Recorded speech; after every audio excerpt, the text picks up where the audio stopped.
From the depths of phenobarbital slumber, Silvia Bohlen heard something that called. Sharp, it broke the layers into which she had sunk, damaging her perfect state of non-self. "Mom," her son called again from outdoors. Sitting up, she took a swallow of water from the glass by the bed. She put her bare feet on the floor and rose with difficulty. Time by the clock, 9:30. She found her robe, walked to the window. I must not take any more of that, she thought. Better to succumb to the schizophrenic process, join the rest of the world. She raised the window shade. The sunlight, with its familiar reddish, dusty tinge, filled her sight and made it impossible to see. She put up her hand, calling, "What is it, David?" "Mom, the ditch rider's here." Then this must be Wednesday. She nodded, turned, and walked unsteadily from the bedroom to the kitchen, where she managed to put on the good, solid, earth-made coffee pot. What must I do? She asked herself. All's ready for him. David will see anyhow. She turned on the water at the sink and splashed her face. The water, unpleasant and tainted, made her cough. We should drain the tank, she thought. Scour it, adjust the chlorine flow, and see how many of the filters are plugged, perhaps all. Couldn't the ditch rider do that? No, not the UN's business. "Do you need me?" she asked, opening the back door. The air swirled at her, cold and choked with the fine sand. She averted her head and listened for David's answer. He was trained to say no. "I guess not," the boy grumbled. Later, as she sat in her robe at the kitchen table drinking coffee, her plate of toast and applesauce before her, she looked out on the sight of the ditch rider arriving in his little flat-bottomed boat, which putted up the canal in its official way, never hurrying and yet always arriving on schedule. This was 1994, the second week in August. They had waited 11 days, and now they would receive their share of water from the great ditch which passed by their line of houses a mile to the Martian north. The ditch rider had moored his boat at the sluice gate and was hopping up onto dry land, encumbered with his ringed binder in which he kept his records and his tools for switching the gate. He wore a gray uniform spattered with mud, high boots almost brown from the dried silt. German. But he was not. When the man turned his head, she saw that his face was flat and Slavic, and that in the center of the visor of his cap was a red star. It was the Russian's turn, this time. She had lost track. And she evidently was not the only one who had lost track of the sequence of rotation by the managing UN authorities. For now she saw that the family from the next house, the Steiners, had appeared on their front porch and were preparing to approach the ditch rider. All 6 of them, father and heavyset mother and the 4 blonde, round, noisy Steiner girls. It was the Steiner's water which the rider was now turning off. "Bit main hair," Norbert Steiner began, but then he too saw the red star and became silent.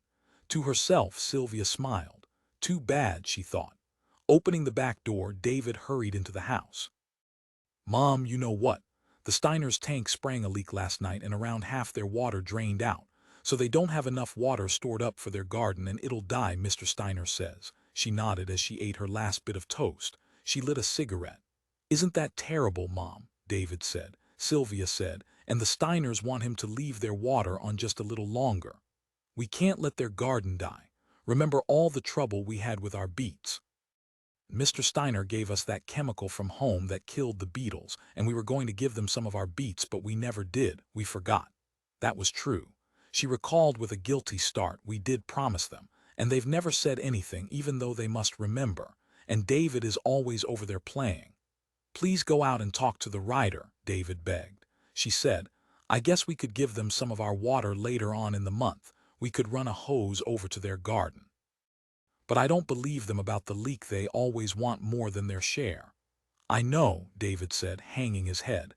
"They don't deserve more, David. No one does. They just don't know how to keep their property going right," David said. "Mr. Steiner, he doesn't know anything about tools. Then that's their responsibility." She felt irritable, and it occurred to her that she was not fully awake. She needed a Dexamil, or her eyes would never be open, not until it was nightfall once more and time for another phenobarbital. Going to the medicine cabinet in the bathroom, she got down the bottle of small green heart-shaped pills, opened it, and counted. She had only 23 left, and soon she would have to board the big tractor bus and cross the desert to town to visit the pharmacy for a refill. From above her head came a noisy, echoing gurgle. The tank on the roof, their huge tin water storage tank, had begun to fill. The ditch rider had finished switching the sluice gate. The pleas of the Steiners had been in vain. Feeling more and more guilty, she filled a glass with water in order to take her morning pill. If only Jack were home more, she said to herself. It's so empty around here. It's a form of barbarism, this petness we're reduced to. What's the point of all this bickering and tension, this terrible concern over each drop of water that dominates our lives? There should be something more. We were promised so much in the beginning. Loudly from a nearby house, the racket of a radio blared up suddenly, dance music, and then an announcer giving a commercial for some sort of farm machinery. Depth and angle of the furrow, the voice declared, echoing in the cold, bright morning air, preset and self-adjusting so that even the most unskilled owner can. Almost the first time dance music returned, the people had turned to a different station. The squabble of children rose up. Is it going to be like this all day? She asked herself, wondering if she could face it. And Jack, away until the weekend at his job, it was almost like not being married, like not having a man. Did I immigrate from Earth for this? She clapped her hands to her ears, trying to shut out the noise of radios and children. I ought to be back in bed. That's where I belong, she thought as she at last resumed dressing for the day which lay ahead of her. In his employer's office in downtown Bunchwood Park, Jack Bohlen talked on the radio telephone to his father in New York City. Contact made through a system of satellites over millions of miles of space was none too good as always, but Leo Bohlen was paying for the call. What do you mean the Franklin D. Roosevelt Mountains? Jack said loudly. You must be mistaken, Dad. There's nothing there. It's a total waste area. Anybody in real estate can tell you that. His father's faint voice came. No, Jack, I believe it's sound. I want to come out and have a look and discuss it with you. How's Silvia and the boy? Fine, Jack said. But listen, don't commit yourself. Because it's a known fact that any Mars real estate away from the part of the canal network that works, and remember that only about 1/10 of it works, comes close to being an outright fraud. He could not understand how his father, with his years of business experience, especially in investments in unimproved land, could have gotten on to such a bum steer. It frightened him. Maybe his dad, in the years since he had seen him, had gotten old. Letters told very little. His dad dictated them to one of his company stenographers. Or perhaps time flowed differently on Earth than on Mars. He had read an article in a psychology journal suggesting that. His father would arrive a tottering, white-haired old relic. Was there any way to get out of the visit? David would be glad to see his grandfather, and Silvia liked him, too. In Jack Bohlen's ear the faint, distant voice related news of New York City, none of any interest. It was unreal to Jack. A decade ago he had made a terrific effort to detach himself from his community on Earth, and he had succeeded. He did not want to hear about it. And yet the link with his father remained, and it would be shored up in a little while by his father's first trip off Earth. He had always wanted to visit another planet before it was too late, before his death, in other words. Leo was determined. But despite improvements in the big interplanned ships, travel was hazardous. That did not bother him. Nothing would deter him. He had already made reservations, in fact. Gosh, Dad, Jack said, it sure is wonderful that you feel able to make such an arduous trip. I hope you're up to it. He felt resigned. Across from him, his employer, Mr. Yi, regarded him and held up a slip of yellow paper on which was written a service call. Skinny, elongated Mr. Yi in his bow tie and single-breasted suit. The Chinese style of dress rigorously rooted here on alien soil, as authentic as if Mr. Yi did business in downtown Canton. Mr. Yi pointed to the slip and then solemnly acted out its meaning. He shivered, poured from left hand to right, then mopped his forehead and tugged at his collar. Then he inspected the wrist watch on his bony wrist. A refrigeration unit on some dairy farm had broken down. Jack Bohlen understood, and it was urgent. The milk would be ruined as the day's heat increased. Okay, Dad, he said, we'll be expecting your wire. He said goodbye and hung up. Sorry to be on the phone so long, he said to Mr. Yi. He reached for the slip. An elderly person should not make the trip here, Mr. Yi said in his placid, implacable voice. He's made up his mind to see how we're doing, Jack said. And if you are not doing as well as he would wish, can he help you? Mr. Yi smiled with contempt. Are you supposed to have struck it rich? Tell him there are no diamonds. The UN got them. As to the call which I gave you, that refrigeration unit, according to the file, was worked on by us 2 months ago for the same complaint. It is in the power source or conduit. At unpredictable times the motor slows until the safety switch cuts it off to keep it from burning out. I'll see what else they have drawing power from their generator, Jack said. It was hard, working for Mr. Yi, he thought as he went upstairs to the roof where the company's copters were parked. Everything was conducted on a rational basis. Mr. Yi looked and acted like something put together to calculate. 6 years ago, at the age of 22, he had calculated that he could operate a more profitable business on Mars than on Earth. There was a crying need on Mars for service maintenance on all sorts of machinery, on anything with moving parts, since the cost of shipping new units from Earth was so great. An old toaster, thoughtlessly scrapped on Earth, would have to be kept working on Mars. Mr. Yi had liked the idea of salvaging. He did not approve of waste, having been reared in the frugal, puritanical atmosphere of People's China. And being an electrical engineer in Honan province, he possessed training. So in a very calm and methodical way, he had come to a decision which for most people meant a catastrophic emotional wrenching. He had made arrangements to emigrate from Earth, exactly as he would have gone about visiting a dentist for a set of stainless steel dentures. He knew to the last UN dollar how far he could cut his overhead once he had set up shop on Mars. It was a low-margin operation, but extremely professional. In the 6 years since 1988, he had expanded until now his repairman held priority in cases of emergency and what, in a colony which still had difficulty growing its own radishes and cooling its own tiny yield of milk, was not an emergency. Shutting the copter door, Jack Bohlen started up the engine, and soon was rising above the buildings of Bunchwood Park, into the hazy, dull sky of mid-morning, on his first service call of the day. Far to his right, an enormous ship, completing its trip from Earth, was settling down onto the circle of basalt which was the receiving field for living cargoes. Other cargoes had to be delivered 100 miles to the east. This was a first-class carrier, and shortly it would be visited by remote-operated devices which would fleece the passengers of every virus and bacteria, insect and weed seed adhering to them. They would emerge as naked as the day they were born, pass through chemical baths, sputter resentfully through 8 hours of tests and then at last be set free to see about their personal survival, the survival of the colony having been assured. Some might even be sent back to Earth, those whose condition implied genetic defects revealed by the stress of the trip. Jack thought of his dad patiently enduring the immigration processing. "Has to be done, my boy," his dad would say. "Necessary." The old man, smoking his cigar and meditating. A philosopher whose total formal education consisted of 7 years in the New York public school system, and during its most feral period. Strange, he thought, how character shows itself. The old man was in touch with some level of knowledge which told him how to behave, not in the social sense, but in a deeper, more permanent way. He'll adjust to this world here, Jack decided. In his short visit he'll come to terms better than Silvia and I about as David has. They would get along well, his father and his boy. Both shrewd and practical, and yet both haphazardly romantic, as witness his father's impulse to buy land somewhere in the FDR mountains. It was a last gasp of hope springing eternal in the old man.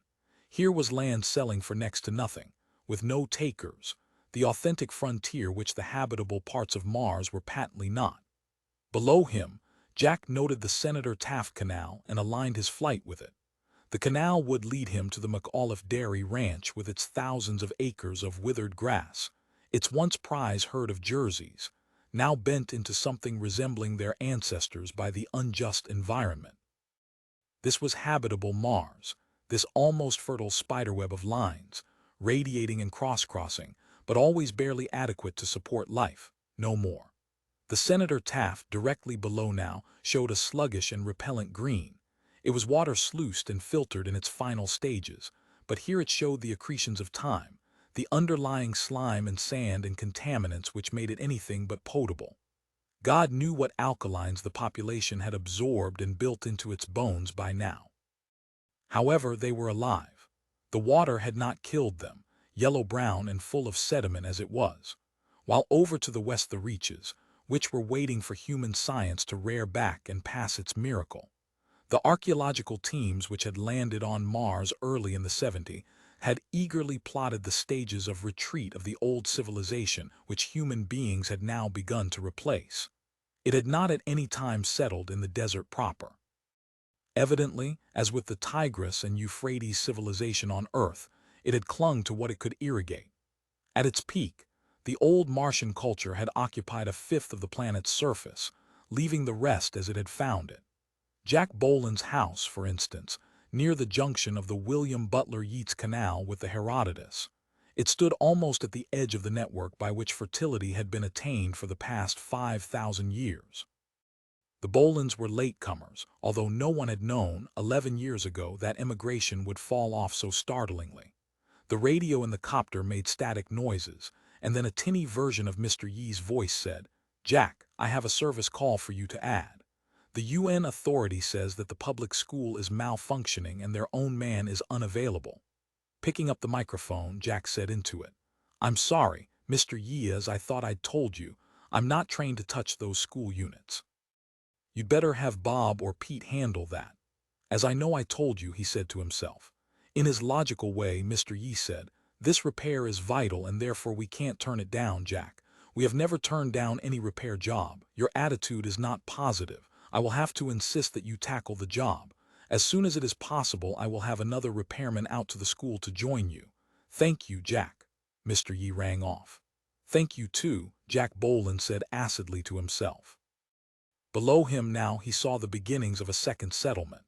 This was Lewistown, the main habitation of the Plumbers' Union colony, which had been one of the first to be organized on the planet, and which had its own union members as its repairmen.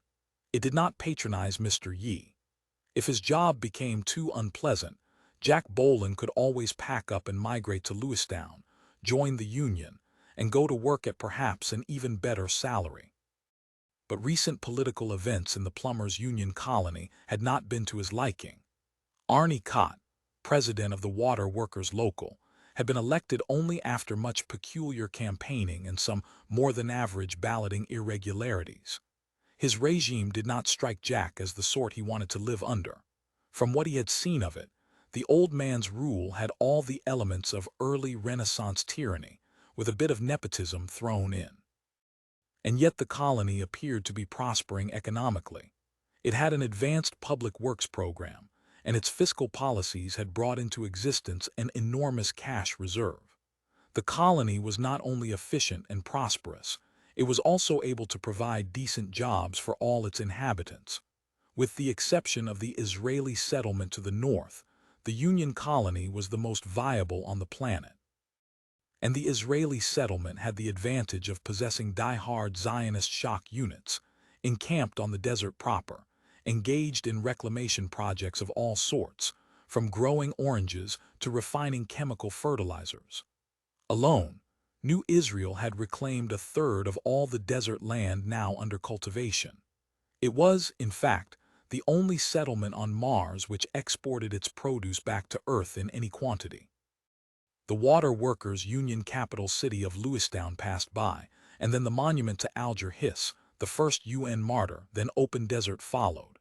Jack sat back and lit a cigarette. Under Mr. Yee's prodding scrutiny, he had left without remembering to bring his thermos of coffee, and he now felt its lack. He felt sleepy. "They won't get me to work on the public school," he said to himself, but with more anger than conviction. "I'll quit." But he knew he wouldn't quit. He would go to the school, tinker with it for an hour or so, giving the impression of being busy repairing, and then Bob or Pete would show up and do the job. The firm's reputation would be preserved and they could go back to the office. Everyone would be satisfied, including Mr. Yee. Several times he had visited the public school with his son. That was different. David was at the top of his class, attending the most advanced teaching machines along the route. He stayed late, making the most of the tutorial system of which the UN was so proud. Looking at his watch, Jack saw that it was 10 o'clock. At this moment, as he recalled from his visits and from his son's accounts, David was with the Aristotle, learning the rudiments of science, philosophy, logic, grammar, poetics, and an archaic physics. Of all the teaching machines, David seemed to derive the most from the Aristotle, which was a relief. Many of the children preferred the more dashing teachers at the school. Sir Francis Drake, English history, Fundamentals of Masculine Civility, or Abraham Lincoln, United States history, Basics of Modern Warfare and the Contemporary State, or such grim personages as Julius Caesar and Winston Churchill. He himself had been born too soon to take advantage of the tutorial school system. He had gone to classes as a boy where he sat with 60 other children. And later, in high school, he had found himself listening and watching an instructor speaking over closed-circuit TV along with a class of 1,000. If, however, he had been allowed into the new school, he could readily have located his own favorite. On a visit with David on the first parent-teacher day, in fact, he had seen the Thomas Edison teaching machine, and that was enough for him. It took David almost an hour to drag his father away. Below the copter, the desert land gave way to sparse, prairie-like grassland.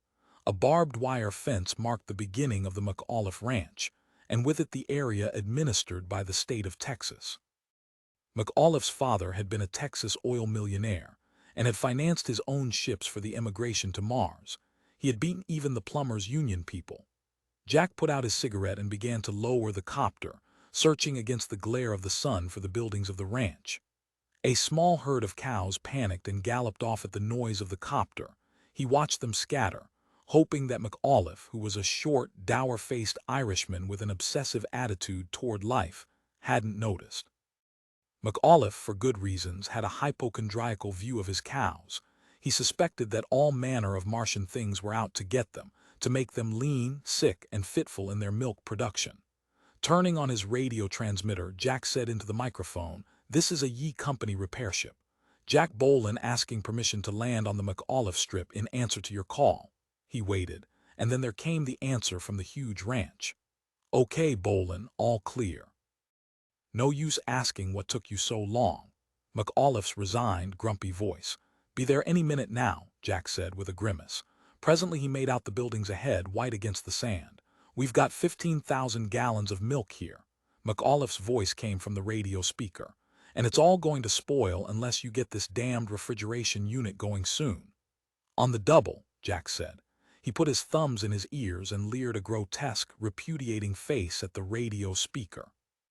To the ex-plumber, Supreme Good member Arnie Kott of the Water Workers Local, 4th Planet Branch, rose from his bed at 10 in the morning, and as was his custom strolled directly to the steam bath.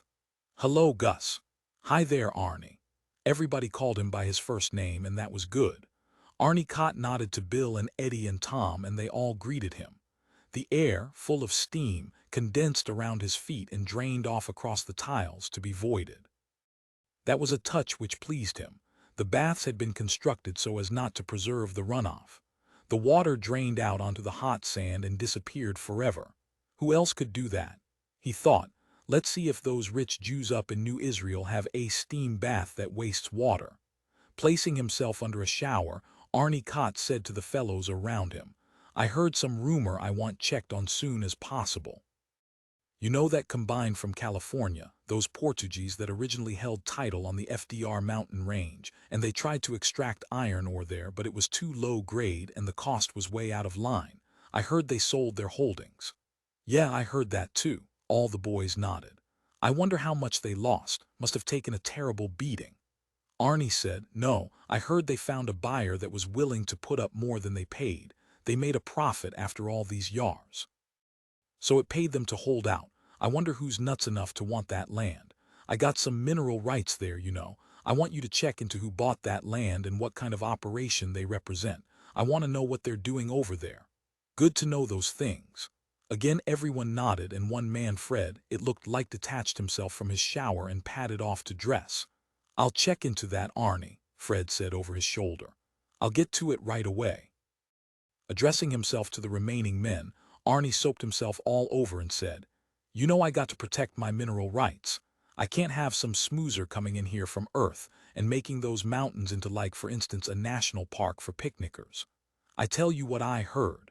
I know that a bunch of communist officials from Russia and Hungary, big boys, was over here around a week ago, no doubt looking around. You think because that collective of theirs failed last year they gave up? No. They got the brains of bugs, and like bugs they always come back. Those Reds are aching to establish a successful collective on Mars. It's practically a wet dream of theirs back home. I wouldn't be surprised if we find out that those Portuguese from California sold to communists, and pretty soon we're seeing the name changed from the FDR Mountains, which is right and proper, to something like the Joe Stalin Mountains. The men all laughed appreciatively. Now, I got a lot of business ahead of me today to conduct, Arnie Kott said, washing the soapsuds from him with furious streams of hot water.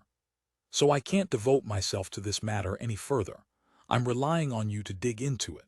For example, I have been traveling east where we got that melon experiment in progress, and it seems like we're about to be entirely successful in inducing the New England type of melon into growing here in this environment. I know you all have been wondering about that because everybody likes a good slice of cantaloupe in the morning for his breakfast if it's at all possible. That's true, Arnie, the boys agreed. But, Arnie said, I got more on my mind than melons. We had one of those UN boys visiting us the other day protesting our regulations concerning the niggers. Or maybe I shouldn't say that. Maybe I should talk like the UN boys and say indigenous population remnants, or just Bleekmen. What he had reference to was our licensing the mines owned by our settlement to use Bleekmen at below scale. I mean, below the minimum wage because even those fairies at the UN don't seriously propose we pay scale to Bleekmen figures. However, we have this problem that we can't pay any minimum wage to the Bleekmen niggers because their work is so inconsistent that we'd go broke, and we have to use them in mining operations because they're the only ones who can breathe down there, and we can't get oxygen equipment in quantity transported over here at any price less than outrageous. Somebody's making a lot of money back home on those oxygen tanks and compressors and all that. It's a racket, and we're not going to get gouged, I can tell you. Everybody nodded somberly. Now, we can't allow the UN bureaucrats to dictate to us how we'll run our settlement, Arnie said. We set up operations here before the UN was anything here but a flag planted in the sand. We had houses built before they had a pot to piss in anywhere on Mars, including all that disputed area in the south between the US and France. Right, Arnie, the boys all agreed. However, Arnie said, there's the problem that those UN fruits control the waterways, and we got to have water. We need them for conveyance into and out of the settlement and for source of power and to drink and like now, like we're here bathing. I mean, those buggers can cut off our water any time. They've got us by the short hairs. He finished his shower and padded across the warm, wet tiles to get a towel from the attendant. Thinking about the UN made his stomach rumble, and his one-time duodenal ulcer began to burn way down in his left side, almost at the groin. Better get some breakfast, he realized. When he had been dressed by the attendant in his gray flannel trousers and t-shirt, soft leather boots and nautical cap, he left the steam bath and crossed the corridor of the Union Hall to his dining room, where Helio, his Bleekman cook, had his breakfast waiting. Shortly he sat before a stack of hotcakes and bacon, coffee, and a glass of orange juice and the previous week's New York Times, the Sunday edition. Good morning, Mr. Kott. In answer to his button-pressing, a secretary from the Pui had appeared, a girl he had never seen before. Not too good-looking, he decided after a brief glance. He returned to reading the newspaper, and calling him Mr. Kott, too. He sipped his orange juice and read about a ship that had perished in space with all 300 aboard killed. It was a Japanese merchantman carrying bicycles. That made him laugh. Bicycles in space, and all gone now. Too bad because on a planet with little mass like Mars, where there was virtually no power source except the sluggish canal system and where even kerosene cost a fortune, bicycles were of great economic value. A man could pedal free of cost for hundreds of miles, right over the sand, too. The only people who used kerosene-powered turbine conveyances were vital functionaries, such as the repair and maintenance men, and of course important officials such as himself. There were public transports, of course, such as the tractor buses which connected one settlement with the next, and the outlying residential areas with the world at large. But they ran irregularly, being dependent on shipments from Earth for their fuel. And personally speaking, the buses gave him a case of claustrophobia. They moved so slow. Reading the New York Times made him feel for a little while as if he were back home again, in South Pasadena. His family had subscribed to the West Coast edition of the Times, and as a boy, he remembered bringing it in from the mailbox, in from the street lined with apricot trees, the warm, smoggy little street of neat one-story houses and parked cars and lawns tended from one weekend to the next without fail. It was the lawn, with all its equipment and medicines, that he missed most: the wheelbarrow of fertilizer, the new grass seed, the snippers, the poultry netting fence in the early spring, and always the sprinklers at work throughout the long summer, whenever the law allowed. Water shortage there, too. Once his Uncle Paul had been arrested for washing his car on a water ration day. Reading further in the paper, he came upon an article about a reception at the White House for a Mrs. Lisner who, as an official of the birth control agency, had performed 8,000 therapeutic abortions and had thereby set an example for American womanhood. Kind of like a nurse, Arnie Kott decided. Noble occupation for females. He turned the page. There in big type was a quarter-page ad which he himself had helped compose, a glowing come-on to get people to emigrate. Arnie sat back in his chair, folded the paper, felt deep pride as he studied the ad. It looked good, he decided. It would surely attract people if they had any guts at all and a sincere desire for adventure, as the ad said. The ad listed all the skills in demand on Mars, and it was a long list, excluding only canary raiser and proctologist, if that. It pointed out how hard it was now for a person with only a master's degree to get a job on Earth, and how on Mars there were good-paying jobs for people with only BAs. That ought to get them, Arnie thought. He himself had emigrated due to his having only a BA. Every door had been shut to him, and then he had come to Mars as nothing but a union plumber, and within a few short years, look at him. On Earth, a plumber with only a BA would be raking up dead locusts in Africa as part of a U.S. foreign aid work gang. In fact, his brother Phil was doing that right now. He had graduated from the University of California and had never had a chance to practice his profession, that of milk tester. In his class, over 100 milk testers had been graduated, and for what? There were no opportunities on Earth. You have to come to Mars, Arnie said to himself. We can use you here. Look at the pokey cows on those dairy ranches outside of town. They could use some testing. But the catch in the ad was simply that, once on Mars, the immigrant was guaranteed nothing, not even the certainty of being able to give up and go home. Trips back were much more expensive, due to the inadequate field facilities. Certainly, he was guaranteed nothing in the way of employment. The fault lay with the big powers back home, China and the US and Russia and West Germany. Instead of properly backing the development of the planets, they had turned their attention to further exploration. Their time and brains and money were all committed to the sidereal projects, such as that frigging flight to Centaurus, which had already wasted billions of dollars and man-hours. Arnie Kott could not see the sidereal projects for beings, who wanted to take a 4-year trip to another solar system which maybe wasn't even there. And yet at the same time, Arnie feared a change in the attitude of the great terrestrial powers. Suppose one morning they woke up and took a new look at the colonies on Mars and Venus. Suppose they eyed the ramshackle developments there and decided something should be done about them. In other words, what became of Arnie Kott when the great powers came to their senses? It was a thought to ponder. However, the great powers showed no symptoms of rationality. Their obsessive competitiveness still governed them. Right this moment they were locking horns, 2 light years away, to Arnie's relief. Reading further in the paper, he came across a brief article having to do with a women's organization in Bern, Switzerland, which had met to declare once more its anxiety about colonization. Colonial Safety Committee, alarmed over conditions of Mars landing, FIELDS the ladies, in a petition presented to the Colonial Department of the UN, had expressed once more their conviction that the fields on Mars at which ships from Earth landed were too remote from habitation and from the water system.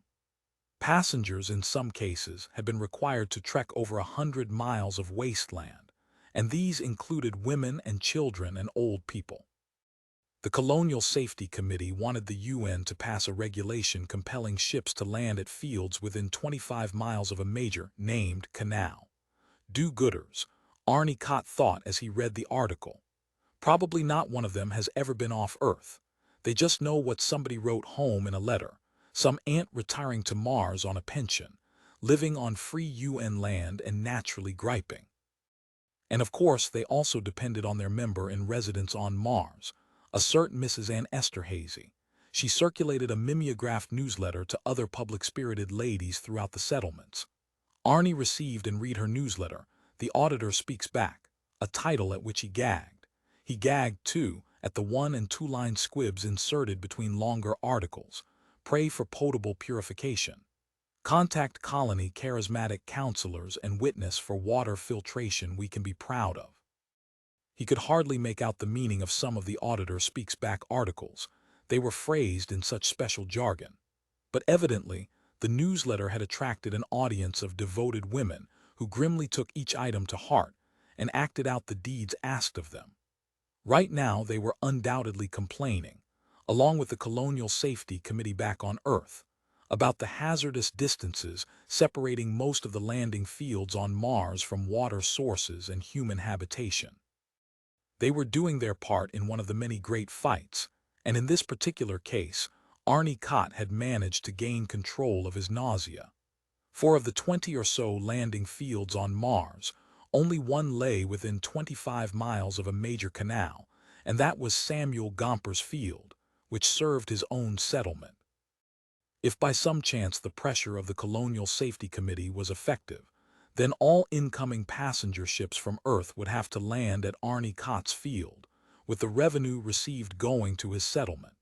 It was far from accidental that Mrs. Esterhazy and her newsletter and organization on Earth were advocating a cause which would be of economic value to Arnie. Ann Esterhazy was Arnie's ex-wife. They were still good friends, and still owned jointly a number of economic ventures which they had founded or bought into during their marriage. On a number of levels they still worked together, even though on a strictly personal basis they had no common ground whatsoever. He found her aggressive, domineering, overly masculine, a tall and bony female with a long stride, wearing low-heeled shoes and a tweed coat and dark glasses, a huge leather purse slung from a strap over her shoulder. But she was shrewd and intelligent and a natural executive. As long as he did not have to see her outside of the business context, he could get along with her. The fact that Ann Esterhazy had once been his wife and that they still had financial ties was not well known. When he wanted to get in touch with her, he did not dictate a letter to one of the settlement stenographers. Instead, he used a little encoding dictation machine which he kept in his desk, sending the reel of tape over to her by special messenger. The messenger dropped off the tape at an art object shop which Ann owned over in the Israeli settlement, and her answer, if any, was deposited the same way at the office of a cement and gravel works on the Bernard Baruch Canal, which belonged to Arnie's brother-in-law, Ed Rockingham, his sister's husband.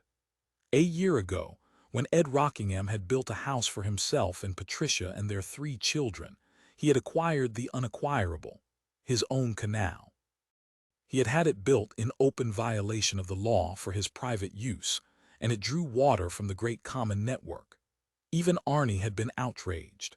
But there had been no prosecution, and today the canal, modestly named after Rockingham's eldest child, carried water 80 miles out into the desert, so that Pat Rockingham could live in a lovely spot and have a lawn, a swimming pool, and a fully irrigated flower garden.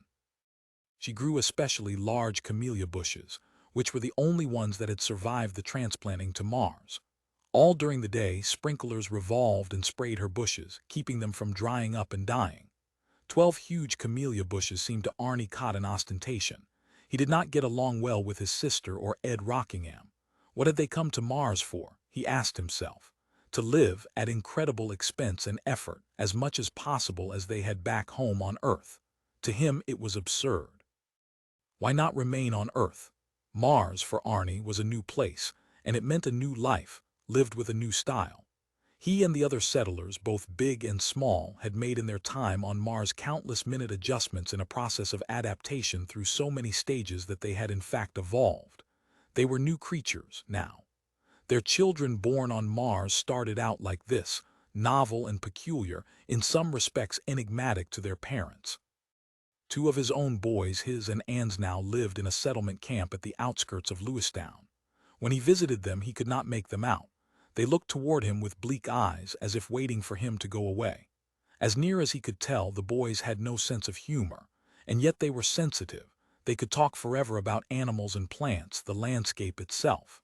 Both boys had pets, Martian critters that struck him as horrid, praying mantis types of bugs as large as donkeys. The damn things were called boxers, because they were often seen propped up erect and squaring off at one another in a ritual battle which generally ended up with one killing and eating the other. Bert and Ned had got their pet boxers trained to do manual chores of a low caliber and not to eat each other. And the things were their companions. Children on Mars were lonely, partly because there were still so few of them and partly because Arnie did not know.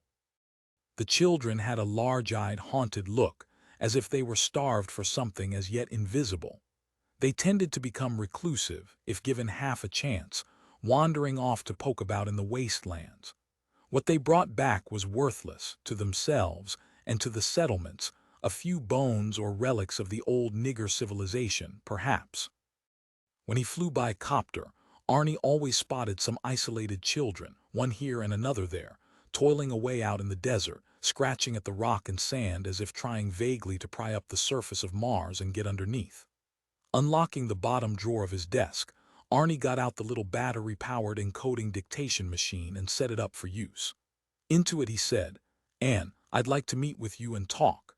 That committee has too many women on it, and it's going the wrong way." For example, the last ad in the Times worries me because he broke off, for the encoding machine had grown to a stop. He poked at it, and the reels turned slowly and then once more settled back into silence. Thought it was fixed, Arnie thought angrily. Can't those jerks fix nothing? Maybe he would have to go to the black market and buy, at an enormous price, another. He winced at the thought. The not-too-good-looking secretary from the pool, who had been sitting quietly across from him waiting, now responded to his nod. She produced her pencil and pad and began as he dictated. "Usually," Arnie Kott said, "I can understand how hard it is to keep things running, what with no parts hardly, and the way the local weather affects metal and wiring. However, I'm fed up with asking for competent repair service on a vital item like my encoding machine. I just got to have it, that's all. So if you guys can't keep it working, I'm going to disband you and withdraw your franchise to practice the craft of repairing within the settlement, and I'll rely on outside service for our maintenance." He nodded once more, and the girl ceased writing. "Shall I take the encoder over to the repair department, Mr. Kott?" she asked. "I'd be happy to, sir." "No," Arnie grumbled. "Just run along." As she departed, Arnie once more picked up his New York Times and again read. Back home on Earth you could buy a new encoder for almost nothing. In fact, back home you could hell. Look at the stuff being advertised. From old Roman coins to fur coats to camping equipment to diamonds to rocket ships to crabgrass poison. Geez. However, his immediate problem was how to contact his ex-wife without the use of his encoder. "Maybe I can just drop by and see her," Arnie said to himself. Good excuse to get out of the office. He picked up the telephone and called for a copter to be made ready up above him on the roof of the Union Hall, and then he finished off the remains of his breakfast, wiped his mouth hurriedly, and set off for the elevator. "Hi, Arnie," the copter pilot greeted him, a pleasant-faced young man from the pilot pool. "Hi, my boy," Arnie said, as the pilot assisted him into the special leather seat which he had made at the settlement's fabric and upholstery shop. As the pilot got into the seat ahead of him, Arnie leaned back comfortably, crossed his legs, and said, "Now you just take off and I'll direct you in flight. And take it easy because I'm in no hurry. It looks like a nice day." "Real nice day," the pilot said, as the blades of the copter began to rotate. "Except for that haze over around the FDR range." They had hardly gotten into the air when the copter's loudspeaker came on. "Emergency announcement. There is a small party of Bleekmen out on the open desert at gyrocompass point 4.65003, dying from exposure and lack of water. Ships north of Lewistown are instructed to direct their flights to that point with all possible speed and give assistance. United Nations law requires all commercial and private ships to respond." The announcement was repeated in the crisp voice of the UN announcer, speaking from the UN transmitter on the artificial satellite somewhere overhead. Feeling the copter alter its course, Arnie said, "Aw, come on, my boy." "I have to respond, sir," the pilot said. "It's the law." Khoekhoe, Arnie thought with disgust. He made a mental note to have the boy sacked or at least suspended as soon as they got back from their trip. Now they were above the desert, moving at good speed toward the intersect which the UN announcer had given. Bleekmen niggers, Arnie thought. "We have to drop everything we're doing to bail them out. The damn fools, can't they trot across their own desert? Haven't they been doing it without our help for 5,000 years? As Jack Bohlen started to lower his Ye Company repair ship toward McAuliffe's dairy ranch below, he heard the UN announcer come on with the emergency notification, the like of which Bohlen had heard many times before and which never failed to chill him. "Party of Bleekmen out on the open desert," the matter-of-fact voice declared. "Dying from exposure and lack of water. Ships north of Lewistown, I've got it," Jack Bohlen said to himself. He cut his mic on and said, "Ye Company repair ship close by gyrocompass point 4.65003, ready to respond at once. Should reach them in 2 or 3 minutes." He swung his copter south, away from McAuliffe's ranch, getting a golden moment sort of satisfaction at the thought of McAuliffe's indignation right now as he saw the copter swing away and guessed the reason. No one had less use for the Bleekmen than did the big ranchers. The poverty-stricken, nomadic natives were constantly showing up at the ranches for food, water, medical help, and sometimes just a plain, old-fashioned handout, and nothing seemed to madden the prosperous dairymen more than to be used by the creatures whose land they had appropriated. Another copter was responding now. The pilot was saying, "I'm just outside Lewistown at gyrocompass point 4.78995 and will respond as soon as possible. I have rations aboard including 50 gallons of water." He gave his identification and then rang off. The dairy ranch with its cows fell away to the north, and Jack Bohlen was gazing intently down at the open desert once more, seeking to catch sight of the party of Bleekmen. Sure enough, there they were, 5 of them in the shade cast by a small hill of stone. They were not moving. Possibly they were already dead. The UN satellite in its swing across the sky had discovered them, and yet it could not help them. Their mentors were powerless. And we who can help them, what do we care? Jack thought. The Bleekmen were dying out anyhow, the remnants getting more tattered and despairing every year. They were wards of the UN, protected by them. Some protection, Jack thought, but what could be done for a waning race? Time had run out for the natives of Mars long before the first Soviet ship had appeared in the sky with its television cameras grinding away, back in the 60s. No human group had conspired to exterminate them. It had not been necessary. And anyhow they had been a vast curiosity at first. Here was a discovery worth the billions spent in the task of reaching Mars. Here was an extraterrestrial race. He landed the copter on the flat sand close by the party of Bleekmen, switched off the blades, opened the door and stepped out. The hot morning sun beat down on him as he walked across the sand toward the unmoving Bleekmen. They were alive. They had their eyes open and were watching him. "Rains are falling from me onto your valuable persons," he called to them, the proper Bleekman greeting in the Bleaky dialect. Close to them now he saw that the party consisted of one wrinkled old couple, a young male and female, no doubt husband and wife, and their infant. A family, obviously, which had set out across the desert alone on foot, probably seeking water or food. Perhaps the oasis at which they had been subsisting had dried up. It was typical of the plight of the Bleekmen, this conclusion to their trek. Here they lay, unable to go on any farther. They had withered away to something resembling heaps of dried vegetable matter, and they would have died soon had not the UN satellite spotted them. Rising to his feet slowly, the young Bleekman male genuflected and said in a wavering, frail voice, "The rain's falling from your wonderful presence in vigor and restore us, mister."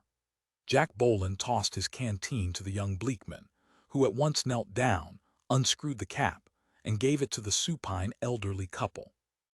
The old lady seized it and drank from it. The change in her came at once. She seemed to swell back into life, to change from the muddy gray color of death before his eyes. "May we fill our eggshells?" the young Bleekman male asked Jack. Lying upright on the sand were several paka eggs, pale hollow shells which Jack saw were completely empty.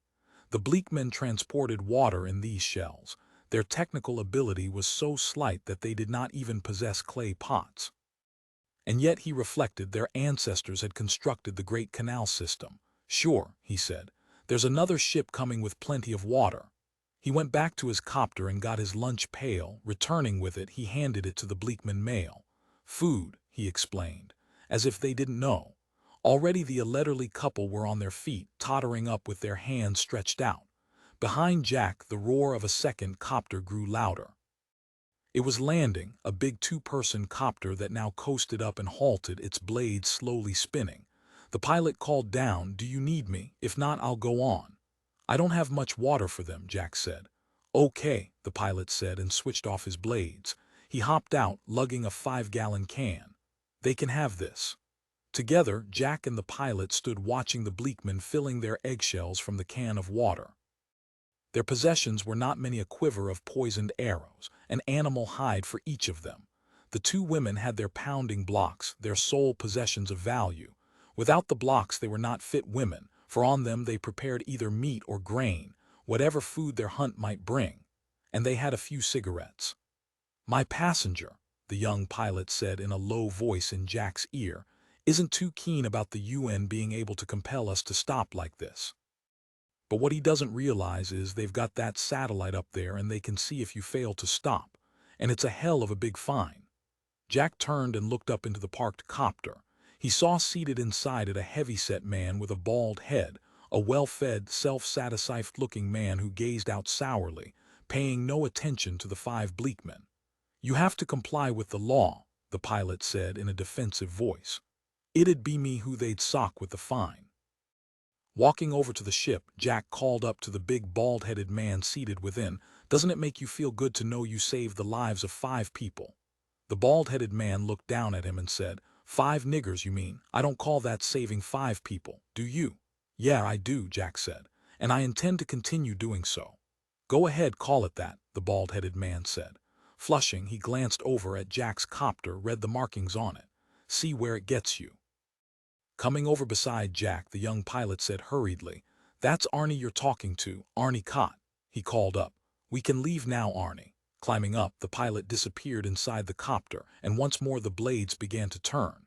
The copter rose into the air, leaving Jack standing alone by the 5 Bleekmen. They had now finished drinking and were eating from the lunch pail which he had given them. The empty water can lay off to one side. The paka eggshells had been filled and were now stoppered. The Bleekmen did not glance up as the copter left. They paid no attention to Jack either. They murmured among themselves in their dialect. "What's your designation?" Jack asked them. The young Bleekman named an oasis very far to the south. "You think you can make it?" Jack asked. He pointed to the old couple. "Can they?" "Yes, mister," the young Bleekman answered. "We can make it now with the food and water yourself and the other mister gave us." "I wonder if they can," Jack said to himself. Naturally they'd say it, even if they knew it wasn't possible. Racial pride, I guess. "Mister," the young Bleekman said, "we have a present for you because you stopped." He held out something to Jack. Their possessions were so meager that he could not believe they had anything to spare.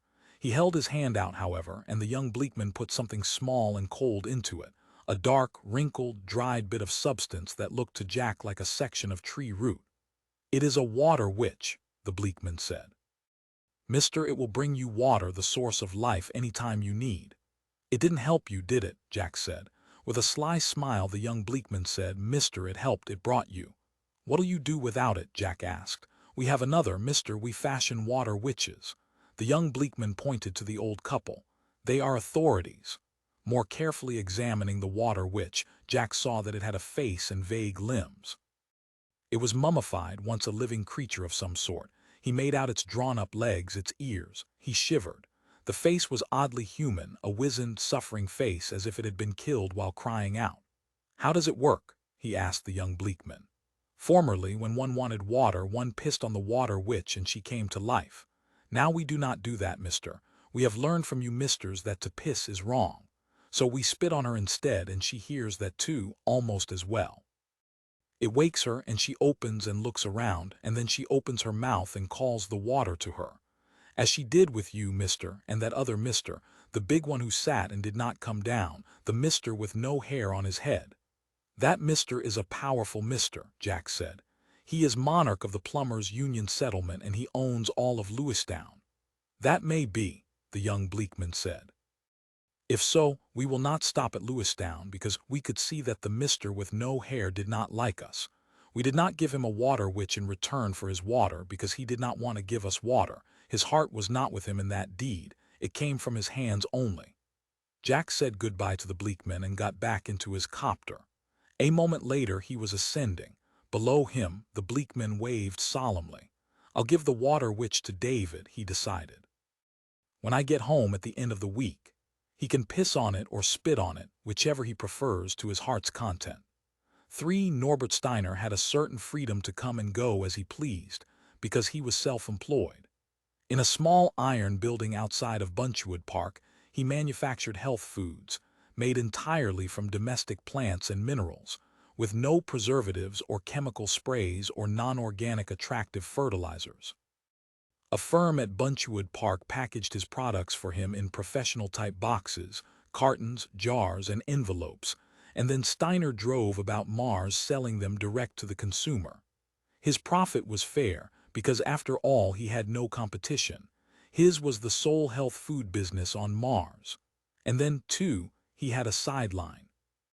He imported from Earth various gourmet food items such as truffles, goose liver pate, caviar, kangaroo tail soup, Danish blue cheese, smoked oysters, quail eggs, rum babas, all of which were illegal on Mars, due to the attempt by the UN to force the colonies to become self-sufficient food-wise. The UN food experts claimed that it was unsafe to transport food across space, due to the chance of harmful radiation contaminating it, but Steiner knew better.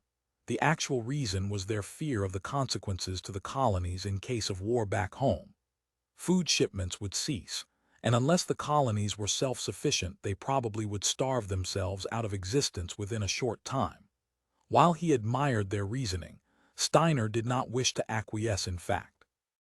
A few cans of French truffles imported on the sly would not cause the dairy ranchers to stop trying to produce milk, nor the hog, steer, and sheep ranchers from keeping on with the struggle to make their farms pay.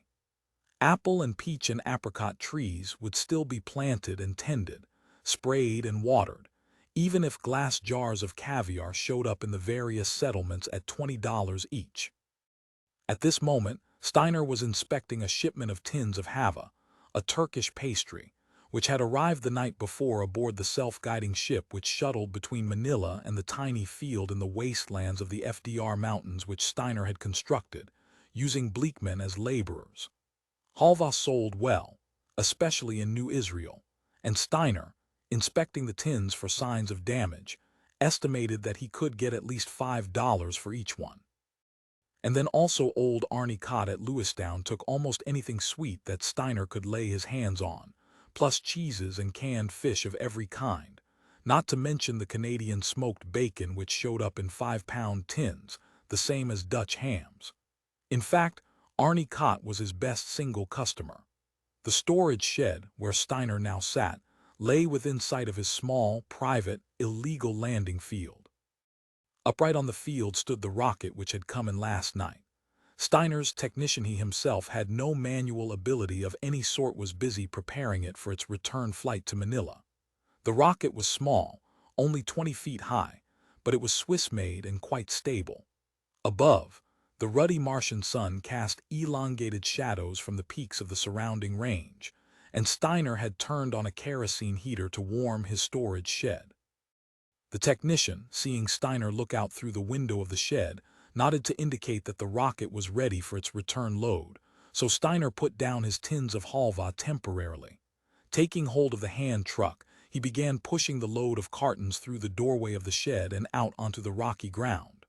"That looks like over 100 pounds, his technician said critically, as Steiner came up pushing the hand truck. "Very light cartons," Steiner said. They contained a dried grass which, back in the Philippines, was processed in such a way that the end result very much resembled hashish. It was smoked in a mixture with ordinary Virginia burley tobacco and got a terrific price in the United States. Steiner had never tried the stuff himself. To him, physical and moral health were one he believed in his health foods, and neither smoked nor drank. Together he and Otto loaded the rocket with its cargo, sealed it, and then Otto set the guidance system's clock. In a few days Jose Pesquito back home at Manila would be unloading the cargo, going over the order form included, and assembling Steiner's needs for the return trip. "Will you fly me back with you?" Otto asked. "I'm going first to New Israel," Steiner said. "That's okay, I've got plenty of time." On his own, Otto Zitt had once operated a small black market business. He dealt exclusively in electronic equipment, components of great fragility and small size, which were smuggled in aboard the common carriers operating between Earth and Mars. And at former times he had tried to import such prize black market items as typewriters, cameras, tape recorders, furs, and whiskey, but their competition had driven him out. Trade in those necessities of life, selling on a mass basis throughout the colonies, had been taken over by the big professional black market operators who had enormous capital to back them up and their own full-scale transportation system. And anyhow, Otto's heart was not in it. He wanted to be a repairman. In fact, he had come to Mars for that purpose, not knowing that 2 or 3 firms monopolized the repair business, operating like exclusive guilds such as the Ye Company, for whom Steiner's neighbor Jack Bohlen worked. Otto had taken the aptitude tests, but he was not good enough. Therefore, after a year or so on Mars, he had turned to working for Steiner and running his small import operation. It was humiliating for him, but at least he was not doing manual labor on one of the colony's work gangs, out under the sun reclaiming the desert. As Otto and Steiner walked back to the storage shed, Steiner said, "I personally can't stand those Israelis, even though I have to deal with them all the time. They're unnatural, the way they live in those barracks and always out trying to plant orchards, oranges or lemons, you know. They have the advantage over everybody else because back home they lived almost like we live here, with desert and hardly any resources." "True," Otto said, "but you have to hand it to them, they really hustle. They're not lazy. And not only that," Steiner said, "they're hypocrites regarding food. Look at how many cans of non-kosher meat they buy from me. None of them keep the dietary laws."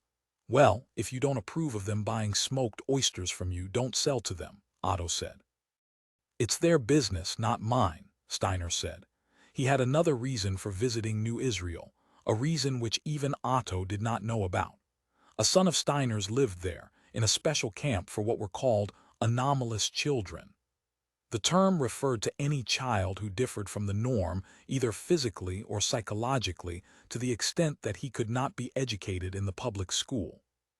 Steiner's son was autistic, and for 3 years the instructor at the camp had been working with him, trying to bring him into communication with the human culture into which he had been born. To have an autistic child was a special shame, because the psychologists believed that the condition came from a defect in the parents, usually a schizoid temperament. Manfred Steiner, age 10, had never spoken a word.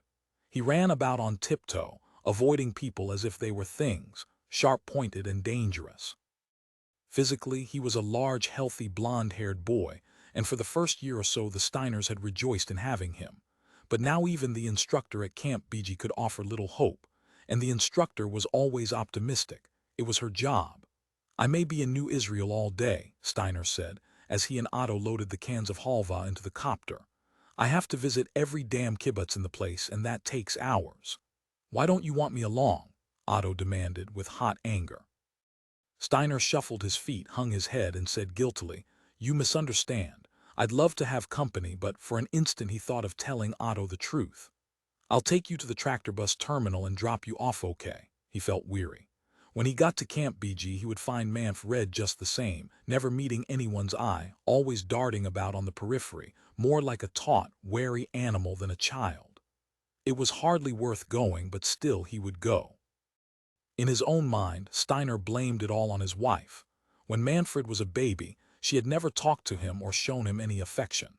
Having been trained as a chemist, she had an intellectual, matter-of-fact attitude, inappropriate in a mother.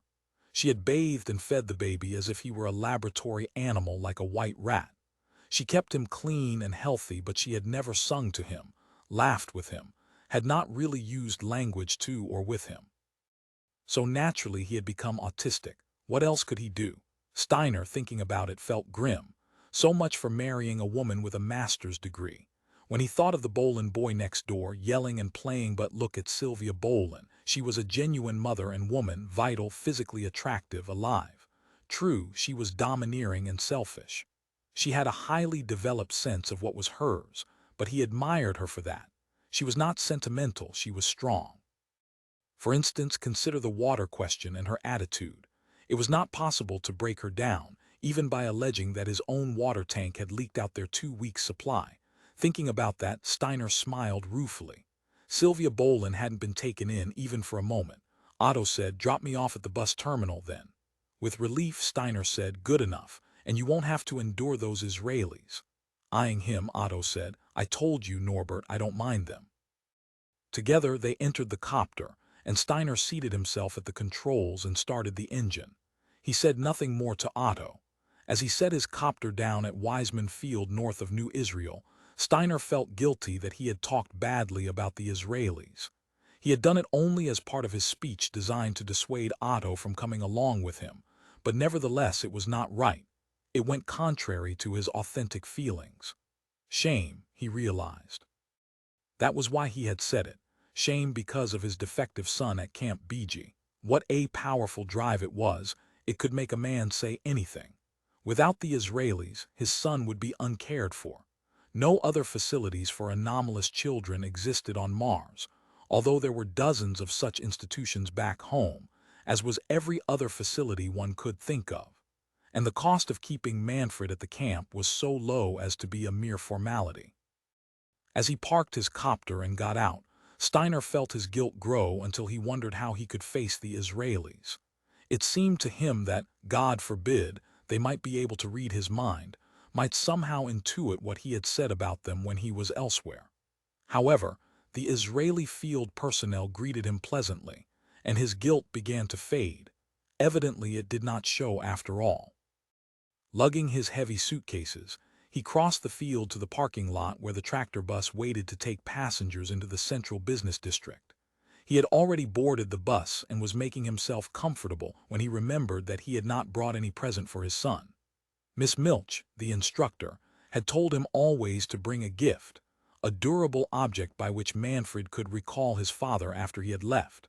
"I'll just have to stop somewhere," Steiner said to himself. Buy a toy, a game perhaps. And then he remembered that one of the parents who visited her child at Camp BG ran a gift shop in New Israel, Mrs. Esterhazy. He could stop there. Mrs. Esterhazy had seen Manfred and understood about the anomalous children in general. She would know what to give him, and there would be no embarrassing questions such as, "How old is the boy?" At the stop nearest the gift shop he got off the bus and walked up the sidewalk, enjoying the sight of small, well-kept stores and offices. New Israel in many ways reminded him of home. It was a true city, more so than Bunchwood Park itself or Lewistown. Many people could be seen, most of them hurrying as if they had business to conduct, and he drank in the atmosphere of commerce and activity. He came to the gift shop, with its modern sign and sloping glass windows. Except for the Martian shrub growing in the window box, it could have been a store in downtown Berlin. He entered and found Mrs. Esterhazy standing at the counter, smiling as she recognized him. She was an attractive matronly woman in her early 40s, with dark hair and always well-dressed, always looking fresh and intelligent. As everyone knew, Mrs. Esterhazy was terribly active in civic affairs and politics.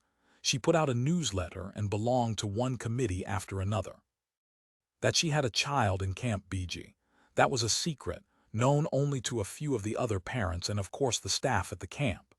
It was a young child, only 3, suffering from one of the formidable physical defects associated with exposure to gamma rays during its intrauterine existence. He had seen it only once. There were many sobering anomalies at Camp BG, and he had come to accept them, whatever they looked like. At first it had startled him, the Esterhazy child. It was so small and shriveled, with enormous eyes like a lemur's.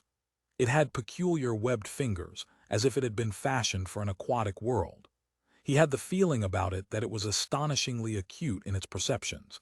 It had studied him with deep intensity, seeming to reach some depth in him usually inaccessible, perhaps even to himself. It had seemed to reach out somehow and probe his secrets, and then it had withdrawn, accepting him on the basis of what it had picked up. The child, he had surmised, was a Martian, that is, born on Mars to Mrs. Esterhazy and some man who was not her husband, since she no longer had a husband. That fact he had picked up from her in conversation. She announced it calmly, making no bones about it. She had been divorced for a number of years. Obviously then the child at Camp BG had been born out of wedlock, but Mrs. Esterhazy, like so many modern women, did not consider that a disgrace. Steiner shared her opinion. Setting down his heavy suitcases, Steiner said, "What a nice little shop you have here, Mrs. Esterhazy." "Thank you," she said, coming around from behind the counter. "What can I do for you, Mr. Steiner? Are you here to sell me yogurt and wheat germ?" Her dark eyes twinkled. "I need a present for Manfred," Steiner said. A soft, compassionate expression appeared on her face. "I see. Well," she moved away from him toward one of the counters. "I saw your son the other day when I was visiting BG. Has he shown any interest in music? Often autistic children enjoy music. He's fond of drawing. He paints pictures all the time." She picked up a small wooden flute-like instrument. "This is locally made and very well made, too." She held it out to him. "Yes," he said. "I'll take this." "Miss Milch is utilizing music as a method of reaching the autistic children at BG," Mrs. Esterhazy said as she went to wrap up the wooden flute. "The dance, in particular." She hesitated then. "Mr. Steiner, you know that I'm in constant touch with the political scene back home. There's a rumor that the UN is considering." She lowered her voice, her face pale. "I do so hate to inflict suffering on you, Mr. Steiner, but if there is any truth in this, and there certainly seems to be, go ahead." But he wished now that he had not come in. Yes, Mrs. Esterhazy was in touch with important happenings, and it made him uneasy just to know that without hearing anything more. "Mrs. Esterhazy said, there's supposed to be a measure under debate at the UN right now, having to do with anomalous children." Her voice shook. "It would require the closing of Camp BG." After a moment he was able to say, "But why?" He stared at her. "They're afraid, well, they don't want to see what they call defective stock appearing on the colonial planets. They want to keep the race pure. Can you understand that? I can, and yet I can't agree. Probably because of my own child. No, I just can't agree. They're not worried about the anomalous children at home because they don't have the aspirations for themselves that they do for us. You have to understand the idealism and anxiety which they have about us. Do you remember how you felt before you emigrated here with your family? Back home, they see the existence of anomalous children on Mars as a sign that one of Earth's major problems has been transplanted into the future, because we are the future to them." And Steiner interrupted her. "You're certain about this, Bill?" "I feel certain." She faced him, her chin up, her intelligent eyes calm. "We can't be too careful. It would be dreadful if they closed Camp BG." And she did not finish. In her eyes he read something unspeakable. The anomalous children, his boy and hers, would be killed in some scientific, painless, instantaneous way. Did she mean that? "Say it," he said. Mrs. Esterhazy said, "The children would be put to sleep." Revolted, he said, "Killed, you mean?" "Oh," she said, "how can you speak it like that, as if you didn't care?" She gazed at him in horror. "Christ," he said with violent bitterness. If there's any truth in this, but he did not believe her. Because perhaps he didn't want to, because it was too ghastly. No, he thought. Because he did not trust her instincts, her sense of reality. She had picked up some garbled, hysterical rumor. Perhaps there was a bill directed toward some tangential aspect of this that might affect Camp BG and its children in some fashion. But they, the parents of anomalous children, had always lived under that cloud. They had read of the mandatory sterilization of both parents and offspring in cases where it was proved that the gonads had been permanently altered, generally in cases of exposure to gamma radiation in unusual mass quantity. Who in the UN are authors of this bill? He asked. There are 6 members of the In-Planet Health and Welfare Committee who are supposed to have written the bill. She began writing. Here are their names. Now, Mr. Steiner, what we'd like you to do is to write to these men, and have anybody you know who. He barely listened. He paid for his flute, thanked her, accepted the folded piece of paper, and made his way out of the gift shop. Goddamn, how he wished he hadn't gone in there. Did she enjoy telling such stories? Wasn't there trouble enough in the world as it was, without old wives' tales being peddled by middle-aged females who should not have had anything to do with public affairs in the first place? But in him a quiet voice said, she may be right. You have to face it. Gripping his heavy suitcases, he walked on, confused and frightened, hardly aware of the small new shops which he passed as he hurried toward Camp BG and his waiting son. When he entered the great glass-domed solarium of Camp Ben Gurion, there stood young, sandy-haired Miss Much in her work smock and sandals, with clay and paint splattered on her, a hectic expression knitting her eyebrows. She tossed her head and pushed her tousled hair back from her face as she came toward him. Hello, Mr. Steiner, what a day we've had. 2 new children and one of them a holy terror. Miss Milch, he said, I was talking to Mrs. Esterhazy at her shop just now. She told you about the supposed bill at the UN. Miss Milch looked tired. Yes, there is such a bill. Anne gets every sort of inside piece of news, although how she does it I have no idea. Try to keep from showing any agitation around Manfred if you possibly can. He's been upset by the new arrivals today. She started off to lead Mr. Steiner from the solarium down the corridor to the playroom in which his son would be found, but he hurried after her, halting her. What can we do about this bill? He demanded breathlessly. He set down his suitcases, holding now only the paper bag in which Mrs. Esterhazy had put the wooden flute. I don't know that we can do anything, Miss Milch said. She went on slowly to the door and opened it. The sound of children's voices came shrill and loud to their ears. Naturally, the authorities at New Israel and back home in Israel itself have made furious protests, and so have several other governments. But so much of this is secret. The bill is secret, and it all has to be done sub rosa, so they won't start a panic. It's such a touchy subject. Nobody really knows what public sentiment is on this, or even if it should be listened to. Her voice, weary and brittle, dragged as if she were running down, but then she seemed to perk up. She patted him on the shoulder. I think the worst they would do once they closed BG is deport the anomalous children back home. I don't think they'd ever go so far as to destroy them, Steiner said quickly, to camps back on Earth. Let's go and find Manfred, Miss Milch said. All right. I think he knows this is the day you come. He was standing by the window, but of course he does that a lot. Suddenly, to his own surprise, he burst out in a choked voice. I wonder if maybe they might be right.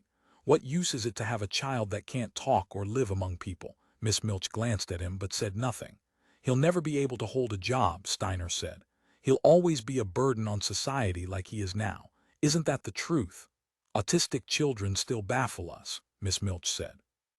By what they are and how they got that way, and by their tendency to begin to evolve mentally all at once for no apparent reason after years of complete failure to respond.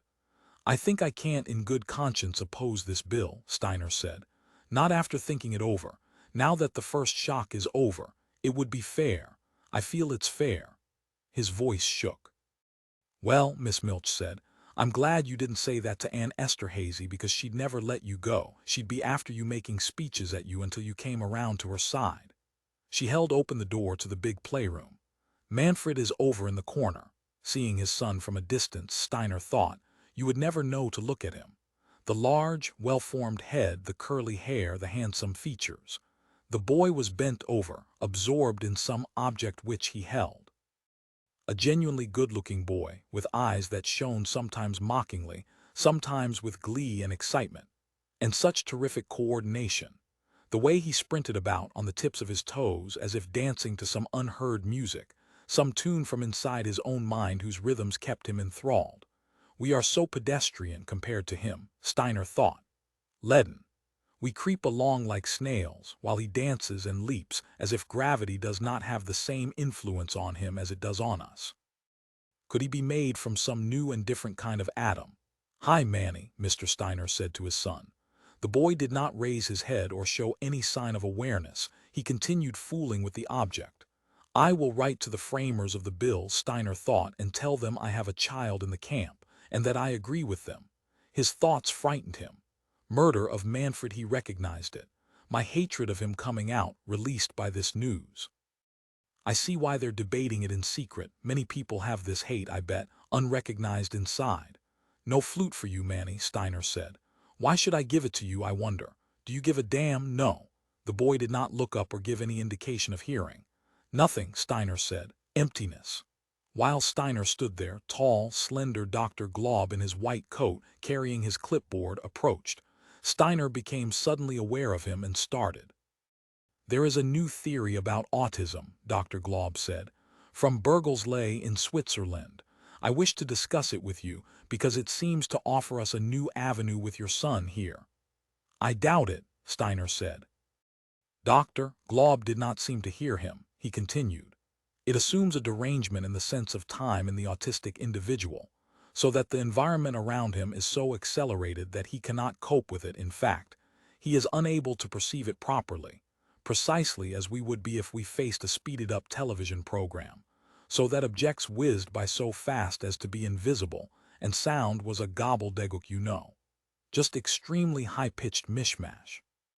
Now this new theory would place the autistic child in a closed chamber, where he faced a screen on which filmed sequences were projected slowed down to UC. Both sound and video slowed, at last so slow that you and I would not be able to perceive motion or comprehend the sounds as human speech." Wearily, Steiner said, "Fascinating. There's always something new, isn't there, in psychotherapy?" "Yes," Dr. Glob said, nodding. "Especially from the Swiss. They're ingenious in comprehending the worldviews of disturbed persons, of encapsulated individuals cut off from ordinary means of communication, isolated, "I know," Steiner said. Dr. Glob, still nodding, had moved on to stop by another parent, a woman who was seated with her small girl, both of them examining a cloth picture book. Hope before the deluge, Steiner thought. Does Dr. Glob know that any day the authorities back on Earth may close Camp BG? The good doctor labors on in idiotic innocence, happy in his schemes. Walking after Dr. Glob, Steiner waited until there was a pause in the conversation, and then he said, "Doctor, I'd like to discuss this new theory a little further." "Yes, yes," Dr. Glob said, excusing himself from the woman and her child. He led Steiner over to one side where they could talk privately. "This concept of time rates may open a doorway to minds so fatigued by the impossible task of communicating in a world where everything happens with such rapidity that," Steiner interrupted. "Suppose your theory works out. How can you help such an individual function? Did you intend for him to stay in the closed chamber with the slowed-down picture screen the rest of his life? I think, doctor, that you're all playing games here. You're not facing reality. All of you at Camp BG. You're so virtuous, so without guile, but the outside world, it's not like that.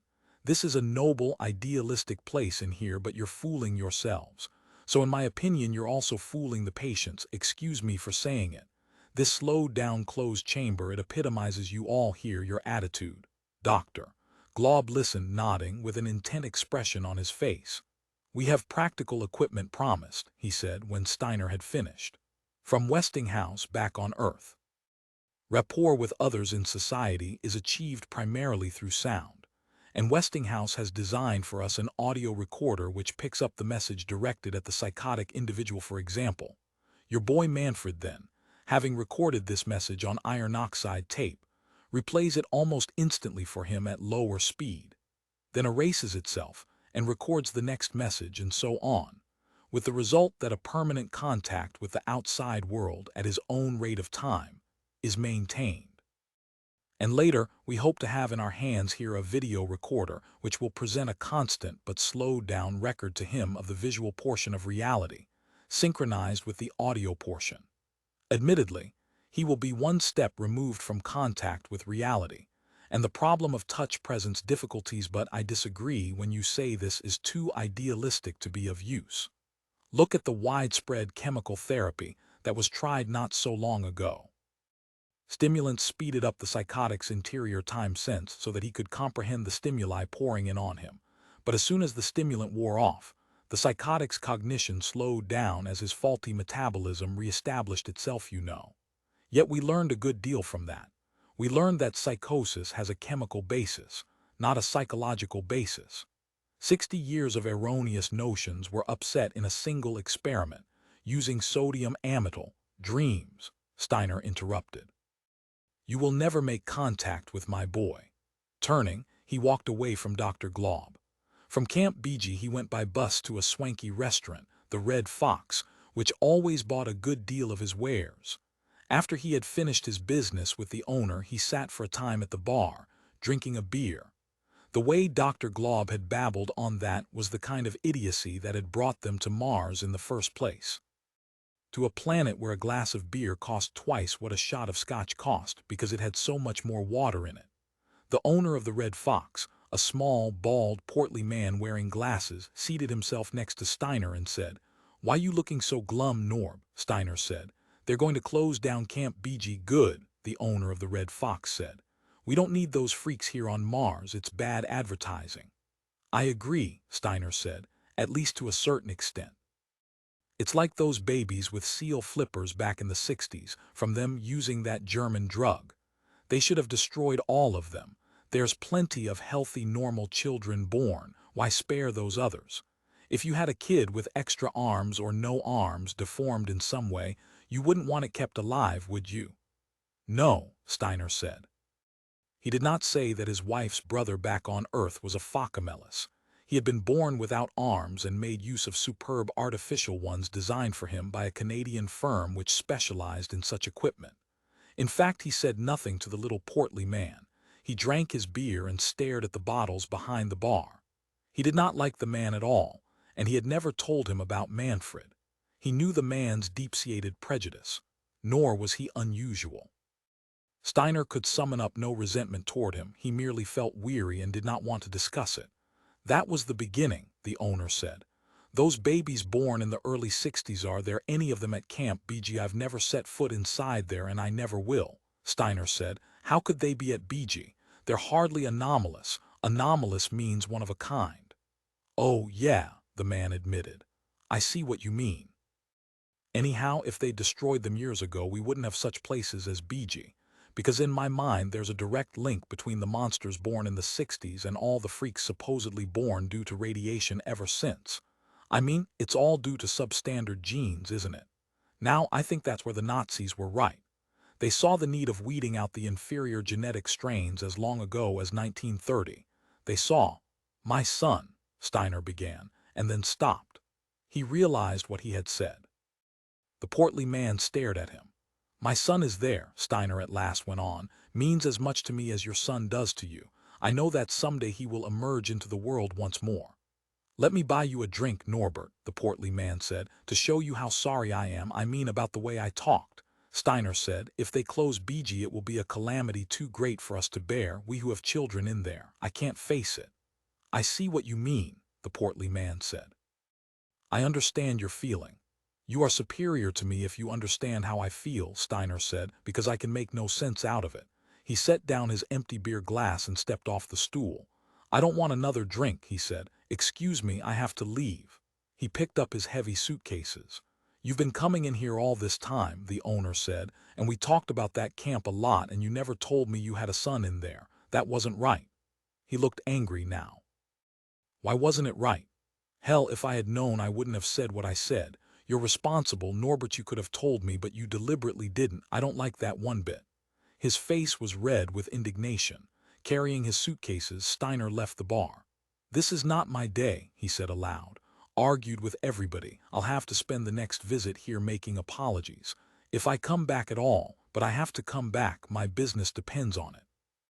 And I have to stop at Camp BG. There is no other way. Suddenly it came to him that he should kill himself. The idea appeared in his mind full-blown, as if it had always been there, always a part of him. Easy to do it, just crash the copter. He thought, I am goddamn tired of being Norbert Steiner. I didn't ask to be Norbert Steiner or sell black market food or anything else. What is my reason for staying alive? I'm not good with my hands. I can't fix or make anything. I can't use my mind either. I'm just a salesman.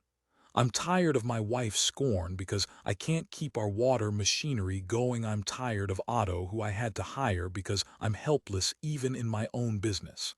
In fact, he thought, why wait until I can get back to the copter? Along the street came a huge, rumbling tractor bus, its sides dull with sand. It had crossed the desert just now, was coming to New Israel from some other settlement.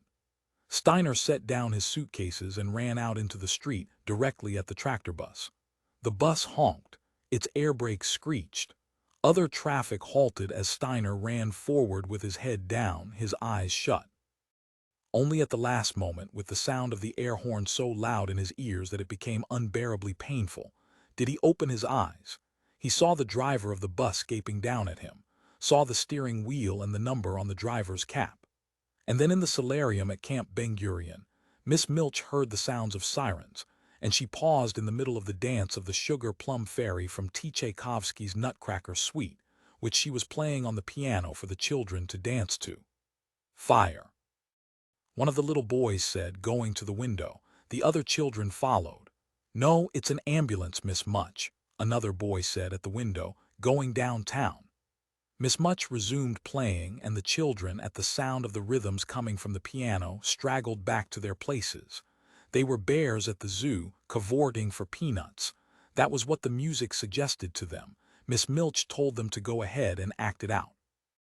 Off to one side, Manfred stood heedless of the music, his head down, a thoughtful expression on his face. As the sirens wailed up loudly for a moment, Manfred lifted his head. Noticing that, Miss Milch gasped and breathed a prayer. The boy had heard.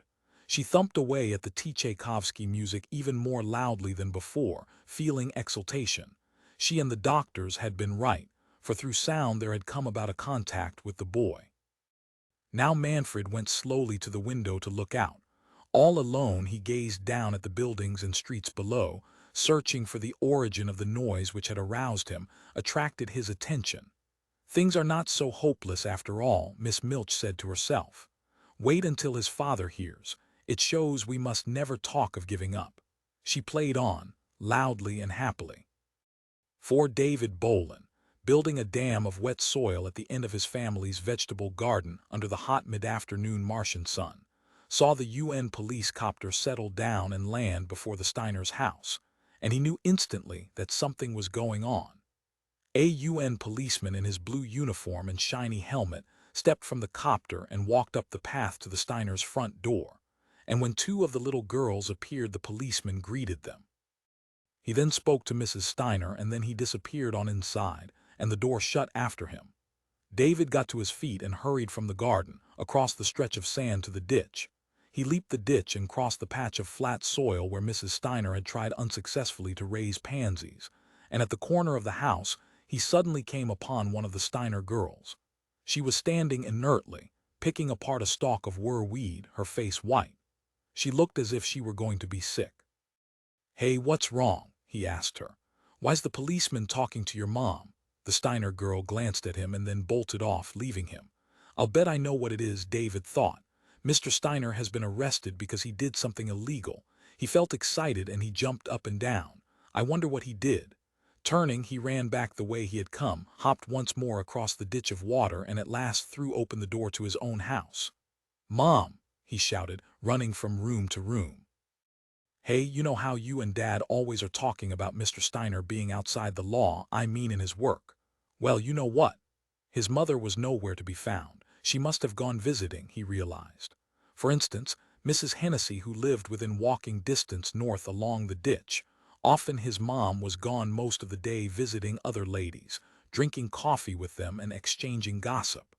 Well, they're really missing out, David declared to himself. He ran to the window and looked out to be sure of not missing anything. The policeman and Mrs. Steiner had gone outside now, and both were walking slowly to the police copter. Mrs. Steiner held a big handkerchief to her face, and the policeman had hold of her shoulder, as if he was a relative or something.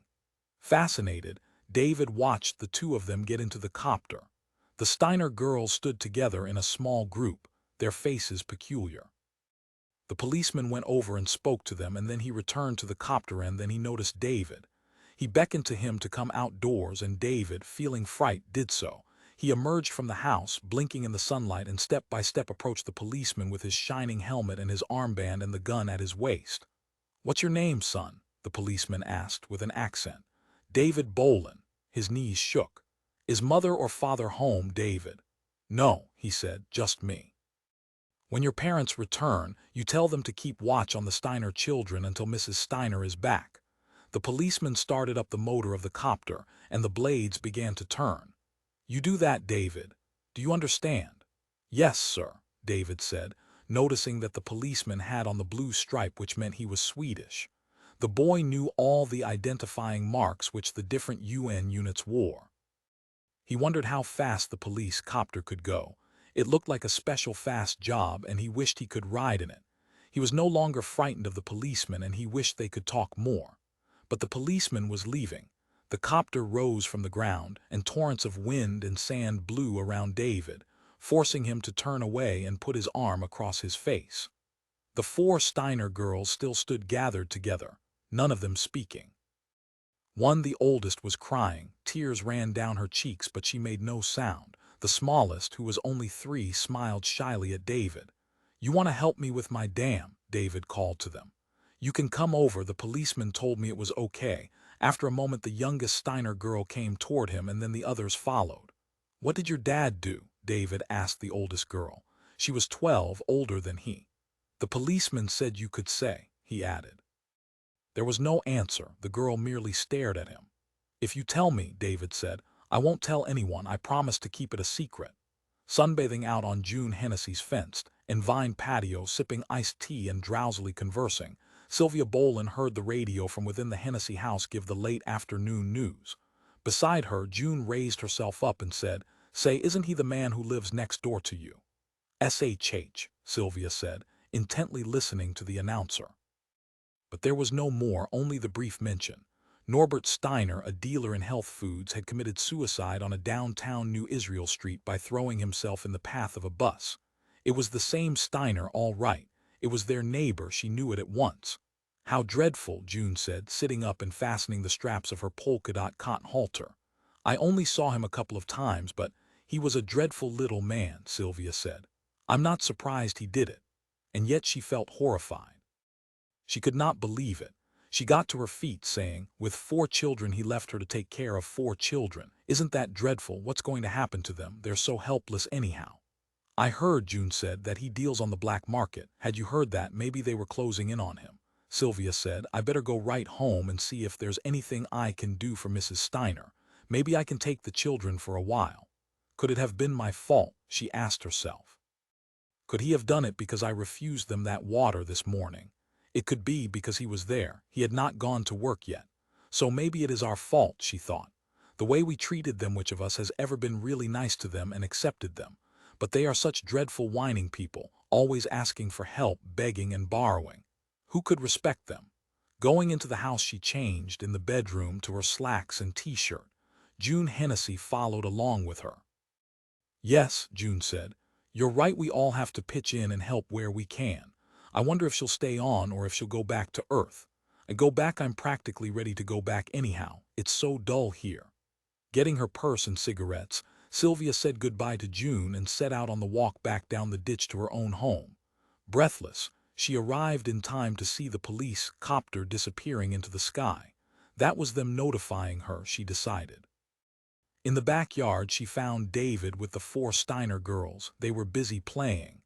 "Did they take Mrs. Steiner with them?" she called to David. The boy scrambled at once to his feet and came up to her excitedly. "Mom, she went along with him. I'm taking care of the girls." That's what I was afraid of, Silvia thought. The four girls still sat at the dam, playing a slow-motion, apathetic game with the mud and water, none of them looking up or greeting her. They seemed inert, no doubt from the shock of learning about their father's death. Only the smallest one showed any signs of reviving, and she probably had not comprehended the news in the first place. Already, Silvia thought, that little man's death has reached out and touched others, and the coldness is spreading. She felt the chill in her own heart. And I did not even like him, she thought. The sight of the four Steiner girls made her quake. Am I going to have to take on these pudding-white, plump, vapid, low-class children? She asked herself. The answering thought thrust its way up, tossing every other consideration aside. I don't want to. She felt panic because it was obvious that she had no choice. Even now they were playing on her land, in her garden she had them already. Hopefully the smallest girl asked, Ms. Bohlen, could we have some more water for our dam? Water, always wanting water, Silvia thought, always leeching on us as if it was a trait born into them. She ignored the child and said instead to her son, come into the house, I want to talk to you. Together they went indoors where the girls could not overhear. David, she said, their father is dead, it came over the radio. That's why the police came and took her. We'll have to help out for a while. Tried to smile, but it was impossible. However much we may dislike the Steiners, David burst out. I don't dislike them, Mom. How come he died? Did he have a heart attack? Was he set on by wild Bleekmen? Could that be? It doesn't matter how he happened to die. What we have to think of now is what we can do for those girls. Her mind was empty, she could think of nothing. All she knew was that she did not want to have the girls near her. What should we do? She asked David. Maybe fix them lunch. They told me they didn't have any, she was just about to fix it. Silvia went out from the house and down the path. I'm going to fix lunch, girls, for any of you who want it, over at your house. She waited a moment and then started toward the Steiner house. When she looked back, she saw that only the smallest child was following. The oldest girl said in a tear-choked voice, no, thank you. You'd better eat, Silvia said, but she was relieved.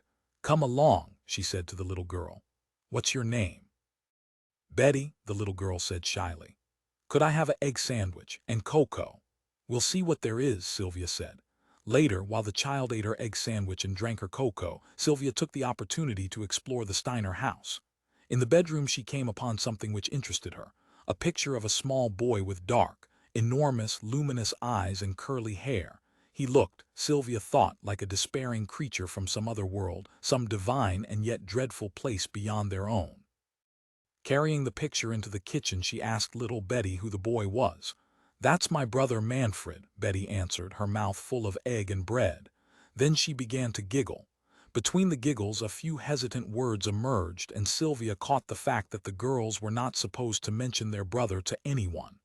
Why doesn't he live with you? Silvia asked, full of curiosity. He's at camp, Betty said, because he can't talk. What a shame, Silvia said, and she thought, at that camp in New Israel, no doubt. No wonder the girls aren't supposed to mention him. He's one of those anomalous children you hear of but never see. The thought made her sad. Unglimpsed tragedy in the Steiner household. She had never guessed. And it was in New Israel that Mr. Steiner had taken his life. Undoubtedly, he had been visiting his son. Then it has nothing to do with us, she decided as she returned the picture to its place in the bedroom. Mr. Steiner's decision was based on a personal matter, so she felt relieved. Strange, she thought, how one has the immediate reaction of guilt and responsibility when one hears of a suicide. If only I hadn't done this or had done that.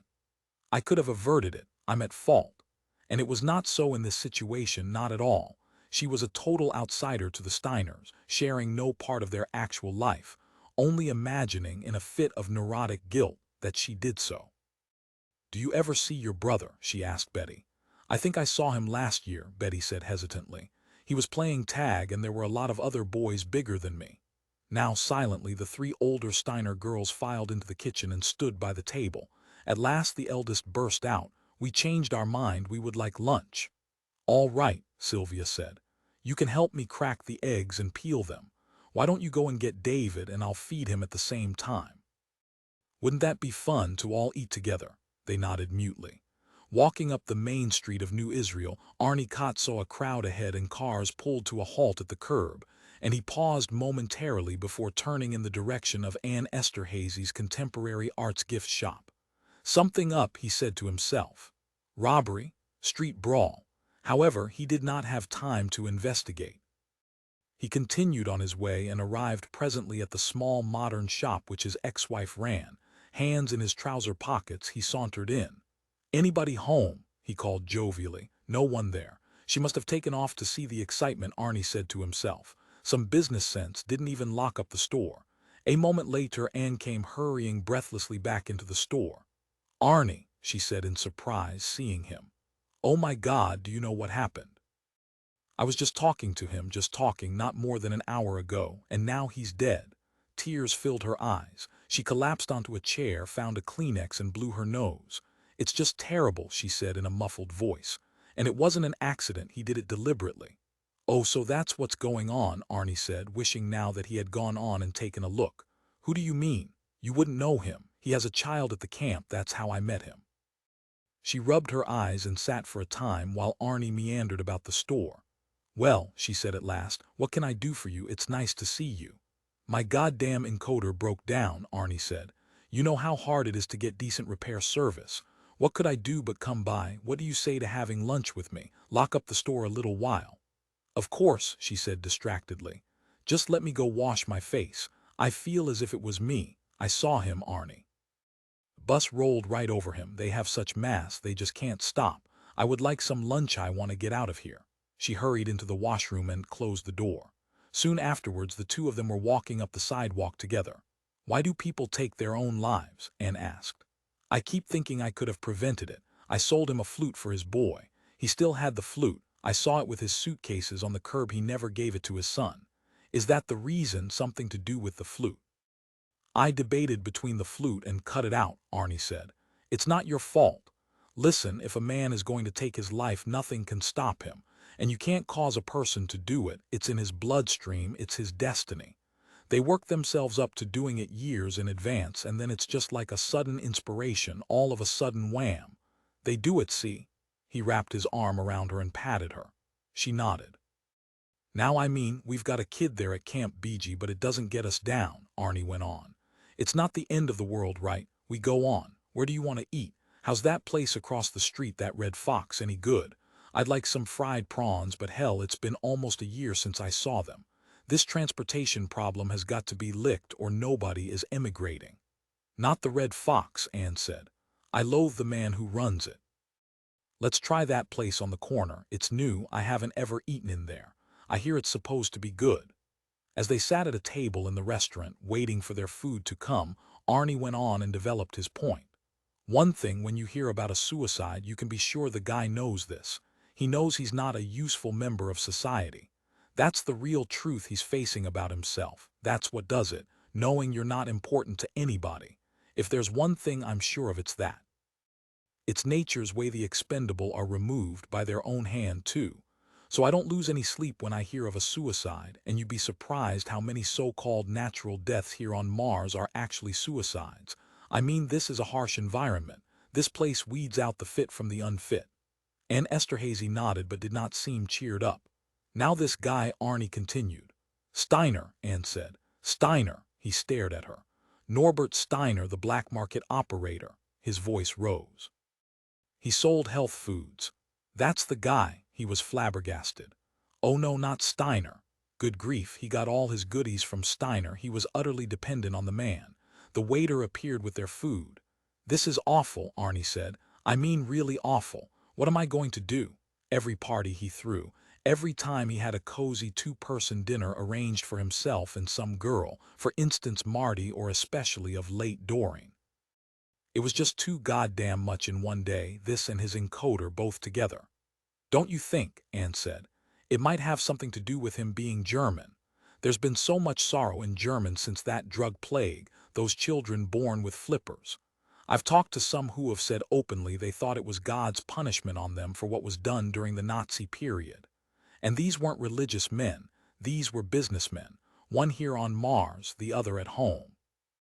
"That damn stupid Steiner," Arnie said. "That cabbage head. Eat your food, Arnie." She began to unfold her napkin. "The soup looks good." "I can't eat," he said. "I don't want this siop." He pushed his soup bowl away. "You're still just like a big baby," Anne said, "still having your tantrums." Her voice was soft and compassionate. "Hell," he said, "sometimes I feel like I've got the weight of the entire planet on me and you call me a baby." He glared at her in baffled outrage. "I didn't know that Norbert Steiner was involved in the black market," Anne said. "Naturally you wouldn't, you and your lady committees. What do you know about the world around you? That's why I'm here. I read that last ad you had in the Times and it stank. You have to stop giving out that crap like you do. It repels intelligent people. It's just for other cranks like yourself." "Please," Anne said, "eat your food. Calm down. I'm going to assign a man from my hall to look over your material before you distribute it, a professional." "Are you?" she said mildly. "We've got a real problem. We're not getting the skilled people to come over from Earth anymore, the people we need. We're rotting. Everybody knows that. We're falling apart." Smiling, Anne said, "Somebody will take Mr. Steiner's place. There must be other black market operators."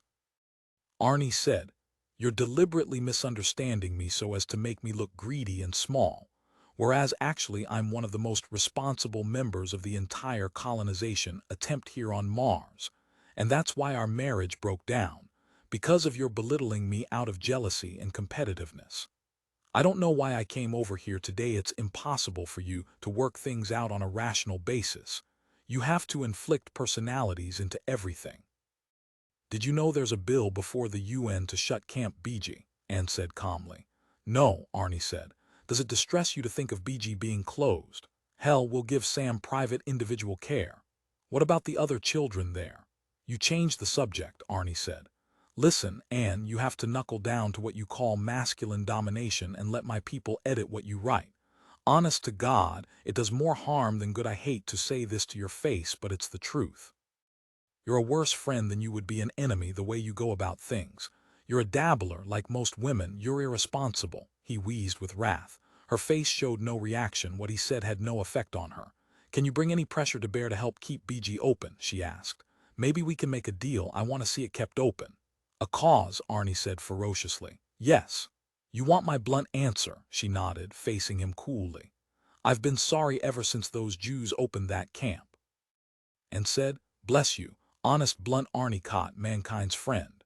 It tells the entire world we've got nuts here on Mars, that if you travel across space to get here you're apt to damage your sexual organs and give birth to a monster that would make those German flipper people look like your next-door neighbor. You and the gentleman who runs the Red Fox. I'm just being hard-headedly realistic. We're in a struggle for our life. We've got to keep people emigrating here or we're dead on the vine, Anne. You know that? If we didn't have Camp BG, we could advertise that away from Earth's H-bomb testing, contaminated atmosphere, there are no abnormal births. I hope to see that, but BG spoils it. Not BG, the births themselves. No one would be able to check up and show our abnormal births," Arnie said. "Without BG, you'd say it, knowing it's not true if you could get away with it, telling them back home that they're safer here." "Sure." He nodded. "That's immoral. Number, listen. You're the immoral one, you and those other ladies. By keeping Camp BG open let's not argue, we'll never agree. Let's eat and then you go on back to Lewistown. I can't take any more." They ate their meal in silence. Dr. Milton Glob, member of the psychiatric pool at Camp BG, on loan from the Interplan Truckers Union settlement, sat by himself in his own office once more, back from BG, his stint there over for today. In his hands he held a bill for roof repairs done on his home the month before. He had put off the work. It involved the use of the scraper, which kept the sand from piling up, but finally the settlement building inspector had mailed him a 30-day condemnation notice. So he had contacted the roofing maintenance workers, knowing that he could not pay but seeing no alternative. He was broke. This had been the worst month so far. If only Jean, his wife, could spend less. But the solution did not lie there anyhow. The solution was to acquire more patients. The IDU paid him a monthly salary, but for every patient he received an additional $50 bonus. Incentive, it was called. In actuality, it meant the difference between debt and solvency. Nobody with a wife and children could possibly live on the salary offered to psychiatrists, and the ITU, as everyone knew, was especially parsimonious. And yet Dr. Glob continued to live in the ITU settlement. It was an orderly community, in some respects much like Earth. New Israel, like the other national settlements, had a charged, explosive quality. As a matter of fact, Dr. Glob had once lived in another national colony, the United Arab Republic I, a particularly opulent region in which much vegetation, imported from home, had been induced to grow. But to him, the settlers' constant animosity toward neighboring colonies had been first irritating and then appalling. Men, at their daily jobs, brooded over wrongs committed. The most charming individuals blew up when certain topics were mentioned, and at night the hostility took practical shape. The national colonies lived for the night. Then the research labs, which were scenes of scientific experimentation and development during the day, were thrown open to the public, and infernal machines were turned out. It was all done with much excitement and glee, and of course national pride. The hell with them, Dr. Glob thought. Their lives were wasted. They had simply carried over the old quarrels from Earth, and the purpose of colonization had been forgotten. For instance, in the UN newspaper that morning, he had read about a fracas in the streets of the electrical workers' settlement. The newspaper account implied that the nearby Italian colony was responsible, since several of the aggressors had been wearing the long waxed mustaches popular in the Italian colony. A knock at his office door broke his line of thought. "Yes," he said, putting the roofing bill away in a desk drawer. "Are you ready for Goodmember Purdy?" His wife asked, opening the door in the professional manner that he had taught her. "Send Goodmember Purdy in," Dr. Glob said. "Wait a couple of minutes, though, so I can read over his case history." "Did you eat lunch?" Jean asked. "Of course. Everybody eats lunch." "You look wan," she said. "That's bad," Dr. Glob thought. He went from his office into the bathroom, where he carefully darkened his face with the caramel-colored powder currently in fashion. It did improve his looks, although not his state of mind. The theory behind the powder was that the ruling circles in the ITU were of Spanish and Puerto Rican ancestry, and they were apt to feel intimidated if a hired person had skin lighter than their own. Of course, the ads did not put it like that. The ads merely pointed out to hired men in the settlement that the Martian climate tends to allow natural skin tone to fade to unsightly white.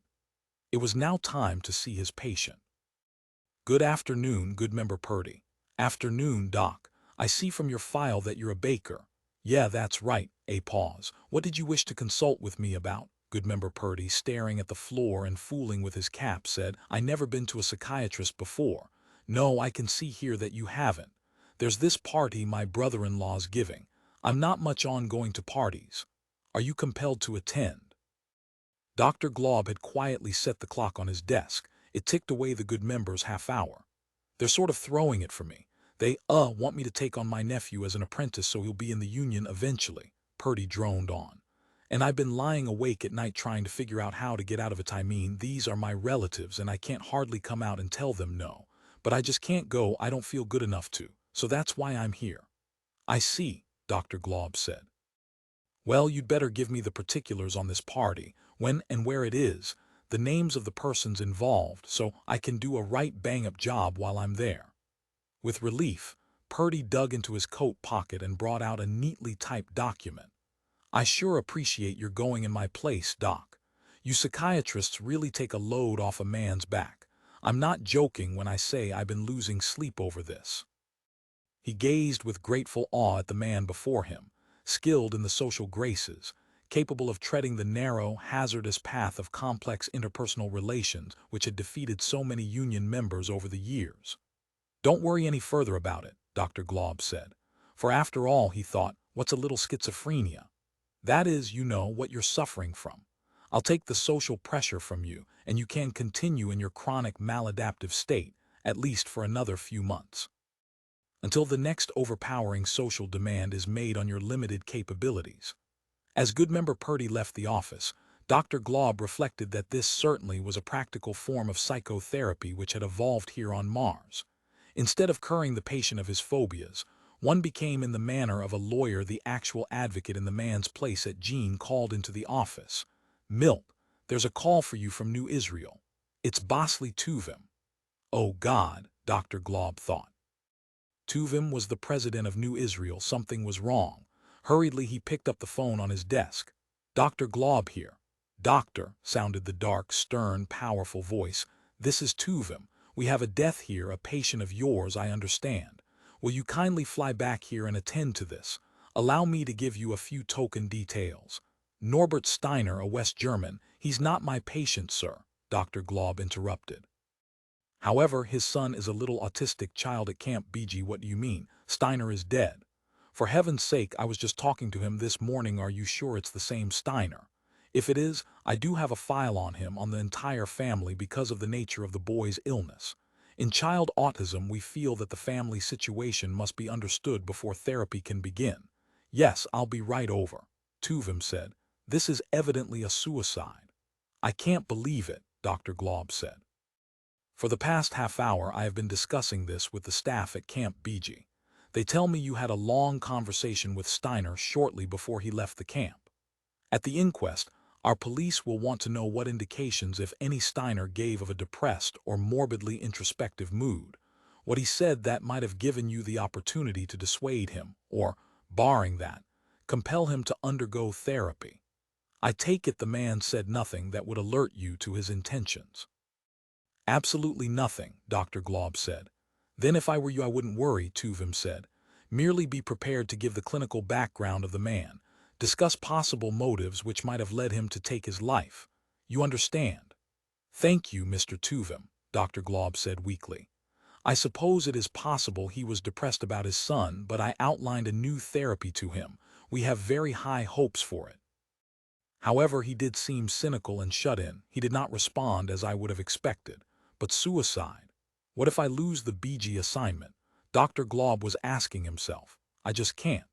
Working there once a week added enough to his income so that he could imagine, although not attain, financial security. The BG check at least made the goal plausible. Didn't it occur to that idiot Steiner what effect his death might have on others? Yes, it must have. He did it to get vengeance on us. Paying us back, but for what? For trying to heal his child. This is a very serious matter, he realized. A suicide, so close on the heels of a doctor-patient interview. Thank God Mr. Tuvim warned me. Even so, the newspapers will pick it up, and all those who want to see Camp BG closed will benefit from this. Having repaired the refrigeration equipment at McAuliffe's Dairy Ranch, Jack Bohlen returned to his copter, put his toolbox behind the seat, and contacted his employer, Mr. Yi. "The school," Mr. Yi said. "You must go there, Jack. I still have no one else to take that assignment." "Okay, Mr. Yi." He started up the motor of the copter, feeling resigned to it. "A message from your wife, Jack." "Oh." He was surprised. His employer frowned on wives of his employees phoning in, and Silvia knew that. Maybe something had happened to David. "Can you tell me what she said?" he asked. Mr. Yi said, "Mrs. Bohlen asked our switchboard girl to inform you that a neighbor of yours, a Mr. Steiner, has taken his own life. Mrs. Bohlen is caring for the Steiner children. She wants you to know. She also asked if it was possible for you to come home tonight, but I told her that although we regretted it, we could not spare you. You must stay available on call until the end of the week, Jack." Steiner dead, Jack said to himself. The poor ineffectual sap. Well, maybe he's better off. "Thank you, Mr. Yi," he said into the microphone. As the copter lifted from the sparse grass of the pasture, Jack thought, this is going to affect all of us, and deeply. It was a strong and acute feeling, an intuition.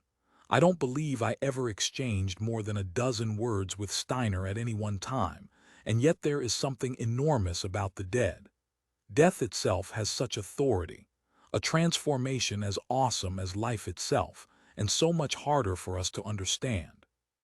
He turned the copter in the direction of the UN headquarters on Mars, on his way to the great self-winding entity of their lives, the unique artificial organism which was their public school, a place he feared more than any other in his experience away from home. Why was it that the public school unnerved him? Scrutinizing it from above, he saw the duck egg-shaped building, white against the dark, blurred surface of the planet, apparently dropped there in haste. It did not fit into its surroundings. As he parked in the paved lot at the entrance, he discovered that the tips of his fingers had whitened and lost feeling, a sign, familiar to him, that he was under tension. And yet this place did not bother David, who was picked up and flown here 3 days a week, along with other children of his achievement group. Evidently it was some factor in his own personal makeup. Perhaps because his knowledge of machines was so great, he could not accept the illusion of the school, could not play the game. For him, the artifacts of the school were neither inert nor alive. They were in some way both. Soon he sat in a waiting room, his tool box beside him. From a magazine rack he took a copy of Motor World and heard, with his trained ears, a switch click. The school had noted his presence. It noted which magazine he selected, how long he sat reading, and what he next took. It measured him. A door opened, and a middle-aged woman wearing a tweed suit, smiling at him, said, "You must be Mr. Yee's repairman." "Yes," he said, standing. "So glad to see you." She beckoned him to follow her. "There's been so much fuss about this one teacher, but it is at the output stage." Striding down a corridor, she held a door open for him as he caught up. "The angry janitor," she said, pointing. He recognized it from his son's description. "It broke down suddenly," the woman was saying in his ear. "See." Right in the middle of its cycle it had gone down the street and shouted, and then it was just about to wave its fist. "Doesn't the master circuit know? I am the master circuit," the middle-aged woman said, smiling at him cheerfully, her steel-rimmed glasses bright with the sparkle in her eyes. "Of course," he said, chagrined. "We think it might be this," the woman, or rather this peripatetic extension of the school, said, holding out a folded paper. Unwadding it, he found a diagrammed congeries of self-regulating feedback valves. "This is an authority figure, isn't it?" he said. "Teaches the child to respect property. Very righteous type as the teachers go." "Yes," the woman said. Manually, he reset the angry janitor and restarted it. After clicking for a few moments, it turned red in the face, raised its arm and shouted, "You boys keep out of here, you understand." Watching the whiskery jowls tremble with indignation, the mouth open and shut, Jack Bohlen could imagine the powerful effect it would have on a child. His own reaction was one of dislike. However, this construct was the essence of the successful teaching machine. It did a good job, in conjunction with 24 other constructs placed, like booths in an amusement park, here and there along the corridors which made up the school. He could see the next teaching machine just around the corner. Several children stood respectfully in front of it as it delivered its harangue. And then I thought, it was telling them in an affable, informal voice, "My gosh, what is it we folks can learn from an experience like that? Do any of you know, you Sally?" A small girl's voice. Well, maybe we can learn that there is some good in everybody, no matter how bad they act." "What do you say, Victor?" the teaching machine bumbled on. "Let's hear from Victor Plank." A boy stammered, "I'd say about what Sally said, that most people are really good underneath if you take the trouble to really look. Is that right, Mr. Whitlock?" So Jack was overhearing the Whitlock teaching machine. His son had spoken of it many times. It was a favorite of his. As he got out his tools, Jack listened to it. The Whitlock was an elderly, white-haired gentleman with a regional accent, perhaps that of Kansas. He was kindly, and he let others express themselves. He was a permissive variety of teaching machine, with none of the gruffness and authoritarian manner of the angry janitor. He was, in fact, as near as Jack could tell, a combination of Socrates and Dwight D. Eisenhower. "Sheep are funny," the Whitlock said. "Now, you look at how they behave when you throw some grub over the fence to them, such as corn stalks. Why, they'll spot that from a mile away." The Whitlock chuckled. "They're smart when it comes to what concerns them. And maybe that helps us see what true smartness is. It isn't having read a lot of books or knowing long words. It's being able to spot what's to our advantage. It's got to be useful to be real smartness." Kneeling down, Jack began unscrewing the back from the angry janitor. The master circuit of the school stood watching. This machine, he knew, went through its song and dance in response to a reel of instruction tape. But its performance was open to modification at each stage, depending on the behavior of its audience. It was not a closed system. It compared the children's answers with its own tape, then matched, classified, and at last responded. There was no room for a unique answer because the teaching machine could recognize only a limited number of categories. And yet it gave a convincing illusion of being alive and viable. It was a triumph of engineering. Its advantage over a human teacher lay in its capacity to deal with each child individually. It tutored rather than merely teaching. A teaching machine could handle up to 1,000 pupils and yet never confuse one with the next. With each child, its responses altered so that it became a subtly different entity. Mechanical, yes, but almost infinitely complex. The teaching machines demonstrated a fact that Jack Bohlen was well aware of. There was an astonishing depth to the so-called artificial. And yet he felt repelled by the teaching machines. For the entire public school was geared to a task which went contrary to his grain. The school was there not to inform or educate, but to mold, and along severely limited lines. It was the link to their inherited culture, and it peddled that culture in its entirety to the young. It bent its pupils to it. Perpetuation of the culture was the goal, and any special quirks in the children which might lead them in another direction had to be ironed out. It was a battle, Jack realized, between the composite psyche of the school and the individual psyches of the children, and the former held all the key cards. A child who did not properly respond was assumed to be autistic, that is, oriented according to a subjective factor that took precedence over his sense of objective reality. And that child wound up by being expelled from the school. He went after that to another sort of school entirely, one designed to rehabilitate him. He went to Camp Ben Gurion. He could not be taught. He could only be dealt with as ill. Autism, Jack reflected as he unscrewed the back of the angry janitor, had become a self-serving concept for the authorities who governed Mars. Replaced the older term psychopath, which in its time had replaced moral imbecile, which had replaced criminally insane. And at Camp BG, the child had a human teacher, or rather therapist. Ever since his own son David had entered the public school, Jack had waited to hear the bad news, that the boy could not be graded along the scale of achievement by which the teaching machines classified their pupils. However, David had responded heartily to the teaching machines, had in fact scored very high. The boy liked most of his teachers and came home raving about them. He got along fine with even the most severe of them, and by now it was obvious that he had no problems. He was not autistic, and he would never see the inside of Camp BG, but this had not made Jack feel better. Nothing, Silvia had pointed out, would make him feel better. Only the two possibilities lay open, the public school and Camp BG, and Jack distrusted both. And why was that? He did not know. Perhaps, he had once conjectured, it was because there really was such a condition as autism. It was a childhood form of schizophrenia, which a lot of people had. Schizophrenia was a major illness which touched sooner or later almost every family. It meant, simply, a person who could not live out the drives implanted in him by his society. The reality which the schizophrenic fell away from or never incorporated in the first place was the reality of interpersonal living, of life in a given culture with given values. It was not biological life, or any form of inherited life, but life which was learned. It had to be picked up bit by bit from those around one, parents and teachers, authority figures in general. From everyone a person came in contact with during his formative years. The public school, then, was right to eject a child who did not learn, because what the child was learning was not merely facts or the basis of a money-making or even useful career. It went much deeper. The child learned that certain things in the culture around him were worth preserving at any cost. His values were fused with some objective human enterprise. And so, he himself became a part of the tradition handed down to him.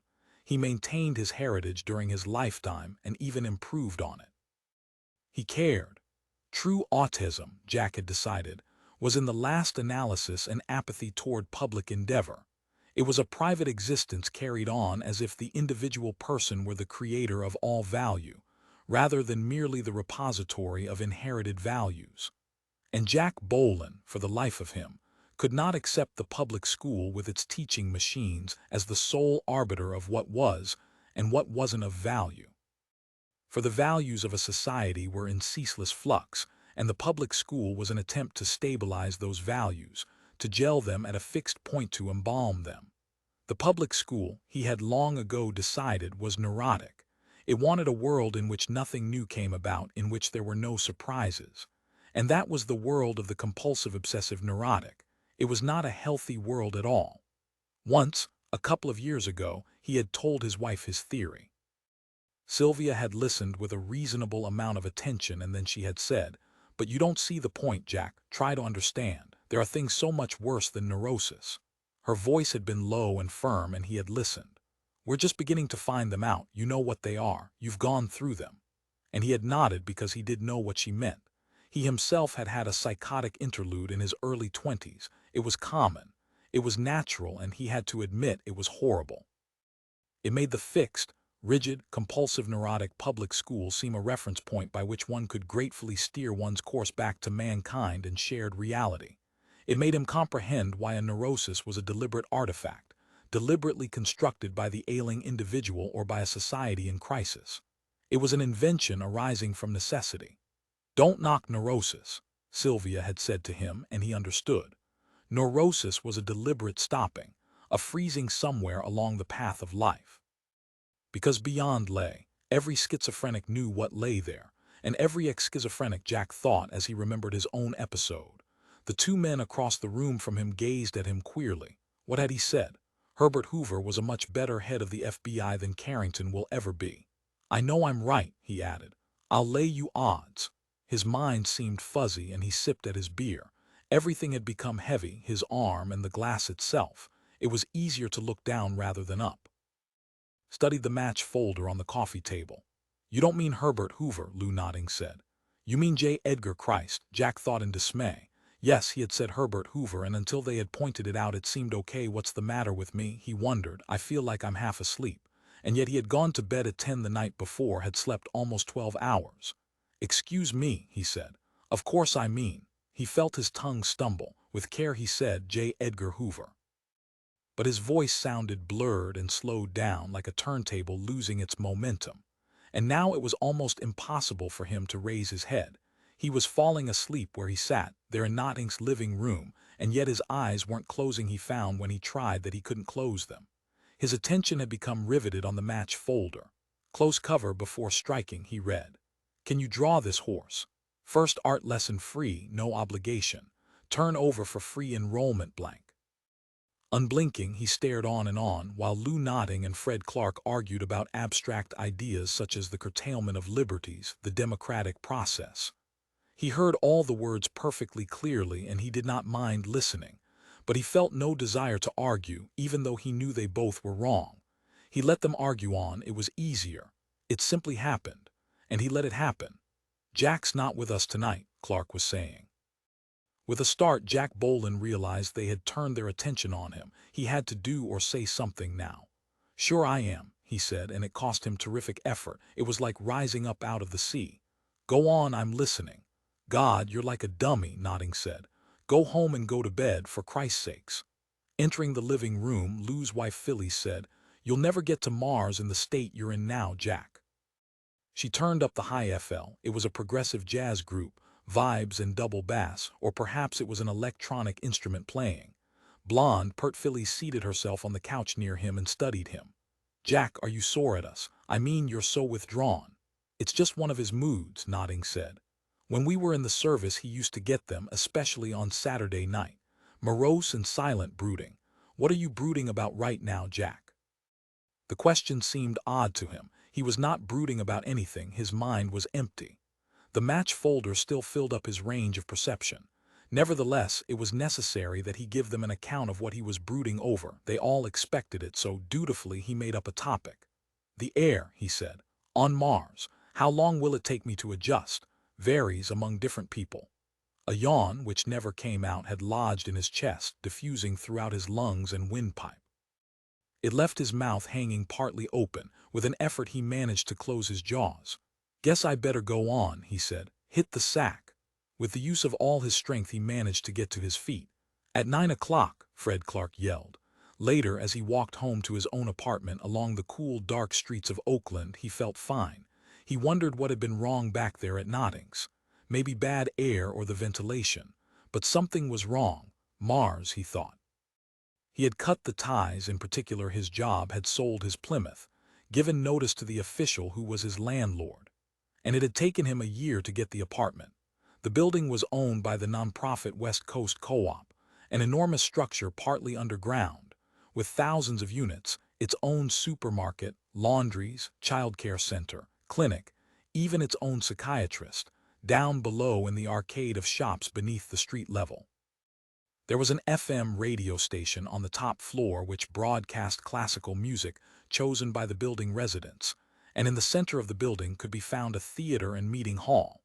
This was the newest of the huge cooperative apartment buildings, and he had given it all up, suddenly. One day he had been in the building's bookstore, waiting in line to buy a book, and the idea came to him. After he had given notice, he had wandered along the corridors of the co-op arcade. When he came to the bulletin board with its tacked-up notices, he had halted automatically to read them. Children scampered past him, on their way to the playground behind the building. One notice, large and printed, attracted his attention.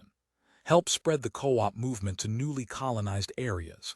Immigration prepared by the co-op board in Sacramento in answer to big business and big labor union exploitation of mineral-rich areas of Mars. Sign up now. It read much like all the co-op notices, and yet why not? A lot of young people were going, and what was left for him on Earth? He had given up his co-op apartment, but he was still a member. He still had his share of stock and his number. Later on, when he had signed up and was in the process of being given his physical and his shots, the sequence had blurred in his mind. He remembered the decision to go to Mars as coming first, and then the giving up of his job and apartment. It seemed more rational that way, and he told that story to his friends. But it simply wasn't true. What was true? For almost 2 months he had wandered about, confused and despairing, not certain of anything except that on November 14 his group, 200 co-op members, would leave for Mars, and then everything would be changed. The confusion would lift and he would see clearly, as he had once at some vague period in the past. He knew that. Once he had been able to establish the order of things in space and time. Now, for reasons unknown to him, both space and time had shifted so that he could not find his bearings in either one. His life had no purpose. For 14 months he had lived with one massive goal, to acquire an apartment in the huge new co-op building, and then when he had gotten it, there was nothing. The future had ceased to exist. He listened to the box sweets which he requested, he bought food at the supermarket and browsed in the building bookstore. But what for? He asked himself. Who am I? And at his job his ability faded away. That was the first indication, and in some ways the most ominous of all. That was what had first frightened him. It began with a weird incident which he was never able fully to account for. Apparently, part of it had been pure hallucination. But which part? It had been dreamlike, and he had had a moment of overwhelming panic, the desire to run, to get out at any cost. His job was with an electronics firm in Redwood City, south of San Francisco. He operated a machine which maintained quality control along the assembly line. It was his responsibility to see that his machine did not deviate from its concept of acceptable tolerances in a single component, a liquid helium battery no larger than a match head. One day he was summoned to the personnel manager's office unexpectedly. He did not know why they wanted him, and as he took the elevator up he was quite nervous. Later he remembered that he was unusually nervous. "Come in, Mr. Bohlen." The personnel manager, a fine-looking man with curly gray hair, perhaps a fashion wig, welcomed him into his office. "This won't take but a moment." He eyed Jack keenly. "Mr. Bohlen, why aren't you cashing your paychecks?" There was silence. "Aren't I?" Jack said. His heart thudded ponderously, making his body shake. He felt unsteady and tired. "I thought I was," he said to himself. "You could stand a new suit," the personnel manager said, "and you need a haircut. Of course it's your business." Putting his hand to his scalp, Jack felt about puzzled. Did he need a haircut? Hadn't he just had one last week? Or maybe it was longer ago than that. He said, "Thanks." He nodded. "Okay, I will, what you just said." And then the hallucination, if it was that, happened. He saw the personnel manager in a new light. The man was dead. He saw through the man's skin his skeleton. It had been wired together, the bones connected with fine copper wire. The organs, which had withered away, were replaced by artificial components. Kidney, heart, lungs, everything was made of plastic and stainless steel, all working in unison but entirely without authentic life. The man's voice issued from a tape, through an amplifier and speaker system.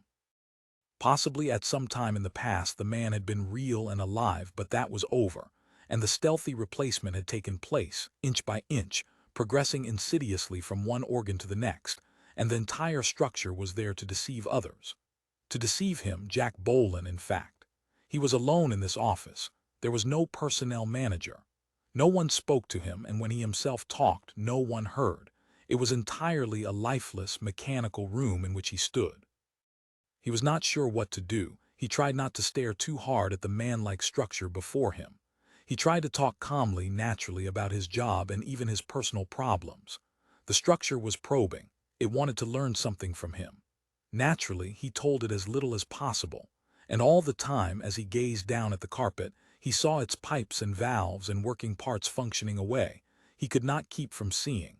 All he wanted to do was get away as soon as possible. He began to sweat. He was dripping with sweat and trembling, and his heart pounded louder and louder. "Bohlen," the structure said, "are you sick?" "Yes," he said. "Can I go back down to my bench now?" He turned and started toward the door. "Just a moment," the structure said from behind him. That was when panic overtook him and he ran. He pulled the door open and ran out into the hall. An hour or so later he found himself wandering along an unfamiliar street in Burlingame. He did not remember the intervening time, and he did not know how he had gotten where he was. His legs ached. Evidently he had walked mile after mile. His head was much clearer. "I'm schizophrenic," he said to himself. "I know it. Everyone knows the symptoms. It's catatonic excitement with paranoid coloring. The mental health people drill it into us, even into the school kids. I'm another one of those. That was what the personnel manager was probing. I need medical help." As Jack removed the power supply of the angry janitor and laid it on the floor, the master circuit of the school said, "You are very skillful." Jack glanced up at the middle-aged female figure and thought to himself, "It's obvious why this place unnerves me. It's like my psychotic experience of years ago. Did I at that time look into the future? There had been no schools of this kind then, or if there had, he had not seen them or known about them." "Thank you," he said. What had tormented him ever since the psychotic episode with the personnel manager at Corona Corporation was this. Suppose it was not a hallucination. Suppose the so-called personnel manager was as he had seen him, an artificial construct, a machine like these teaching machines. If that had been the case, then there was no psychosis. Instead of a psychosis, he had thought again and again, it was more on the order of a vision, a glimpse of absolute reality, with the facade stripped away. And it was so crushing, so radical an idea that it could not be meshed with his ordinary views, and the mental disturbance had come out of that. Reaching into the exposed wiring of the angry janitor, Jack felt expertly with his long fingers until at last he touched what he knew to be there, a broken lead. "I think I've got hold of it," he said to the master circuit of the school. Thank God, he thought, these aren't the old-fashioned printed circuits. Were that the case, he would have to replace the unit. Repair would be impossible. "My understanding," the master circuit said, "is that much effort went into the designing of the teachers' ray problems of repair. We have been fortunate so far. No prolonged interruption of service has taken place. However, I believe that preventive maintenance is indicated wherever possible. Therefore, I would like you to inspect one additional teacher which has as yet shown no signs of a breakdown. It is uniquely vital to the total functioning of the school." The master circuit paused politely as Jack struggled to get the long tip of the soldering gun past the layers of wiring. "It is kindly Dad which I want you to inspect," Jack said. "Kindly Dad." And he thought acidly, "I wonder if there's an Aunt Mom in here somewhere. Aunt Mom's delicious home-baked tall tales for little tots to imbibe." He felt nauseated. "You are familiar with that teacher."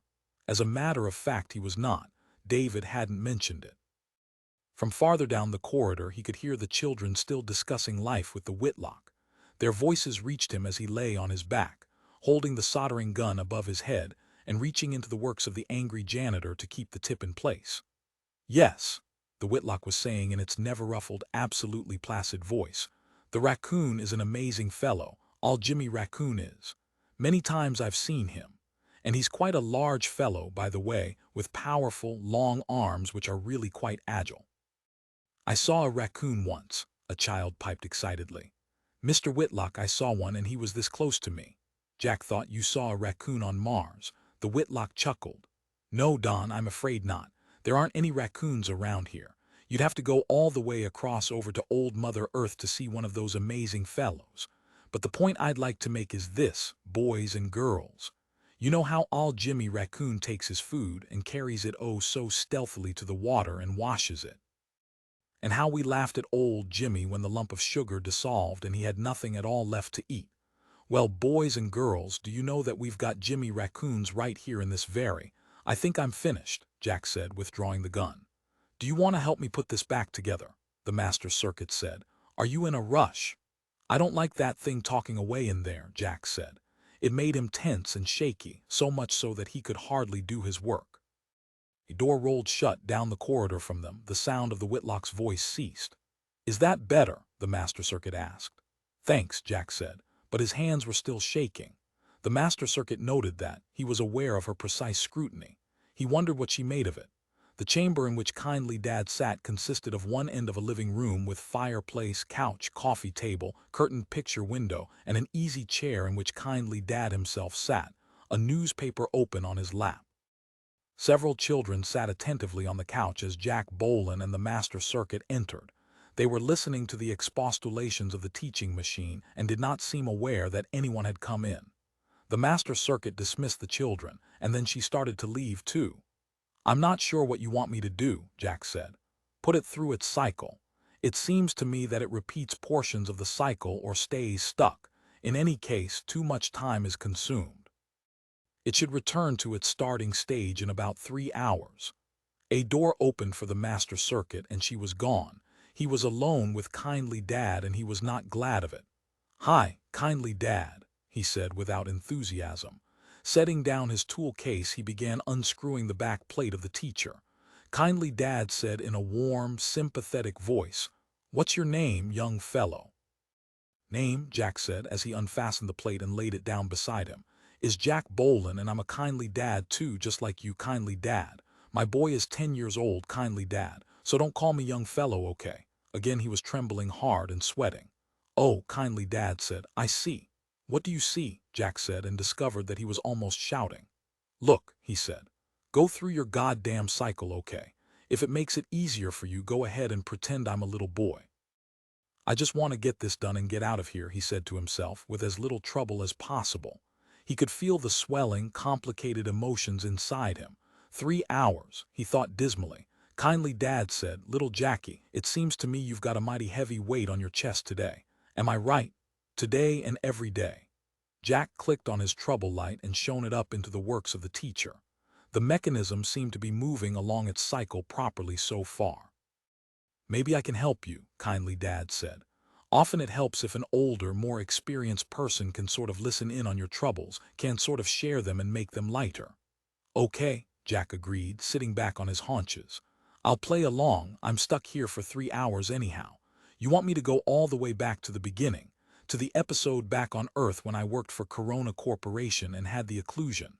Start wherever you like, Kindly Dad said graciously. Do you know what schizophrenia is, Kindly Dad? I believe I've got a pretty good idea, Jackie, Kindly Dad said. Well, Kindly Dad, it's the most mysterious malady in all medicine, that's what it is. And it shows up in 1 out of every 6 people, which is a lot of people. Yes, that certainly is, Kindly Dad said.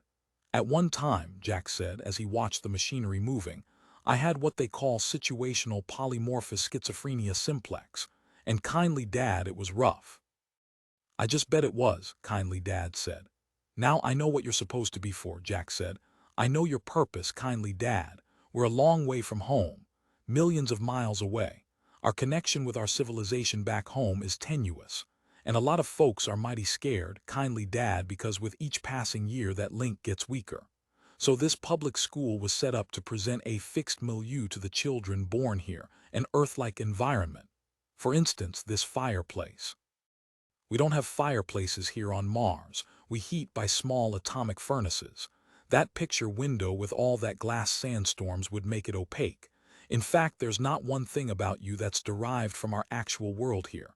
Do you know what a Bleekman is, Kindly Dad? Can't say that I do, little Jackie. What is a Bleekman?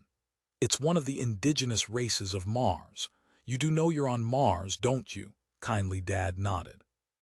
Schizophrenia, Jack said, is one of the most pressing problems human civilization has ever faced. Frankly, kindly Dad, I emigrated to Mars because of my schizophrenic episode when I was 22 and worked for Corona Corporation. I was cracking up. I had to move out of a complex urban environment and into a simpler one, a primitive frontier environment with more freedom. The pressure was too great for me. It was emigrate or go mad. That co-op building. Can you imagine a thing going down level after level and up like a skyscraper, with enough people living there for them to have their own supermarket? I went mad standing in line at the bookstore. Everybody else, kindly Dad, every single person in that bookstore and in that supermarket, all of them lived in the same building I did. It was a society, kindly Dad, that one building. And today it's small by comparison with some that have been built. What do you say to that? My, kindly Dad said, shaking his head. Now here's what I think, Jack said. I think this public school and you teaching machines are going to rear another generation of schizophrenics, the descendants of people like me who are making a fine adaptation to this new planet. You're going to split the psyches of these children because you're teaching them to expect an environment which doesn't exist for them. It doesn't even exist back on Earth now. It's obsolete. Ask that Whitlock teacher if intelligence doesn't have to be practical to be true intelligence. I heard it say so. It has to be a tool for adaptation. Right, kindly Dad? Yes, little Jackie, it has to be. What you ought to be teaching, Jack said, is how do we— Yes, little Jackie, kindly Dad interrupted him, it has to be. And as it said this, a gear tooth slipped in the glare of Jack's trouble light and a phase of the cycle repeated itself. You're stuck, Jack said. Kindly Dad, you've got a worn gear tooth. Yes, little Jackie, kindly Dad said, it has to be. You're right, Jack said, it does have to be. Everything wears out eventually, nothing is permanent. Change is the one constant of life. Right, kindly Dad? Yes, little Jackie, kindly Dad said, it has to be. Shutting off the teaching machine at its power supply, Jack began to disassemble its main shaft, preparatory to removing the worn gear. You found it, the master circuit said, when Jack emerged a half-hour later wiping his face with his sleeve. Yes, he said. He was exhausted. His wristwatch told him that it was only 4 o'clock. An hour more of work lay ahead of him. The master circuit accompanied him to the parking lot. I am quite pleased with the promptness with which you attended to our needs, she said. I will telephone Mr. Yi and thank him. He nodded and climbed into his copter, too worn out even to say goodbye. Soon he was ascending. The duck egg, which was the UN-operated public school, became small and far away below him. Its stifling presence vanished and he could breathe again. Flipping on his transmitter, he said, Mr. Yi, this is Jack. I'm done at the school. What next? After a pause, Mr. Yi's pragmatic voice answered. Jack, Mr. Arnie Kott at Lewistown called us. He requested that we service an encoding dictation machine in which he places great trust. Since all others of our crew are tied up, I am sending you. 6 Arnie Kott owned the only harpsichord on Mars. However, it was out of tune, and he could find no one to service it. No matter which way you cut it, there were no harpsichord tuners on Mars. For a month now, he had been training his tame Bleekmen to tackle this task. Bleekmen had a fine ear for music, and his particular one seemed to understand what Arnie wanted. Heliogabalus had been provided with a translation into the Bleekie dialect of a manual on keyboard instrument maintenance, and Arnie expected results any day now. But meanwhile the harpsichord was virtually unplayable. Back in Lewistown from his visit to Ann Esterhazy, Arnie Kott felt glum. The death of the black market goodies man, Norbert Steiner, was a solid blow below the belt, and Arnie knew that he would have to make a move, probably a drastic and unprecedented one, to compensate for it. It was now 3 o'clock in the afternoon. What had he gotten out of his trip to New Israel? Only a piece of bad news. Anne, as usual, could not be talked into anything. She intended to go right on with her amateurish campaigns and causes, and if she were the laughingstock of Mars, it did not matter to her. God damn you, Heliogabalus, Arnie said with fury. You get that goddamn instrument playing right or I'm kicking you out of Lewistown. You can go back to eating beetles and roots in the desert with the rest of your kind." Seated on the floor beside the harpsichord, the Bleekman winced, glanced up acutely at Arnie Kott, then lowered his eyes to the manual once more. "Nothing ever gets fixed around here," Arnie grumbled. All Mars, he decided, was a sort of Humpty Dumpty. The original state had been one of perfection, and they and their property had all fallen from that state into rusty bits and useless debris. He felt sometimes as if he presided over an enormous junkyard. And then once more he thought about the Yi Company repair copter which he had run into in the desert and the Zwep piloting it. Independent bastards, Arnie said to himself. Ought to be taken down a peg or two, but they knew their worth. Vital to the economy of the planet, it was written on their faces. We bow to no man, etc. Arnie paced about the big front room of the Lewistown house which he maintained in addition to his apartment at Union Hall, hands in his pockets, scowling. Imagine, that guy talked back to me just like that, Arnie reflected. He must be a hell of a good repairman to be so confident. And Arnie also thought, I'm going to get that guy if it's the last thing I do. Nobody talks to me like that and gets away with it. But of the two thoughts about the Yi Company uppity repairman, the former slowly began to dominate his mind because he was a practical man, and he knew that things had to be kept running. Codes of conduct had to come second. We're not running a medieval society here, Arnie said to himself. If the guy's really good, he can say what he wants to me. All I care about is results. With that in mind, he telephoned the Yi Company at Bunchwood Park and soon had Mr. Yi himself on the line. Listen, Arnie said, I got a sick encoder over here, and if you fellows can get it working, maybe I can use you on a permanent contract basis. You follow me? There was no doubt of it. Mr. Yi followed him all right. He saw the entire picture. Our best man, sir, right away, and I know we'll give absolute satisfaction any hour of the day or night. I want one particular man, Arnie said, and he thereupon described the repairman he had met in the desert. Young, dark-haired, slender, Mr. Yi repeated. Glasses and with a nervous manner. That would be Mr. Jack Bohlen, our finest. Let me tell you, Arnie said, that this Bohlen guy talked to me in a way I don't let nobody talk to me, but after I thought it over I realized he was in the right, and when I see him I'm going to tell him that to his face. However, in actuality, Arnie Kott no longer could recall what the issue had been. That guy Bohlen seems to have a good head on him, he wound up. Can he get over here today? Without hesitation, Mr. Yi promised service by 5 o'clock. I appreciate that, Arnie said. And be sure and tell him that Arnie holds no grudges. Sure, I was taken aback at the time, but that's all over. Tell him, he pondered. Tell Bohlen he's got absolutely nothing to worry about regarding me.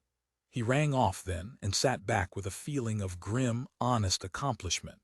So the day after all wasn't a total waste. And too, he had gotten an interesting bit of information from Anne while over at New Israel. He had brought up the topic of the rumored goings-on in the F.D.R. mountains, and as usual Anne knew a few inside yarns emanating from home, accounts no doubt garbled in the chain of oral tellings. Yet the nugget of veracity was there. The UN back home was in the process of staging one of its periodic coups. It was going to descend on the FDR mountains in another couple of weeks and lay claim to them as public domain land belonging to no one, which was palpably true. But why was it that the UN wanted a big hunk of worthless real estate? There, Anne's tale got perplexing. One story noised about back at Geneva was that the UN intended to build an enormous supranational park, a sort of Garden of Eden, to lure immigrants out of Earth. Another had it that the UN engineers were going to make a vast final attack on the problem of beefing up the power sources on Mars. They were going to set up a huge hydrogen atomic energy power plant, unique in both size and scope. The water system would be revitalized, and with adequate sources of power, heavy industry could at last move over to Mars, taking advantage of free land, light gravity, low taxation. And then another rumor had it that the UN was going to set up a military base in the FDR mountains to offset United States and Soviet plans along the same general lines. Whichever rumor was true, one fact stuck out. Certain parcels of land in the FDR range were going to be acutely valuable pretty soon. The entire range was up for sale right now, in pieces varying from half an acre to 100,000 acres, and at a staggeringly low price. Once speculators got wind of the UN's plans, this would change. No doubt the speculators were already beginning to act. To claim land on Mars, they had to be on the spot. It could not be done from home, that was the law. So one could expect the speculators to start coming over any time now if Anne's rumors were correct. It would be like the first year of colonization, when speculators were active everywhere. Seating himself at his out-of-tune harpsichord, Arnie opened a book of Scarlatti sonatas and began to bang away at one of his favorites, a cross-hand one on which he had been practicing for months. It was strong, rhythmic, vigorous music, and he pounded the keys with delight, ignoring the distorted sound itself. Heliogabalus moved further off to study his manual. The sound hurt his ears. "I've got a long-playing record of this," he said to Heliogabalus as he played. "So goddamn old and valuable that I don't dare play it." "What is a long-playing record?" the Bleekman asked. "You wouldn't understand if I told you. Glenn Good playing. It's 40 years old. My family passed it down to me. It was my mother's. That guy could really hammer these crosshand sonatas out." His own playing discouraged him, and he gave up. "I could never be any good," he decided, "even if this instrument were in peak condition like it was before I had it shipped here from home." Seated on the bench but not playing, Arnie ruminated once more on the golden opportunities involved in the FDR Mountains land. "I could buy in any time," he thought, "with union funds. But where? It's a big range. I can't buy it all. Who knows that range?" he asked himself. "That Steiner probably did, because as I understand it, his base of operations is, or rather was, someplace near there. And there are prospectors coming and going. And Bleekmen live there too." "Helio," he said, "do you know the FDR range?" "Mister, I do know them," the Bleekman said. "I shun them. They are cold and empty and have no life." "Is it true," Arnie said, "that you Bleekmen have an oracular rock that you go to when you want to know the future?" "Yes, mister, the uncivilized Bleekmen have that, but it is vain superstition. Dirty Nobby, the rock is called." "You never consult it yourself?" "No, mister." "Could you find that rock if necessary?" "Yes, mister." "I'll give you $1, Arnie said, "if you take a question to your goddamn dirty Nobby rock for me." "Thank you, mister, but I cannot do it." "Why not, Helio? It would proclaim my ignorance to consult with such fraudulency." "Christ," Arnie said, disgusted. "Just as a game, can't you do that for a joke?" The Bleekman said nothing, but his dark face was tight with resentment. He pretended to resume his reading of the manual. "You fellows were stupid to give up your native religion," Arnie said. "You showed how weak you are. I wouldn't have. Tell me how to find Dirty Nobby and I'll ask it myself. I know goddamn well that your religion teaches that you can foretell the future, and what's so peculiar about that? We've got extrasensory individuals back home, and some of them have precognition, can read the future. Of course we have to lock them up with the other nuts because that's a symptom of schizophrenia, if you happen to know what that means." "Yes, mister," Heliogabalus said. "I know schizophrenia. It is the savage within the man. Sure, it's the reversion to primitive ways of thought, but so what if you can read the future? In those mental health camps back home there must be hundreds of precogs." And then a thought struck Arnie Kott. "Maybe there are a couple here on Mars, at Camp BG the hell with Dirty Nobby Rock, then," Arnie thought. "I'll drop by BG one day before they close it and get me a precog nut. I'll bail him out of the camp and put him on the payroll, right here in Lewistown." Going to his telephone, he called the union steward, Edward L. Goggins. "Eddie," he said when he had hold of the steward, "you trot over to our psychiatric clinic and collar those doctors, and you bring back a description of what a precog nut is like, I mean, what symptoms, and if they know one at Camp BG we could nab." "Okay, Arnie." "Will do. Who's the best psychiatrist on Mars, Eddie?" "Gosh, Arnie, I'd have to check into it. The truckers have a good one, Milton Glob. Reason I know that is my wife's brother is a trucker and got analysis from Glob last year plus naturally effective representation. I suppose this Glob knows BG pretty good." "Oh yeah, Arnie. He's over there once a week. They all take turns. The Jews pay pretty good. They've got so much dough to spend. They get the dough from Israel back on Earth, you know." "Well, get hold of this Glob and tell him to rustle up a precog schizophrenic for me as soon as possible. Put Glob on the payroll, but only if you have to. Most of those psychiatrists are aching for regular money, they see so little of it. Understand, Eddie. Right, Arnie, the steward rang off. You ever been psychoanalyzed, Helio? Arnie said to him, feeling cheerful now. No, mister. Entire psychoanalysis is a vainglorious foolishness. How's that, Helio? Question they never deal with is what to remold sick person like. There is no what, mister. I don't get you, Helio. Purpose of life is unknown and hence way to be is hidden from the eyes of living critters. Who can say if perhaps the schizophrenics are not correct? Mister, they take a brave journey. They turn away from mere things which one may handle and turn to practical use. They turn inward to meaning. There, the black night without bottom lies the pit. Who can say if they will return? And if so, what will they be like having glimpsed meaning? I admire them. Key wrist, Arnie said with derision. You half-educated freak, I'll bet if human civilization disappeared from Mars you'd be right back there among those savages in 10 seconds flat, worshipping idols and all the rest of it. Why do you pretend you want to be like us? Why are you reading that manual? Heliogabalus said. Human civilization will never leave Mars, mister. That is why I study this book. Out of that book, Arnie said. You better be able to tune up my goddamn harpsichord or you will be back in the desert, whether human civilization stays on Mars or not. Yes, sir, his tame Bleekman said. Ever since he had lost his union card and could not then legally perform his job, Otto Zitz's life had been a continual mess.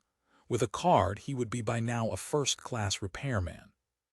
It was his secret that he had once held such a card and had managed to lose it.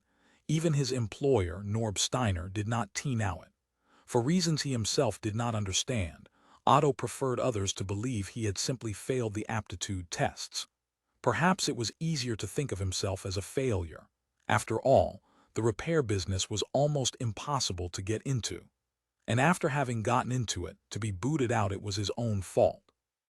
There he had been 3 years ago a paid-up member of the union in good standing, in other words a bona fide good member. The future was wide open for him. He was young, he had a girlfriend and his own copter, the latter least. The former, although he had not known it at the time, shared in what could hold him back. What, except possibly his own stupidity?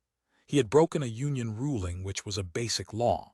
In his opinion it was a foolish ruling, but nonetheless. Vengeance is mine, saith the extraterrestrial repairmen's union Martian branch. Wow, how he hated the bastards. His hatred had warped his life and he recognized that and he did nothing about it. He wanted it to warp him. He wanted to keep on hating them, the vast monolithic structure, wherever it existed. They had caught him for giving socialized repair. And the hell of it was that it wasn't actually socialized, because he expected to get back a profit. It was just a new way of charging his customers, and in a sense not so new anyhow. It was actually the oldest way in the world, a barter system. But his revenue could not be divvied up so that the union got its cut. His trade had been with certain housewives living out in remote tracts, very lonely women whose husbands stayed in the city 5 days a week, coming home only on weekends. Otto, who was good-looking, slender, with long, combed-back black hair, in his account of himself anyhow, had made time with one woman after another, and an outraged husband, on finding out, had, instead of shooting Otto to death, gone instead to the union hiring hall and lodged a formal charge. Repairs without compensation at scale. Well, it certainly was not scale. He admitted that.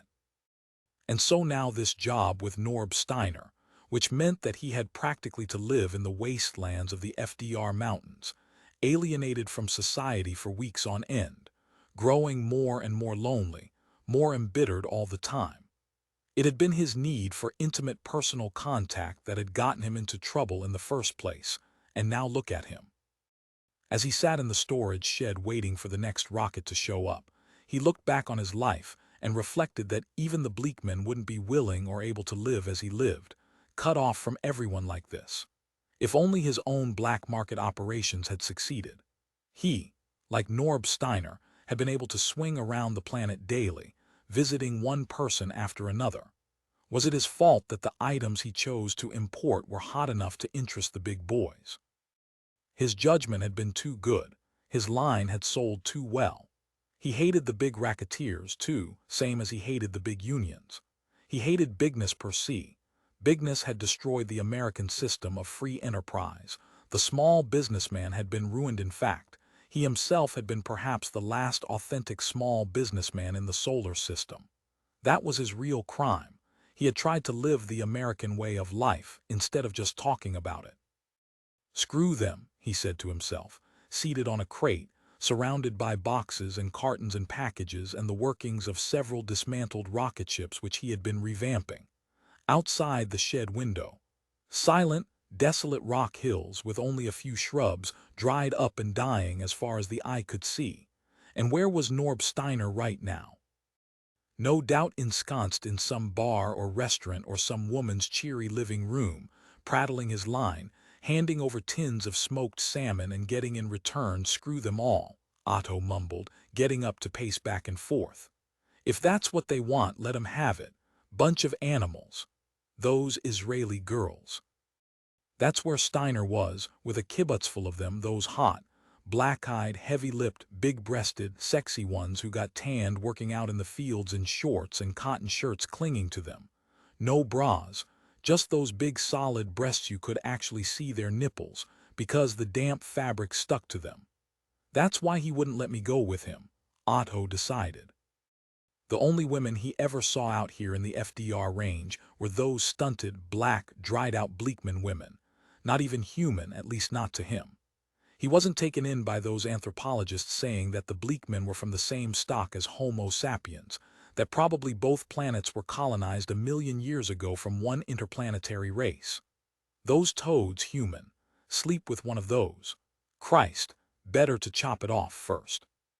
As a matter of fact, here came a party of Bleekmen right now, stepping gingerly with bare feet down the irregular rock surface of a northern hill.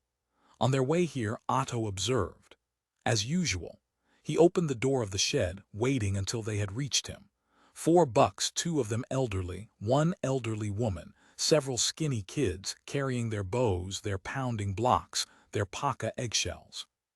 Halting, they regarded him silently, and then one of the bucks said, "Rains are falling from me onto your valuable person." "Likewise," Otto said, leaning against the shed and feeling dull, weighed down with hopelessness. "What do you want?" The Bleekman buck held out a small bit of paper, and Otto, taking it, saw that it was a label from a can of turtle soup. The Bleekmen had eaten the soup, retaining the label for this purpose. They could not tell him what they wanted because they did not know what it was called. "Okay," he said. "How many?" He held up fingers. At 5 they nodded. 5 cans. "What you got?" Otto demanded, not stirring. One of the young Bleekman women stepped forward and pointed to that part of herself which had been so much in Otto's thoughts for so long. "Oh Christ," Otto said in despair. "No, go on, beat it. Not any more, I don't want any more." He turned his back on them, made his way into the storage shed, and slammed the door so hard that the shed walls trembled. He threw himself down on a packing crate, his head in his hands. "I'm going crazy," he said to himself, his jaw stiff, his tongue swelling up so that he could hardly talk. His chest ached, and then to his amazement he began to cry. "Jesus," he thought in fright, "I really am going crazy, I'm breaking down." Why? Tears rolled down his cheeks. He hadn't cried in years. What's this all about? He wondered. His mind had no concept in it. It was only his body bawling away, and he was a spectator to it. But it brought him relief. With his handkerchief he wiped his eyes, his face, and cursed as he saw that his hands were claw-like with rigidity, the fingers writhing. Outside the window of the shed the Bleekmen remained, perhaps seeing him. He could not tell. Their faces showed no expression, but he felt sure they must have seen, and probably were as perplexed as he. "It sure is a mystery," he thought. "I agree with you." The Bleekmen gathered together in a huddle and conferred, and then one of them detached himself from the group and approached the shed. Otto heard a rap on the door. Going over to it and opening it, he found the young Bleekman standing there holding out something. "This, then," the young Bleekman said. Otto took it, but for the life of him he could not make out what it was. It had glass and metal to it, and calibrations.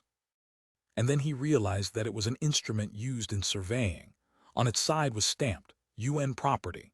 "I don't want it," he said irritably, turning it over and over. The Bleekmen must have stolen it, he realized. He handed it back. The young buck accepted it stoically and returned to his group. Otto shut the door. This time they went off. He watched them through the window as they trailed away up the side of the hill. "Steal you blind," he said to himself. Anyhow, what was a UN survey company doing in the FDR range? To cheer himself up, he rummaged around until he found a can of smoked frog's legs. Opening it, he sat eating morosely, not getting from the dainty anything at all, and yet methodically finishing the can. Into the microphone, Jack Bohlen said, "Don't send me. Mr. Yi already ran into Kott today and offended him." Weariness settled over him. "Naturally, I ran into Kott for the first time in my life, and naturally I insulted him," he thought to himself. "And just as naturally, because that's how my life works, it's the same day that Arnie Kott decides to call up Yi Company and ask for service. It's typical of the little game I play with the powerful, inanimate forces of life. Mr. Kott mentioned meeting you on the desert," Mr. Yi said. "In fact, his decision to call us was based on that meeting." "The hell you say?" He was dumbfounded. "I do not know what the issue was, Jack, but no harm has been done. Direct your ship to Lewistown. If you run over beyond 5 o'clock, you will be paid time and a half. And Mr. Kott, who is known as a generous man, is so anxious to have his encoder working that he promises to see that you receive a bountiful meal." "All right," Jack said. It was too much for him to dope out. After all, he knew nothing of what went on in Arnie Kott's mind. Not long thereafter, he was lowering his copter to the roof parking lot of the Water Workers Union Hall at Lewistown. A slavey sauntered out and regarded him suspiciously. "Yi Company repairman," Jack said. "Call put in by Arnie Kott." "Okay, buddy," the slavey said, and led him to the elevator. He found Arnie Kott in a well-furnished, Earth-type living room. The big, bald-headed man was on the telephone, and he nodded his head at Jack's appearance. The nod indicated the desk, on which a portable encoding dictation machine sat. Jack walked over to it, removed the lid, turned it on. Meanwhile, Arnie Kott continued his phone conversation. "Sure, I know it's a tricky talent. Sure, there's a good reason why nobody's been able to make use of it, but what am I supposed to do? Give up and pretend it don't exist just because people have been too damn dumb for 50,000 years to take it seriously? I still want to try it." A long pause. "Okay, doctor, thanks," Arnie hung up. To Jack he said, "You ever been to Camp BG?" "No," Jack said. He was busy opening up the encoder. Arnie strolled over and stood beside him. As he worked, Jack could feel the astute gaze fixed on him. It made him nervous, but there was nothing he could do except try to ignore the man and go on. A little like the master circuit, he thought to himself. And then he wondered, as he often did, if he was going to have another one of his spells. True, it had been a long time, but here was a powerful figure looming close to him, scrutinizing him, and it did feel somewhat like that old interview with Corona's personnel manager. "That was Glob on the phone," Arnie Kott said. "The psychiatrist. You ever heard of him?" "No," Jack said. "What do you do? Live your life entirely with your head stuck in the back of machines?" Jack looked up, met the man's gaze. "I've got a wife and son, that's my life. What I'm doing right now is a means of keeping my family going." He spoke calmly. Arnie did not seem to take offense, he even smiled. "Something to drink?" Arnie asked. "Coffee if you have it." "I've got authentic home coffee," Arnie said. "Black, black." "Yeah, you look like a black coffee man. You think you can fix that machine right here and now, or are you going to have to take it with you?" "I can fix it here," Arnie beamed. "That's swell, I really depend on that machine." "Where's the coffee?" Turning, Arnie went off dutifully. He rustled about in another room and then returned with a ceramic coffee mug which he set down on the desk near Jack. "Listen, Bohlen, I have a person coming here any minute now. A girl. It won't interfere with your work, will it?" Jack glanced up, supposing the man was being sarcastic. But evidently not. Arnie was eyeing him and then the partly disassembled machine, obviously concerned with how the repair was progressing. He certainly is dependent on this, Jack decided. Strange how people cling to their possessions as if they're extensions of their bodies, a sort of hypochondria of the machine. You'd think a man like Arnie Kott could scrap this encoder and shell out the money for a new one. There sounded a knock on the door and Arnie hurried to open it. "Oh, hi." His voice came to Jack. "Come on in. Hey, I'm getting my doodad fixed." A girl's voice said. "Arnie, you'll never get your doodad fixed." Arnie laughed nervously. "Hey, meet my new repairman, Jack Bohlen. Bohlen, this is Doreen Anderton, our union treasurer." "Hi," Jack said. Out of the corner of his eye he did not stop working. He could see that she had red hair and extremely white skin and large, wonderful eyes. Everybody's on the payroll, he thought tartly. What a great world. What a great union you've got going here for yourself, Arnie. Busy, isn't he? The girl said. Oh yeah, Arnie agreed. These repair guys are bugs on getting the job done right. I mean these outside guys, not our own hours, are a bunch of slobs that sit around playing with themselves at our expense. I'm through with them, door. I mean this guy Bohlen is a whiz. He's going to have the encoder working any minute now, aren't you, Jack? Yeah, Jack said. The girl said, don't you say hello, Jack. Halting his work, he turned his attention on her. He faced her levelly. Her expression was cool and intelligent, with a faintly mocking quality which was peculiarly rewarding and annoying. Hello, Jack said. I saw your copter on the roof, the girl said. Let him work, Arnie said peevishly. Gimme your coat. He stood behind her, helping her out of her coat. The girl wore a dark wool suit, obviously an import from Earth and therefore expensive to an appalling degree. I'll bet that set the union pension fund back plenty, Jack decided. Observing the girl, he saw in her a vindication of a piece of old wisdom. Nice eyes, hair, and skin produced a pretty woman, but a truly excellent nose created a beautiful woman. This girl had such a nose. Strong, straight, dominating her features, forming a basis for her other features. Mediterranean women reach the level of beauty much more easily than, say, Irish or English women, he realized, because genetically speaking the Mediterranean nose, whether Spanish or Hebrew or Turkish or Italian, played a naturally greater part in physiognomic organization. His own wife Silvia had a gay, turned-up Irish nose. She was pretty enough by any standard. But there was a difference. He guessed that Doreen was in her early 30s, and yet she possessed a freshness that gave her a stable quality. He had seen such clear coloration in high school girls approaching nubility, and once in a long while one saw it in 50-year-old women who had perfect gray hair and wide, lovely eyes. This girl would still be attractive 20 years from now, and probably had always been so. He could not imagine her any other way. Arnie, by investing in her, had perhaps done well with the funds entrusted to him. She would not wear out. Even now he saw maturity in her face, and that among women was rare. Arnie said to him, we're going out and have a drink. If you get that machine fixed in time, it's fixed now. He had found the broken belt and had replaced it with one from his tool kit. Good deal, Arnie said, grinning like a happy child. Then come on along with us. To the girl he explained, we're meeting Milton Glaub, the famous psychiatrist. You probably heard of him. He promised to have a drink with me. I was talking to him on the phone just now, and he sounds like a top-notch sort of guy. He whacked Jack loudly on the shoulder.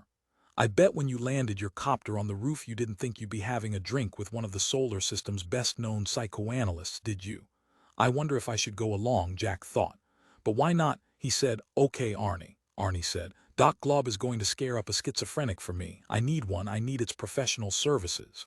He laughed, eyes twinkling, finding his own utterance outstandingly funny.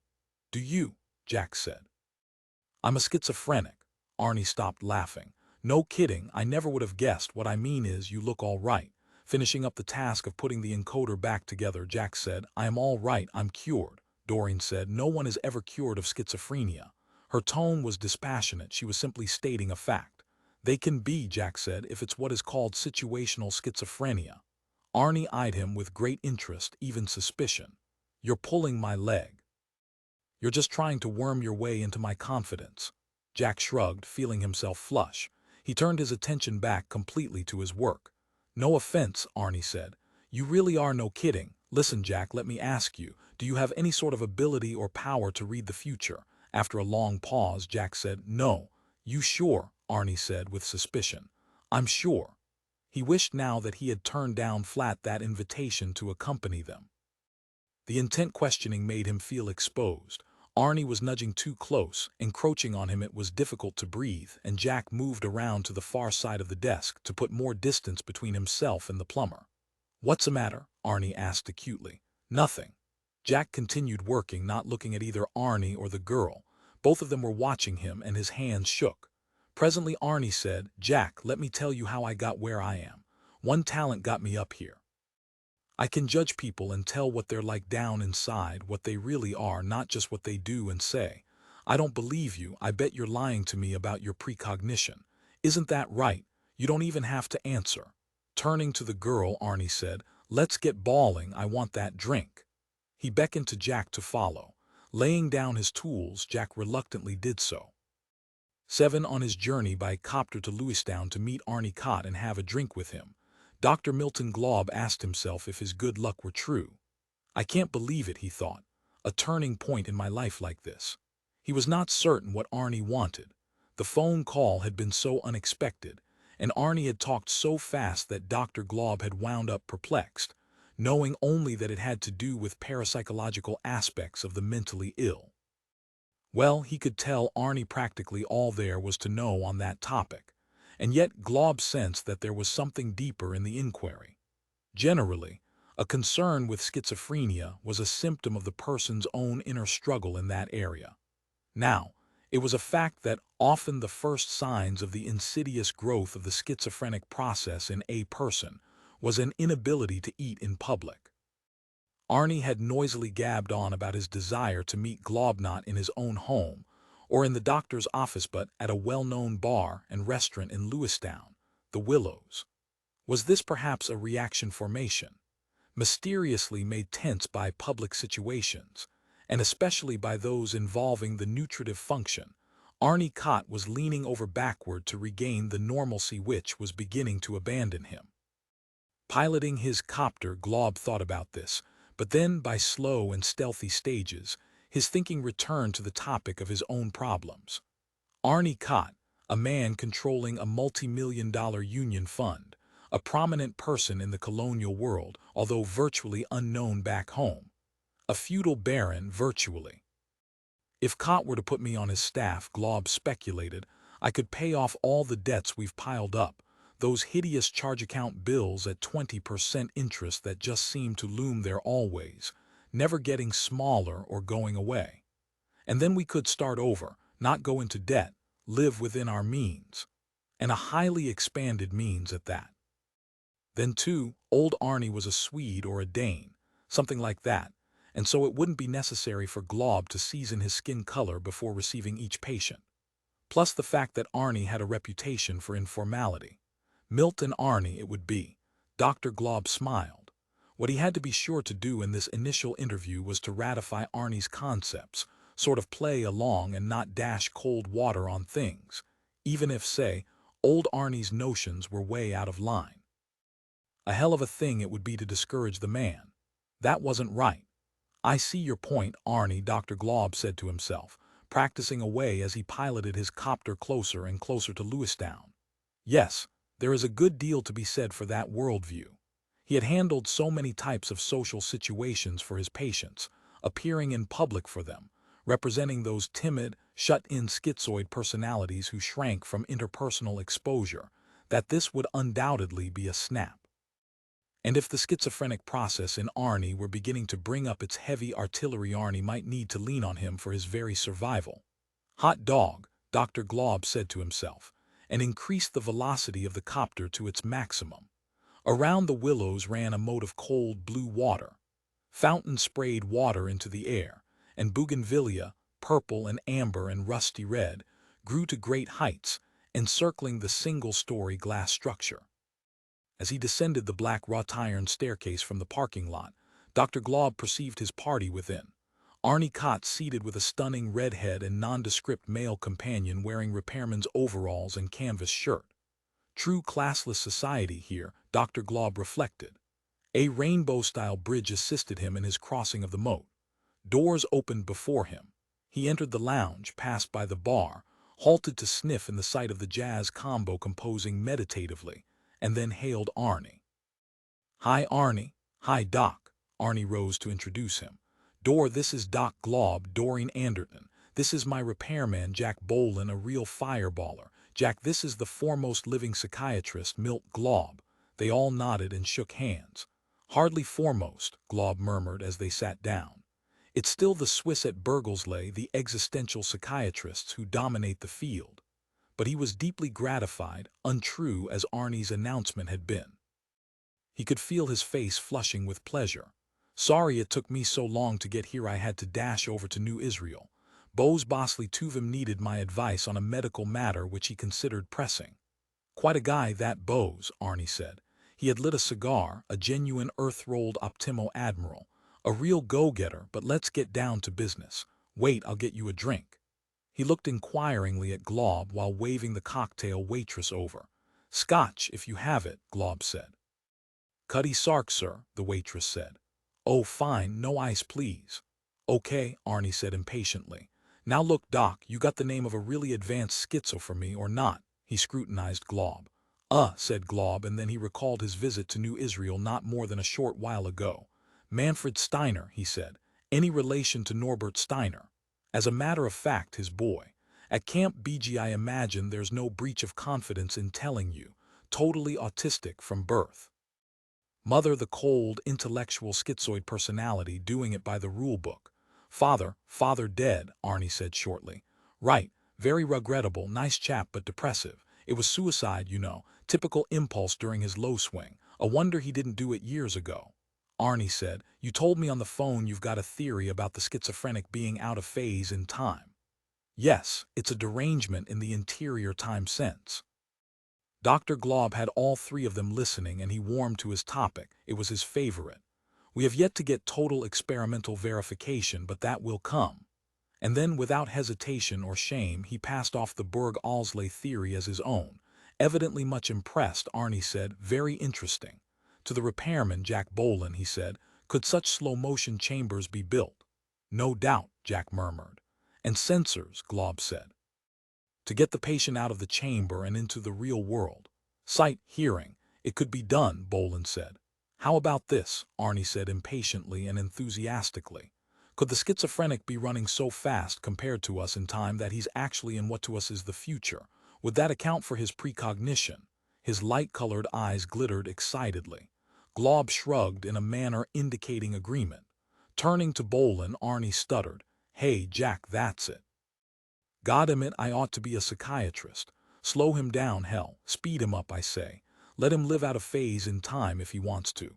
But let's get him to share his perceptions with us, right, Bohlen? Glob said. Now there is the rub. In autism, especially, the faculty of interpersonal communication is drastically impaired. I see, Arnie said, but he was not daunted. Hell, I know enough about that to see a way out. Didn't that early guy, Carl Jung, didn't he manage to decode the schizophrenic's language years ago? Yes, Glob said. Decades ago Jung cracked the private language of the schizophrenic. But in child autism, as with Manfred, there is no language at all, at least no spoken language. Possibly totally personal private thoughts, but no words. Shit, Arnie said. The girl glanced at him admonishingly. This is a serious matter, Arnie said to her. We've got to get these unfortunates, these autistic kids, to talk to us and tell us what they know. Isn't that right, Doc? Yes, Glob said. That kid's an orphan now, Arnie said. That Manfred. Well, he has the mother still, Glob said. Waving his hand excitedly, Arnie said. But they don't care enough about the kid to have him at home. They junked him in that camp. Hell, I'll spring him and bring him here. And Jack, you get on this and engineer a machine to make contact with him. You see the picture. After a moment, Bohlen said, I don't know what to say. He laughed briefly. Sure you know what to say, hell, it ought to be easy for you. You're a schizophrenic yourself, like you said. Glob, interested, said to Bohlen, is that the case? He had already noted automatically the repairman's skeletal tension as he sat sipping his drink, and the rigid musculature, not to mention the asthenic build. But you appear to have made enormous strides toward recovery.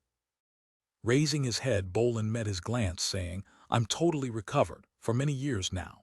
His face was affect-laden. No one makes a total recovery, Glob thought. But he did not say it. Instead he said, perhaps Arnie is right. You could empathize with the autistic, whereas that is our basic problem. The autistic can't take our roles, see the world as we do, and we can't take his role either. So a gulf separates us. Bridge that gulf, Jack, Arnie cried. He whacked Bohlen on the back. That's your job. I'm putting you on the payroll. Envy filled Dr. Glob. He glared down at his drink, hiding his reaction. The girl, however, saw it and smiled at him. He did not smile back. Contemplating Dr. Glob sitting opposite him, Jack Bohlen felt the gradual diffusion of his perception which he so dreaded. the change in his awareness which had attacked him this way years ago in the personnel manager's office at Corona Corporation, and which always seemed still with him, just on the edge. He saw the psychiatrist under the aspect of absolute reality, a thing composed of cold wires and switches, not a human at all, not made of flesh. The fleshy trappings melted and became transparent, and Jack Bohlen saw the mechanical device beyond. Yet he did not let his terrible state of awareness show. He continued to nurse his drink. He went on listening to the conversation and nodding occasionally. Neither Dr. Glob nor Arnie Kott noticed, but the girl did. She leaned over and said softly in Jack's ear, "Aren't you feeling well?" He shook his head. No, he was saying, "I'm not feeling well." "Let's get away from them," the girl whispered. "I can't stand it either." Aloud to Arnie, she said, "Jack and I are going to leave you two alone. Come on." She tapped Jack on the arm and rose to her feet. He felt her light, strong fingers, and he too rose. Arnie said, "Don't be gone long," and resumed his earnest conversation with Dr. Glob. "Thanks," Jack said as they walked up the aisle between tables. Doreen said, "Did you see how jealous he was when Arnie said he was putting you on the payroll?" "No, Glob," but he was not surprised. "I get this way," he said to the girl by way of apology. "Something to do with my eyes. It may be astigmatism, due to tension."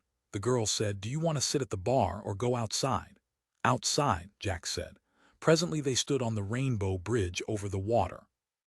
In the water fish slid about, luminous and vague half-real beings, as rare on Mars as any form of matter conceivable. They were a miracle in this world, and Jack and the girl, gazing down, both felt it. And both knew they felt this same thought without having to speak it aloud. "It's nice out here," Doreen said finally. "Yeah." He did not want to talk. "Everybody," Doreen said, "has at one time or another known a schizophrenic, if they're not one themselves. It was my brother back home, my younger brother." "I'll be okay," Jack said. "I'm okay now." "But you're not," Doreen said. "No," he admitted, "but what the hell can I do? You said it yourself. Once a schizophrenic, always a schizophrenic." He was silent then, concentrating on the gliding, pale fish. "Arnie thinks a lot of you," the girl said. "When he says his talent is judging the value of people, he's telling the truth. He can see already that Glob is desperately eager to sell himself and get on the staff here in Lewistown. I guess psychiatry doesn't pay anymore as it did once, too many in the business. There are 20 of them here in this settlement already, and none do a genuinely good traffic. Didn't your condition cause you trouble when you applied for permission to emigrate?" he said. "I don't want to talk about it, please." "Let's walk," the girl said. They walked along the street past the shops, most of which had closed for the day. "What was it you saw?" the girl said. "When you looked at Dr. Glob there at the table?" Jack said. "Nothing." "You'd rather not say about that either." "That's right. Do you think if you tell me things will get worse?" "It's not things, it's me."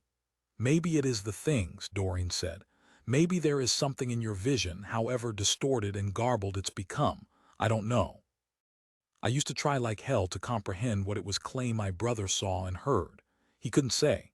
I know that his world was absolutely different from the rest of ours in the family. He killed himself like Steiner did." She had paused at a newsstand to look over the item on page 1 about Norbert Steiner. "The existential psychiatrists often say to let them go ahead and take their lives. It's the only way for some of them. The vision becomes too awful to bear." Jack said nothing. "Is it awful?" Doreen asked. "No, just disconcerting," he struggled to explain. "There's no way you can work it in with what you're supposed to see and know. It makes it impossible to go on in the accustomed way. Don't you very often try to pretend and sort of go along with it by acting, like an actor?" When he did not answer, she said, "You tried to do that in there just now." "I'd love to fool everybody," he conceded.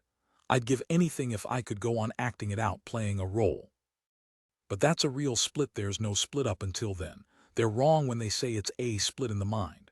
If I wanted to keep going entire without a split, I'd have to lean over and say to Dr. Glob." He broke off. "Tell me," the girl said. "Well," he said, taking a deep breath, "I'd say, Doc, I can see you under the aspect of eternity and you're dead. That's the substance of the sick, morbid vision. I don't want it. I didn't ask for it." The girl put her arm within his. "I never told anybody before," Jack said. "Not even Silvia, my wife, or my son David. You know, I watch him. I look every day to be sure it isn't showing up in him too. It's so easy for this stuff to get passed along as with the Steiners. I didn't know they had a boy at BG until Glob said so, and they're neighbors of ours for years back. Steiner never let it out. Doreen said, we're supposed to go back to the Willows for dinner. Do you want to? I think it would be a good idea. You know, you don't have to join Arnie's staff. You can stay with Mr. Yi. That's a nice copter you have. You don't have to give all that up just because Arnie decides he can use you. Maybe you can't use him. Shrugging, he said, it's an interesting challenge, building a conduit for communication between an autistic child and our world. I think there's a lot in what Arnie says. I could be the intermediary, I could do a useful job there. It doesn't really matter why Arnie wants to bring out the Steiner boy, he realized. Probably he's got some solid selfish motive, something that will bring him a profit in cold, hard cash. I certainly couldn't care less. In fact, I can have it both ways, he realized. Mr. Yi can lease me to the Water Workers Union. I'd be paid by Mr. Yi and he'd be paid by Arnie. Everyone would be happy, and why not? Tinkering with the broken, malfunctioning mind of a child certainly has more to recommend it than tinkering with refrigerators and encoders, if the child is suffering some of the visions that I know. He knew of the time theory which Glob had trotted out as his own. He had read about it in Scientific American. Naturally, he read anything on schizophrenia that he could get his hands on. He knew that it had originated with the Swiss, that Glob hadn't invented it. What an odd theory it is, he thought to himself. And yet it rings true. Let's go back to the Willows, he said. He was very hungry and it would no doubt be a bang-up meal. Doreen said, you're a brave person, Jack Bohlen. Why? He asked. Because you're going back to the place that troubled you, to the people that brought on your vision of, as you said, eternity. I wouldn't do that, I'd flee. But, he said, that's the whole point. It's designed to make you flee the visions for that purpose, to nullify your relations with other people, to isolate you. If it's successful, your life with human beings is over.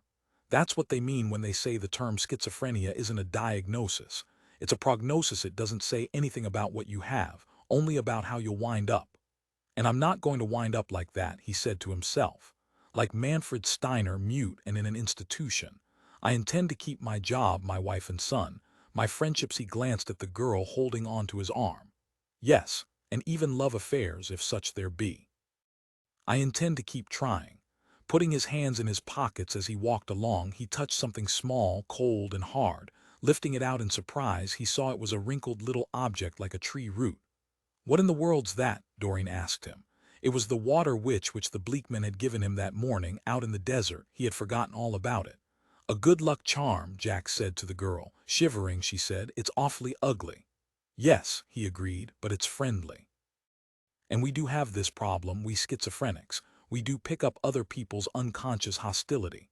I know, the telepathic factor. Clay had it worse and worse until she glanced at him. The paranoid outcome.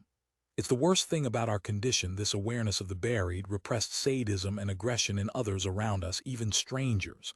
I wish to hell we didn't have it. We even pick it up from people in restaurants. He thought of Glob. In buses, in a theater, crowds. Doreen said, do you have any idea what Arnie wants to learn from the Steiner boy? Well, this theory about precognition, but what does Arnie want to know about the future? You have no idea, do you? And it would never occur to you to try to find out. That was so, he had not even been curious. You're content, she said slowly, scrutinizing him, merely to do your technical task of rigging up the essential machinery. That's not right, Jack Bohlen, that's not a good sign at all. Oh, he said. It's very schizophrenic, I guess, to be content with a purely technical relationship. Will you ask Arnie? He felt uncomfortable. It's his business, not mine. It's an interesting job, and I like Arnie. I prefer him to Mr. Yi. I just haven't got it in me to pry. That's the way I am. I think you're afraid, but I don't see why you're brave, and yet in some deep way you're terribly, terribly frightened. Maybe so, he said, feeling sad. Together they walked on back to the Willows. That night, after everyone had gone, including Doreen Anderton, Arnie Kott sat alone in his living room gloating. What a day it had been. He had snared a good repairman who had already repaired his invaluable encoder and who was going to build an electronic wing-ding to tap the precog faculties of an autistic child. He had milked, for nothing, the information he needed from a psychiatrist, and then managed to get rid of the psychiatrist. So all in all, it had been an exceptional day. It left only two problems. His harpsichord was still untuned, and what the hell else? It had slipped his mind. He pondered as he sat before his TV set watching the fights from America the Beautiful, the USA colony on Mars. Then he remembered Norb Steiner's death. There was no source of goodies anymore. "I'll fix that," Arnie said aloud. He shut off the TV and got his encoder out. Seated before it, mic in hand, he delivered a message. It was to Scott Temple, with whom he had worked on countless important business ventures. Temple was a cousin of Ed Rockingham, and a good egg to know he had managed, through a charter arrangement with the UN, to gain control of most of the medical supplies entering Mars, and what a top-notch monopoly that amounted to. The drums of the encoder turned encouragingly. "Scott," Arnie said, "how are you? Hey, you know that poor guy Norb Steiner? Too bad, I mean, his dying and all. I understand he was mentally you-know-what, like the rest of us." Arnie laughed at that long and hard. "So anyhow, it leaves us with a little problem, I mean, one of procurement, right? So listen, Scott, old man, I'd like to talk it over with you. I'm in. You get me? Stop by here in around a day or two so we can work out the exact arrangements. I think we should forget the gear that Steiner was using. We'll start out fresh. Get our own little bitty field in an out-of-the-way place, our own slave rockets, whatever else we need. Keep those smoked oysters rolling in like they ought to." He shut the machine off and tried to think if there was more. No, he had said it all. Between him and a man like Scott Temple, no more had to be said. It was a deal then and there. "Okay, Scott, boy," he said. "I'll expect to see you." After he had removed the spooey, it occurred to him to play it back just to be sure it had gone into code. God, what a calamity if by some freak chance it came out in clear. But it was in code, all right, and his dearest. The machine had put the semantic units into a catfight-like parody of contemporary electronic music. Arnie, hearing the whistles, growls, beeps, hoots, hums, laughed until tears ran down his cheeks. He had to go off to the bathroom and slap cold water on his face to stop himself. Then back at the encoder, he carefully marked the box into which the spool went. Song of the Wind Spirit, a cantata by Karl William Dittrshand. That composer, Carl William Dittrshand, was the current favorite back on Earth among the intellectuals, and Arnie detested the man's electronic so-called music. He was a purist himself. His taste stopped firmly at Brahms. Arnie had a good laugh at that marking, his encoded message proposing his and Scott's going into the black market importation of foodstuffs as a cantata by Dittrshand, then rang up a Union Good member to convey the spool up north to Nova Britannica, the UK colony on Mars. That at 8:30 in the evening wound up the business of the day, and Arnie returned to his TV set to see the finish of the fights. He lit himself another Optimo Extra Mild Admiral, leaned back, broke wind, relaxed. "I wish all days could be like this," he said to himself. "I could live forever if they were." Days like this made him younger, not older. He felt as if he could see 40 come by again. "Imagine me going into the black market," he said to himself, "and for little stuff, little tins of wild blackberry jelly and slices of pickled eel and lox." But that was vital, too, for him especially. "Nobody is going to rob me of my treats," he thought grimly. "If that Steiner thought by killing himself he could cut me off where it hurts." "Come on," he urged the colored boy, taking a licking on the TV screen. "Gut up, you bugger, and give it to him." As if he had heard, the Negro fighter scrambled back up, and Arnie Kott chuckled with deep, keen pleasure. In the small hotel room, where he traditionally stayed weekend nights in Bunchwood Park when on call, Jack Bohlen sat by the window smoking a cigarette and pondering. It had returned, after all these years, that which he dreaded. He had to face it. Now it was not anguished anticipation, it was actuality. Christ, he thought miserably, they're right, once you have it you've got it for keeps. The visit to the public school had set him up for it, and at the Willows it had appeared and smitten him, as intact and full as if he were in his 20s again, back on Earth, working for Corona Corporation down in Redwood City. And I know, he thought, that Norbert Steiner's death figured into it. Death upsets everyone, makes them do peculiar things. It sets a radiating process of action and emotion going that works its way out, farther and farther, to embrace more people and things. Better call Silvia, he thought, and see how she's making out with Frau Steiner and the children. But he shrank from it. There's nothing I can do to help anyhow, he decided. I have to be on 24-hour call here in town where Mr. Yee's switchboard can get hold of me. And now, too, he had to be available to Arnie Kott at Lewistown. There had been, however, compensation. A fine, deep, subtle, highly invigorating compensation. In his wallet he had Doreen Anderton's address and phone number. Should he call her tonight? Imagine, he thought, finding someone, a woman too, with whom he could talk freely, who understood about his situation, who genuinely wanted to hear and was not frightened. It helped a lot. His wife was the last person in the world he could talk to about his schizophrenia. On the few occasions he had tried, she had simply collapsed with fear. Like everybody else, Silvia was terrified at the idea of it entering her life. She herself warded it off with the magic charms of drugs. As if phenobarbital could halt the most pervasive, ominous psychic process known to man. God knew how many pills he himself had swallowed during the last decade, enough to pave a road from his home to this hotel and possibly back. He decided after some reflection not to call Doreen. Better to leave it as a way out when the going got exceptionally rough. Right now he felt fairly placid. There would be plenty of time in the future, and plenty of need, to seek out Doreen Anderton. Of course, he would have to be incredibly careful. Obviously, Doreen was Arnie Kott's mistress. But she seemed to know what she was doing, and certainly she knew Arnie. She must have taken him into account when she gave out her phone number and address, and for that matter when she got up and left the restaurant. I trust her, Jack said to himself.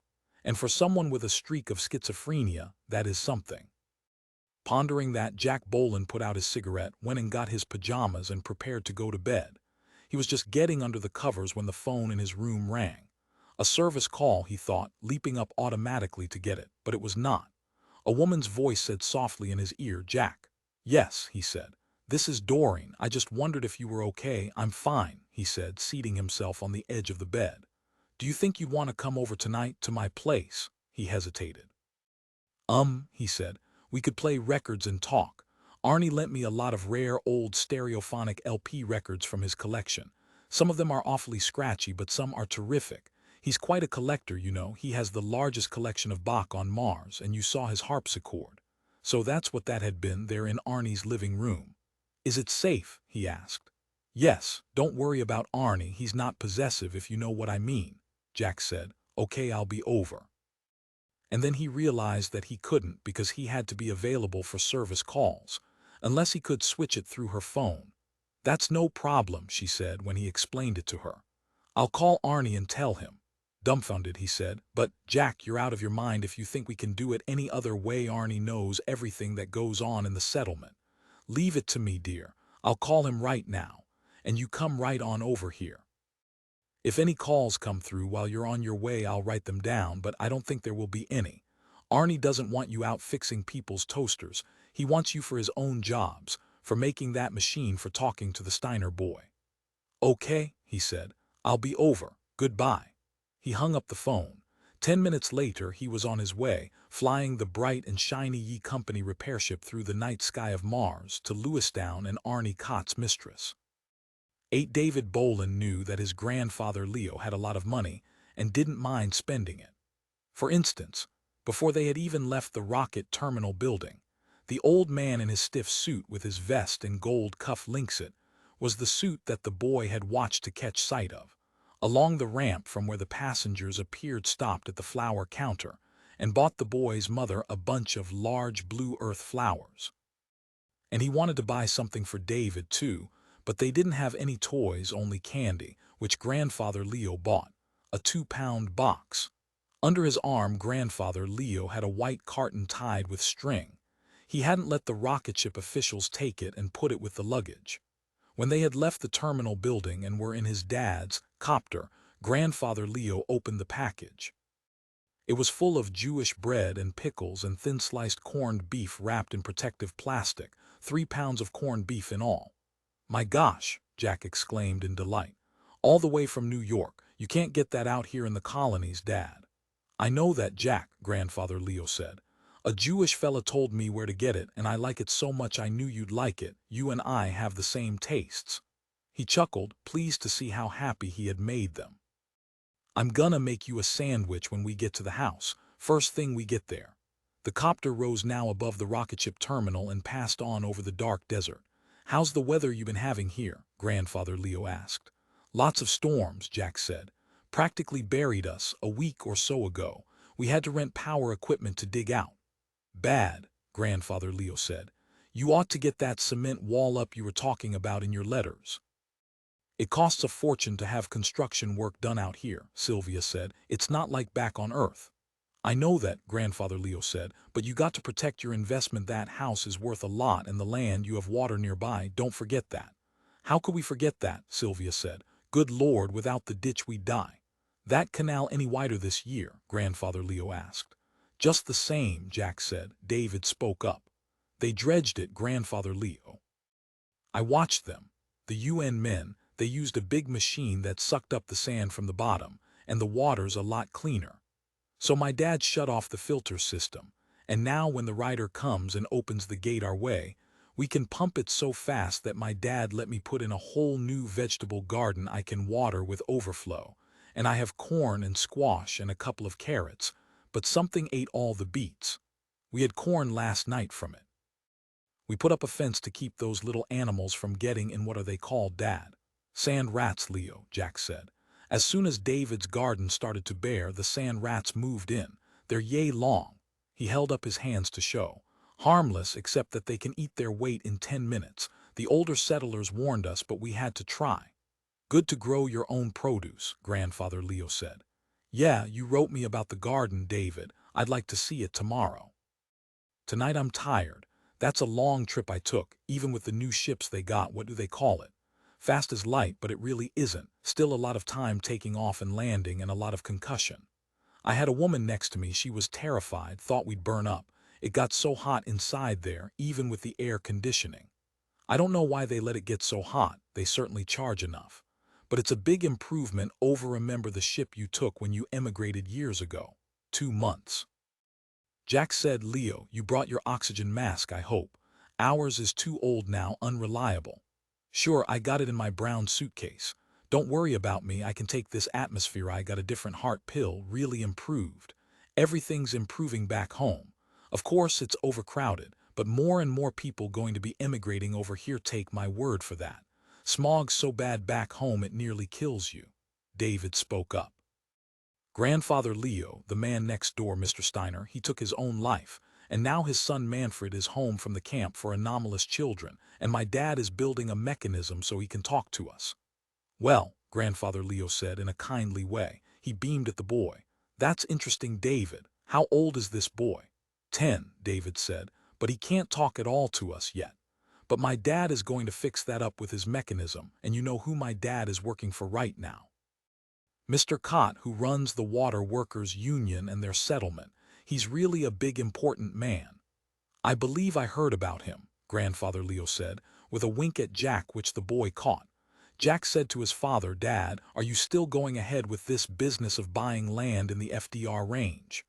"Oh, certainly," Grandfather Leo said. "You bet your life, Jack. Naturally, I came out on this trip sociably to see you all, but I couldn't have taken off so much time as this unless it was business too." "I hoped you'd given that up," Jack said. "Now, Jack," Grandfather Leo said, "don't you worry. You let me worry if I'm doing the right thing. I've been in land investment for many years now. Listen, you going to pilot me out there to that mountain range so I can take a first-hand look? I got a lot of maps. I want to see with my own eyes, though." "Going to be disappointed when you see it," Silvia said. "It's so desolate there, no water, scarcely anything living." "Let's not worry about it right now," Grandfather Leo said with a smile at David. He nudged the boy in the ribs. "Good to see a young man straight and healthy and out here away from the polluted air we have back home." "Well, Mars has its drawbacks," Silvia said. "Try living with bad water or no water at all for a while and you'll see." "I know," Grandfather Leo said soberly. "You people sure have guts to live out here, but it's healthy, don't forget that." Below them now, the lights of Bunchwood Park glittered. Jack turned the copter toward the north and their home. As he piloted the Ye Company copter, Jack Bohlen glanced at his father and marveled at how little he had aged, how vigorous and well-knit Leo looked for a man in his late 70s.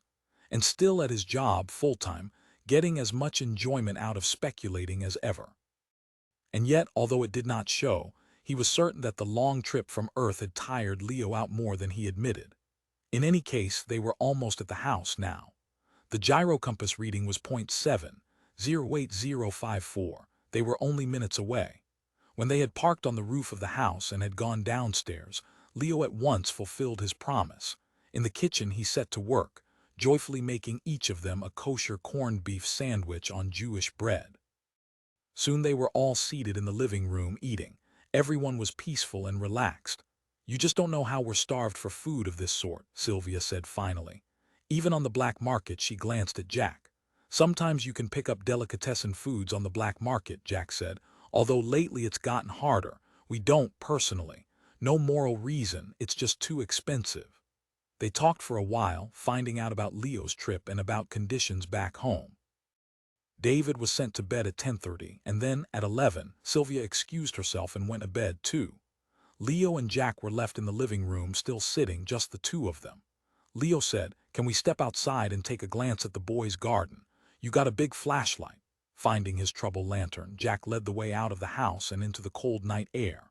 As they stood at the edge of the patch of corn, Leo said to him in a low voice, "How are you and Silvia getting along these days?" "Fine," Jack said, a little taken aback by the question. "Seems to me there's a coolness between the two of you," Leo said.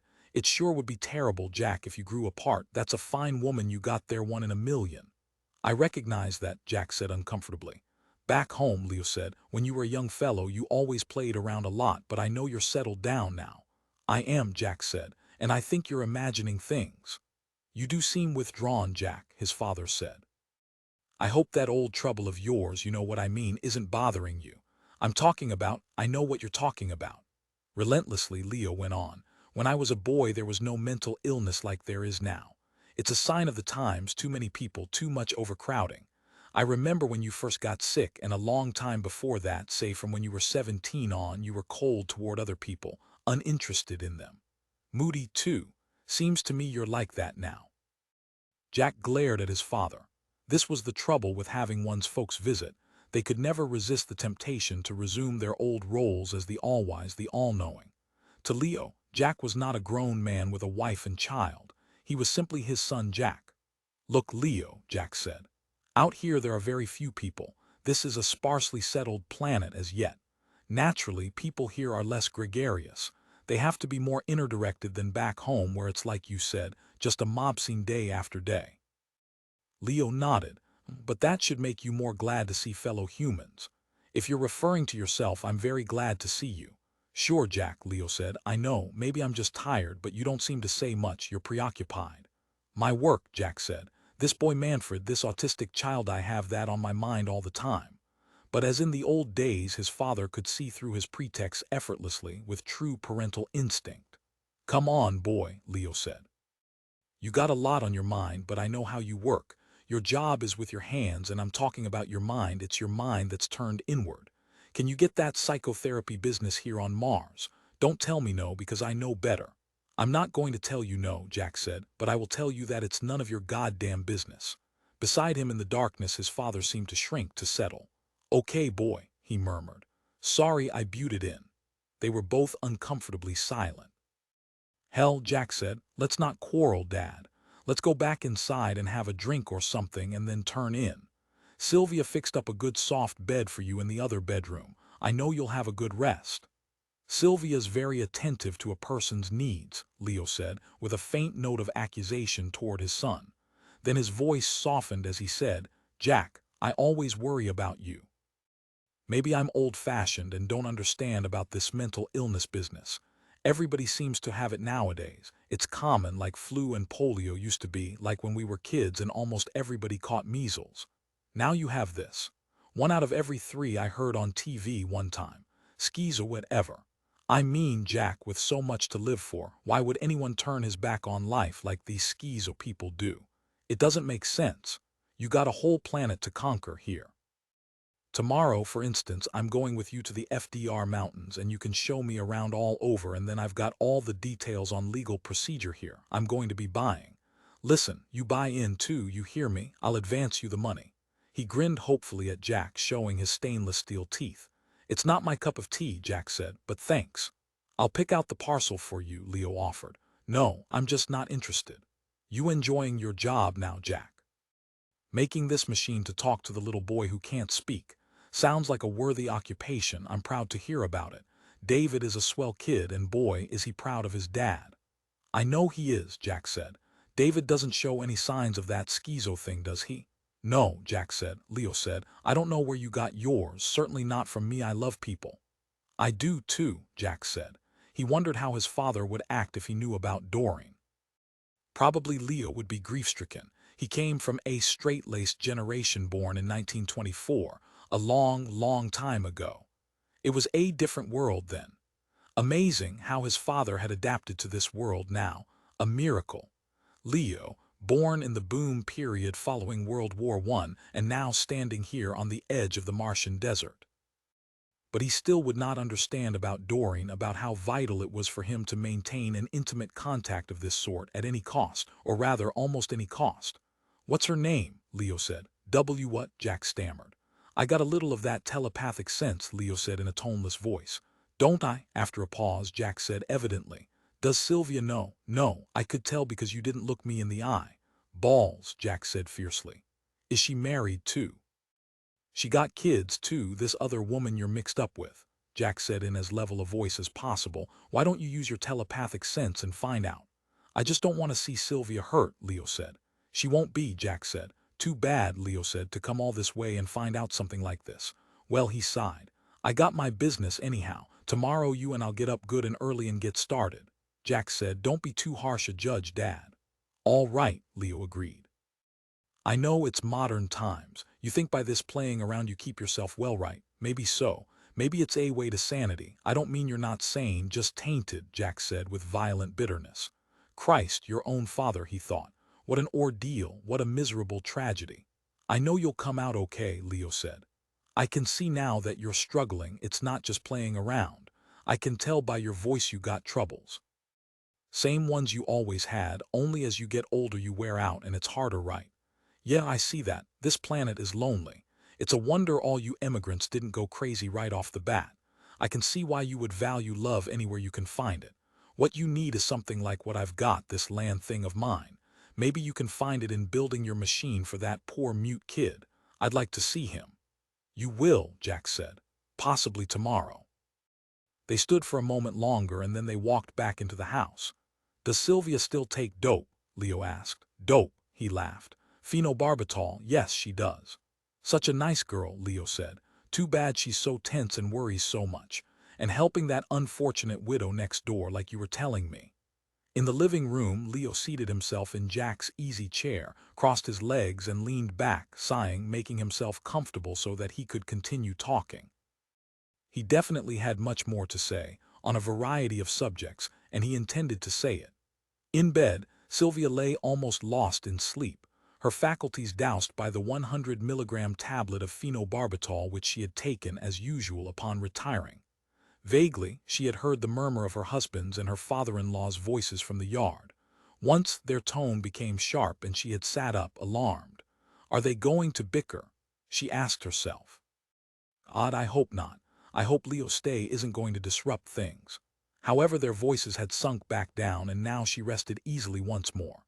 "He certainly is a fine old man," she thought. Much like Jack, only more set in his ways. Lately, since he had started working for Arnie Kott, her husband had changed. No doubt it was the eerie job which he had been given. The mute, autistic Steiner boy upset her, and she had been sorry from the first to see him appear. Life was complicated enough already. The boy flitted in and out of the house, always running on his toes, his eyes always darting as if he saw objects not present, heard sounds beyond the normal range. If only time could be turned back and Norbert Steiner could be somehow restored to life. If only. In her drugged mind she saw, in a flash, that ineffectual little man setting out in the morning with his suitcases of wares, salesman off on his rounds, yogurt and blackstrap molasses. Is he still alive somewhere? Perhaps Manfred saw him, lost as the boy was according to Jack in disfigured time. What a surprise is in store for them when they make contact with the boy and find they have rekindled that sad little specter. But more likely their theory is right, and it is the next, he sees the next, they will have what they want. Why is it, Jack? What do you want it for, Jack? Affinity between you and that ill child, that it. Oh, her thoughts gave way to darkness. And then what? Will you care about me again? No affinity between the sick and the sound. You are different, it weighs me down. Leo knows it, I know it. Do you care? She slept. High in the sky circled meat-eating birds. At the base of the windowed building lay their excrement. He picked up the wads until he held several. They twisted and swelled like dough, and he knew there were living creatures within. He carried them carefully into the empty corridor of the building. One wad opened, parted with a split in its woven, hair-like side. It became too large to hold, and he saw it now in the wall. A compartment where it lay on its side, the rent so wide that he perceived the creature within. Gubbish. A worm coiled up, made of wet, bony white pleats, the inside gubbish worm from a person's body. If only the high-flying birds could find it and eat it down like that. He ran down the steps which gave beneath his feet. Boards missing. He saw down through the sieve of wood to the soil beneath. The cavity, dark, cold, full of wood so rotten that it lay in damp powder, destroyed by gubbish rot. Arms lifted up, tossed him to the circling birds. He floated up, falling at the same time. They ate his head off. And then he stood on a bridge over the sea. Sharks showed in the water, their sharp, cutting fins. He caught one on his line, and it came sliding up from the water, mouth open, to swallow him. He stepped back, but the bridge caved in and sagged so that the water reached his middle. It rained gubbish now. All was gubbish wherever he looked. A group of those who didn't like him appeared at the end of the bridge and held up a loop of shark teeth. He was emperor. They crowned him with the loop, and he tried to thank them. But they forced the loop down past his head to his neck, and they began to strangle him. They knotted the loop, and the shark teeth cut his head off. Once more he sat in the dark, damp basement with the powdery rot around him, listening to the tidal water lap-lapping everywhere. A world where gubbish ruled, and he had no voice. The shark teeth had cut his voice out. "I am Manfred," he said. "I tell you," Arnie Kott said to the girl beside him in the wide bed, "you're really going to be delighted when we make contact with him. I mean, we got an inside track there. We got the future, and where else do you think things happen except in the future?" Stirring, Doreen Anderton murmured. "Don't go to sleep," Arnie said, leaning over to light another cigarette. "Listen, guess what? A big-time land speculator came over from Earth today. We had a Union guy at the rocket terminal, and he recognized him, although naturally the speculator registered under an assumed name. We checked with the carrier, and he got right out of there, eluding our guy. I predicted they'd be showing up. Listen, when we hear from that Steiner kid, it'll blow the lid off this whole thing." "Right," he shook the sleeping girl. "If you don't wake up," Arnie said, "I'm gonna shove you right out of bed on your ass and you can walk home to your apartment."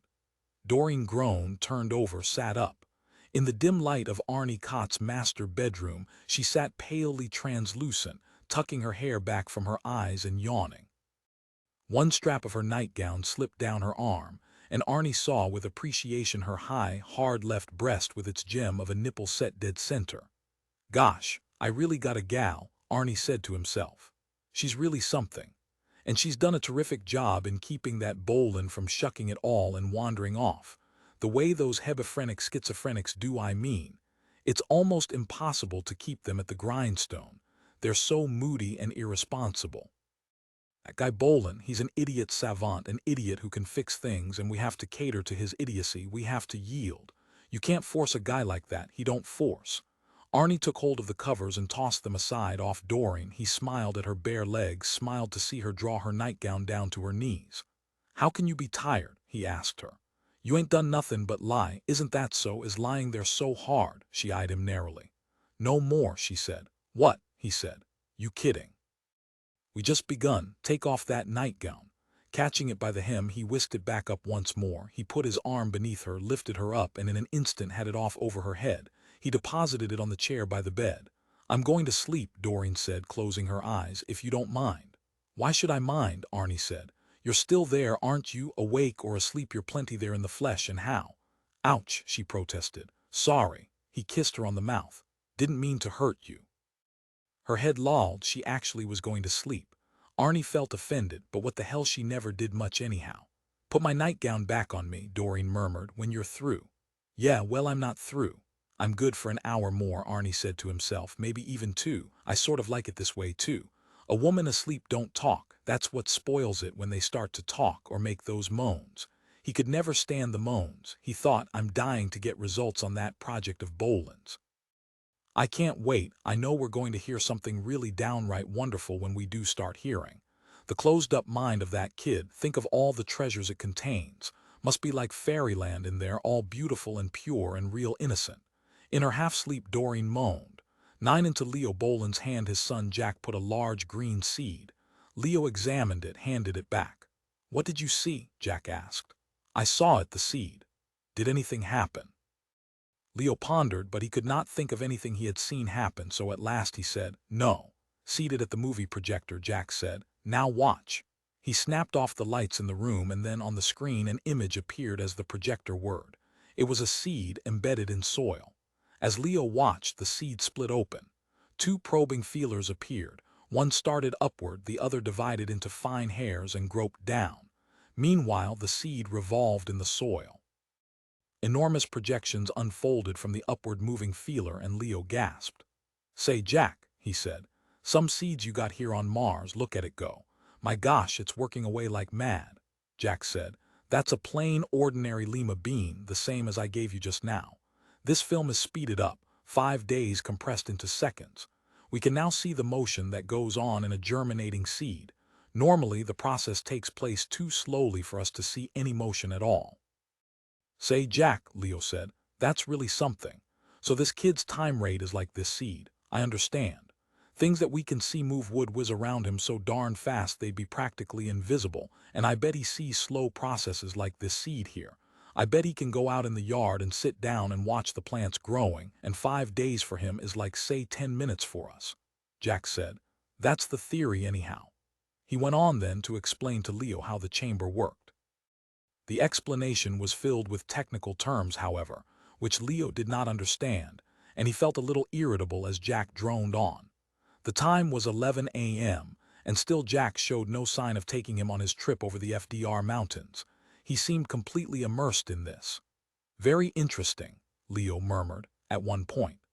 We take a tape recording, done at 15 inches per second, and run it off for Manfred at 3 3/4 inches per second. A single word such as tree. And at the same time we flash up a picture of a tree and the word beneath it, a still which we keep in sight for 15 or 20 minutes. Then what Manfred says is recorded at 3 3/4 inches per second, and for our own listening we speed it up and replay at 15. Leo said, listen, Jack, we just gotta get going on that trip. Christ, Jack said, this is my job. He gestured angrily. I thought you wanted to meet him. He'll be over here any time now. She sends him over breaking in, Leo said. Look, son, I came millions of miles to have a look at that land. Now are we going to fly there or not? Jack said. We'll wait until the boy comes and we'll take him with us. Okay, Leo said. He wanted to avoid friction. He was willing to compromise, at least as much as was humanly possible. My God, here you are for the first time in your life on the surface of another planet. I should think you'd want to walk around, take a look at the canal, the ditch. Jack gestured over toward the right. You haven't even glanced at it, and people have been wanting to see the canals. They've argued about their existence for centuries. Feeling chagrined, Leo nodded dutifully. Show me then. He followed Jack from the workshop, outdoors into the dull, ruddy sunlight. Cold, Leo observed, sniffing the air. Say, it's sure easy to walk around. I noticed that last night. I felt like I weighed only 50 or 60 pounds. Must be because Mars is so small, right? Must be good for people with cardiac conditions, except the air's so thin. I thought last night it was the corned beef that made me. Leo, his son said, be quiet and look around, will you? Leo looked around. He saw a flat desert with meager mountains in the far distance. He saw a deep ditch of sluggish brown water, and beside the ditch a moss-like vegetation, green. That was all except for Jack's house and the Steiner house a little farther on. He saw the garden, but he had seen that last night. Well, Jack said, Being obliging, Leo said, "Very impressive, Jack. You've got a nice place here, a nice little modern place. A little more planting, landscaping, and I'd say it was perfect." Grinning at him crookedly, Jack said, "This is the dream of a million years to stand here and see this." "I know that, son, and I'm exceptionally proud of what you've accomplished, you and that fine woman."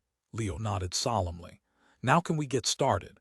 Maybe you could go over to that other house where that boy is and get him, or did David go over? Maybe David's getting him, I don't see him around." "David's at school. He was picked up while you were sleeping." Leo said, "I don't mind going over and getting that boy, Manfred or whatever his name is, if it's okay with you." "Go ahead," Jack said. "I'll come along." They walked past a small ditch of water, crossed an open field of sand and sparse fern-like plants, and arrived at the other house. Leo heard from within the sound of small girls' voices. Without hesitation, he ascended the steps to the porch and rang the bell. The door opened, and there stood a big, blonde-haired woman with tired, pain-filled eyes. "Good morning," Leo said. "I'm Jack Bohlen's dad. I guess you're the lady of the house. Say, we'll take your boy with us on a trip and bring him back safe and sound." The big blonde woman looked past him to Jack, who had come up on the porch. She said nothing, but turned and went off back into the interior of her house. When she returned, she had a small boy with her. So this is the schizo little fellow, Leo thought. Nice looking, you'd never know in a million years. "We're going on a ride, young man," Leo said to him. "How does that sound?" Then, remembering what Jack had said about the boy's time sense, he repeated what he had said very slowly, dragging each word out. The boy darted past him and shot down the steps and off toward the canal. He moved in a blur of speed and disappeared from sight behind the Bohlen house. "Mrs. Steiner," Jack said, "I want you to meet my father." The big blonde woman put out her hand vaguely. She did not seem to be all there herself, Leo observed. However, he shook hands with her. "Glad to meet you," he said politely. "Sorry to hear about the loss of your husband. It's a terrible thing, something striking like that without any warning. I knew a fella back in Detroit, good friend of mine, did the same thing one weekend. Went out of the shop and said goodbye, and that was the last anybody saw of him." Mrs. Steiner said, "How do you do, Mr. Bohlen? We'll go round up Manfred," Jack said to her. "We should be home late this afternoon." As Leo and his son walked back, the woman remained where she was on the porch looking after them. "Pretty odd herself," Leo murmured. Jack said nothing. They located the boy, standing off by himself in David's overflow garden, and presently the three of them were in the Ye Company copter, flying above the desert in the direction of the line of mountains to the north. Leo unfolded a great map which he had brought with him and began to make marks on it. "I guess we can talk freely," he said to Jack, nodding his head toward the boy. "He won't," he hesitated. "You know." "If he understands us," Jack said dryly. "It'll be okay, Leo said. "I just wanted to be sure." He carefully refrained from marking the place on the map that he had heard would be the UN site, but he did mark their route using the gyro compass reading visible on the dashboard of the copter. "What rumors have you heard, son?" he asked. "About UN interest in the FDR range," Jack said. "Something about a park or a power station." "Want to know exactly what it is?" "Sure." Leo reached into his inside coat pocket and brought out an envelope. From it he took a photograph which he handed to Jack. "Does this remind you of anything?" Glancing at it, Jack saw that it was a picture of a long, thin building. He stared at it a long time. "The UN," Leo said, "is going to build these multiplanet dwellings, whole tracts of them mile after mile, with shopping centers, complete supermarkets, hardware stores, drugstores, laundries, ice cream parlors. All built by slave equipment, those construction automatons that feed themselves their own instructions." Presently, Jack said, "It looks like the co-op apartment house I lived in years ago when I had my breakdown."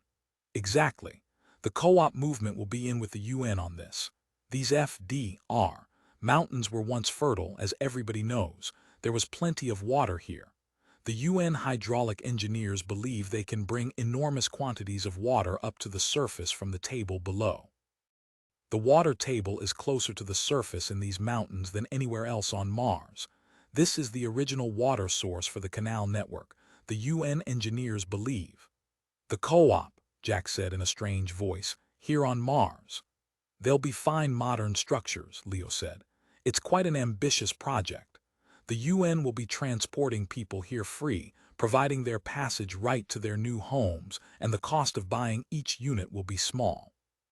It will take quite a big slice of these mountains, as you might guess, and as I heard it, they expect it to be 10 to 15 years before the project is completed. Jack said nothing. Mass emigration, Leo said. This will ensure it. I guess so, Jack said. The appropriations for this are fantastic, Leo said. The co-op alone is putting up almost $1 trillion.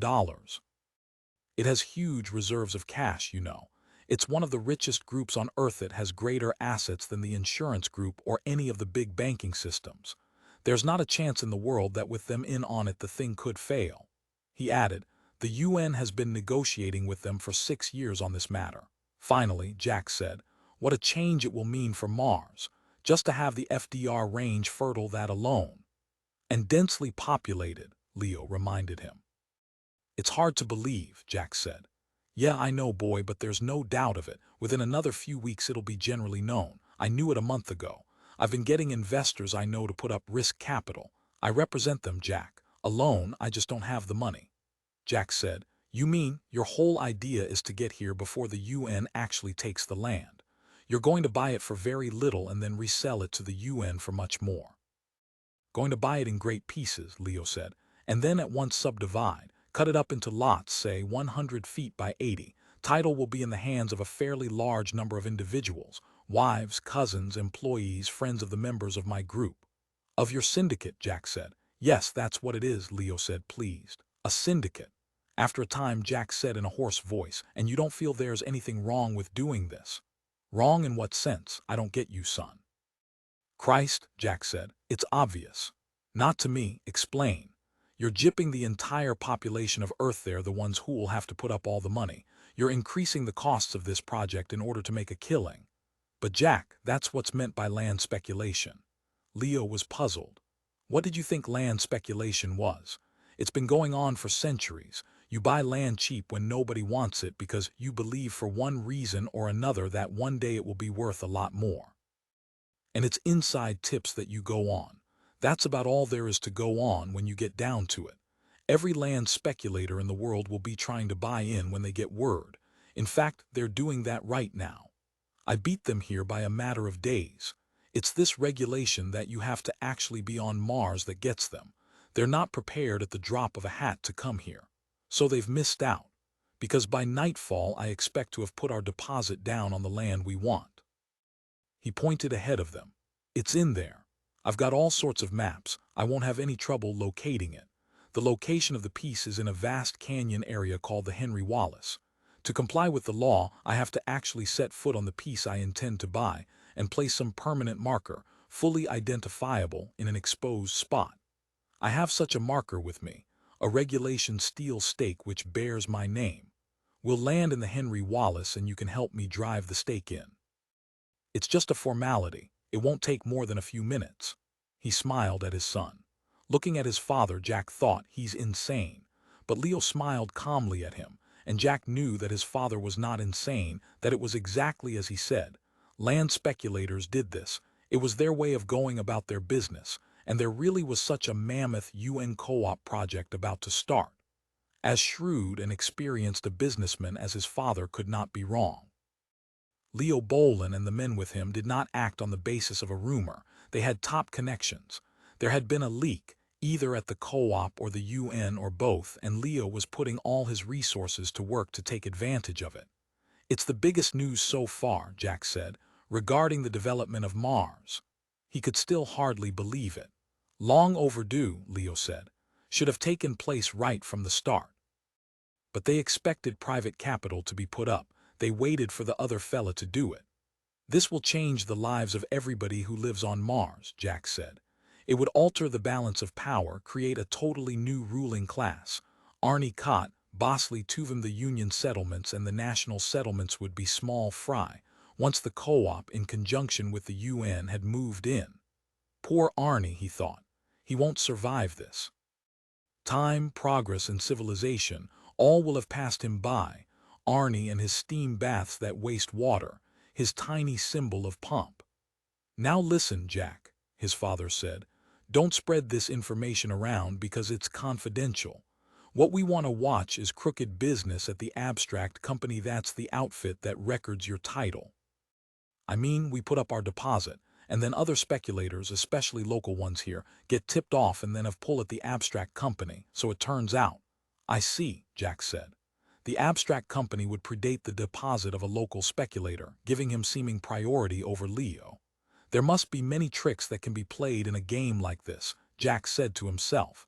No wonder Leo works carefully. We've investigated the abstract company here, and it appears to be honest. But you never know when there's so much involved. Suddenly Manfred Steiner gave a hoarse grunt. Both Jack and Leo glanced up, startled. They had both forgotten about him. He was at the rear of the cab of the copter, his face pressed to the glass, staring down. He pointed excitedly. Far below, Jack saw a party of Bleekmen threading its way along a mountain trail. That's right, Jack said to the boy. People down there, probably hunting. It occurred to him that very possibly Manfred had never seen a Bleekman. I wonder what his reaction would be, Jack mused, if he found himself facing them all at once. How easy it would be to arrange it. All he had to do, really, was land the copter ahead of this particular party. What are those? Leo asked, looking down. Martians. That's what they are, Jack said. I'll be darned. Leo laughed. So those are Martians. They look more like Aboriginal Negroes, like the African Bushmen. They're closely related to them, Jack said. Manfred had become quite excited. His eyes shone and he ran back and forth from window to window, peering down and muttering. What would happen if Manfred lived with a family of Bleekmen for a time? Jack wondered. They move slower than we do. Their lives are less complex and hectic. Possibly their sense of time is close to his. To the Bleekmen, we Earthmen may very well be hypomanic types, whizzing about at enormous velocity, expending huge amounts of energy over nothing at all. But it would not bring Manfred into his own society to put him with the Bleekmen. In fact, he realized, it might draw him so far away from us that there would be no chance of our ever communicating with him. Thinking that, he decided not to land the copter. Do those fellas do any work? Leo asked. Those Martians. A few have been tamed, Jack said, as the phrase goes, but most of them continue to exist as they always have, as hunters and fruit gatherers. They haven't reached the farming stage yet. When they reached the Henry Wallace, Jack set the copter down, and he and his father and Manfred stepped out onto the parched, rocky soil. Manfred was given paper and crayons to amuse himself, and then the two men set out to search for a suitable spot at which to drive the stake. The spot, a low plateau, was found, and the stake was driven mostly by Jack. His father wandered about, inspecting rock formations and plants, with a clearly irritated and impatient frown. He did not seem to enjoy it here in this uninhabited region, however. He said nothing. He politely took note of a fossil formation which Jack pointed out to him. They took photographs of the stake and the surrounding area, and then, their business done, they returned to the copter. There sat Manfred on the ground, busily drawing with the crayons. The desolation of the area did not seem to bother him, Jack decided. The boy, wrapped up in his inner world, drew and ignored them. He glanced up now and then, but not at the two men. His eyes were blank. What's he drawing? Jack wondered and walked around behind the boy to see. Manfred, glancing up now and then to peer sightlessly at the landscape around him, had drawn great, flat apartment buildings. Look at this, Dad, Jack said, and he managed to keep his voice calm and steady. Together, the two of them stood behind the boy, watching him draw, watching the buildings become more and more distinct on the paper. Well, there's no mistaking it, Jack thought. The boy is drawing the buildings that will be here. He is drawing the landscape which will come, not the landscape visible to our eyes. I wonder if he saw the photo I showed you, Leo said. That one of the models? Maybe so, Jack said. It would provide an explanation. The boy had understood their conversation, seen the papers, gotten his inspiration from that. But the photo had shown the buildings from above. It was a different perspective from this. The boy had sketched the buildings as they would appear to an observer on the ground. As they would appear, Jack realized, to someone seated where we are right now.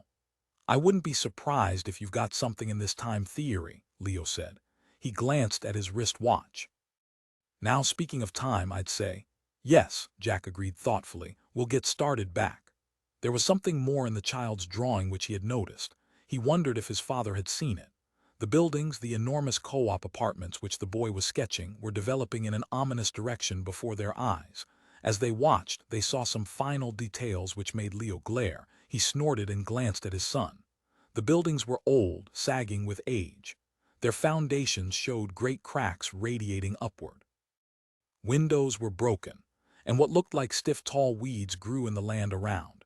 It was a scene of ruin and despair, and of a ponderous, timeless, inertial heaviness. "Jack, he's drawing a slum," Leo exclaimed. That was it, a decaying slum. Buildings that had stood for years, perhaps even decades, which had passed their prime and dwindled into their twilight, into senility and partial abandonment. Pointing at a yawning crack which he had just drawn, Manfred said, "Gubbish." His hand traced the weeds, the broken windows. Again he said, "Gubbish." He glanced at them, smiling in a frightened way. "What does that mean, Manfred?" Jack asked. There was no answer. The boy continued to sketch, and as he sketched, the buildings before their eyes grew older and older, more in ruins with each passing moment. "Let's go," Leo said hoarsely. Jack took the boy's paper and crayons and got him on his feet. The three of them re-entered the copter. "Look, Jack," Leo said. He was intently examining the boy's drawing. "What he's written over the entrance of the building." In twisted, wavering letters Manfred had written, "Amweb must be the name of the building," Leo said. "It is," Jack said, recognizing the word. It was a contraction of a co-op slogan, a le mention worden Bruder. "All men become brothers," he said under his breath. "It's on co-op stationery." He remembered it well. Now, taking his crayons once more, Manfred resumed his work. As the two men watched, the boy began to draw something at the top of the picture. Dark birds, Jack saw, enormous, dusky, vulture-like birds. At a broken window of the building, Manfred drew a round face with eyes, nose, a turned-down, despairing mouth. Someone within the building, gazing out silently and hopelessly as if trapped within. "Well," Leo said. "Interesting." His expression was one of grim outrage. "Now, why would he want to draw that? I don't think that's a very wholesome or positive attitude. Why can't he draw it like it's going to be new and immaculate with children playing and pets and contented people?" Jack said. "Maybe he draws what he sees." "Well, if he sees that, he's ill," Leo said. "There are so many bright, wonderful things he could see instead. Why would he want to see that?" "Perhaps he has no choice," Jack said. Gubbish, he thought. I wonder, could gubbish mean time? The force that to the boy means decay, deterioration, destruction, and at last death. The force at work everywhere, on everything in the universe. And is that all he sees? If so, Jack thought, no wonder he's autistic. No wonder he can't communicate with us. A view of the universe that partial, it isn't even a complete view of time. Because time also brings new things into existence. It's also the process of maturation and growth. And evidently Manfred does not perceive time in that aspect. Is he sick because he sees this? Or does he see this because he is sick? A meaningless question, perhaps, or anyhow one that can't be answered. This is Manfred's view of reality, and according to us, he is desperately ill. He does not perceive the rest of reality which we do. And it is a dreadful section which he does see, reality in its most repellent aspect. Jack thought, and people talk about mental illness as an escape. He shuddered. It was no escape. It was a narrowing, a contracting of life into, at last, a moldering, dank tomb, a place where nothing came or went, a place of total death. The poor damned kid, he thought. How can he live from one day to the next, having to face the reality he does? Somberly, Jack returned to the job of piloting the copter. Leo looked out the window, contemplating the desert below. Manfred, with the taut, frightened expression on his face, continued to draw. They gubbled and gubbled. He put his hands to his ears, but the product crept up through his nose. Then he saw the place. It was where he wore out. They threw him away there, and Gubbish lay in heaps up to his waist. Gubbish filled the air. "What is your name?" "Steiner Manfred. Age 83. Vaccinated against smallpox." "Yes." "Any venereal diseases?" "Well, a little clap, that's all." "VD clinic for this man." "Sir, my teeth. They're in the bag along with my eyes."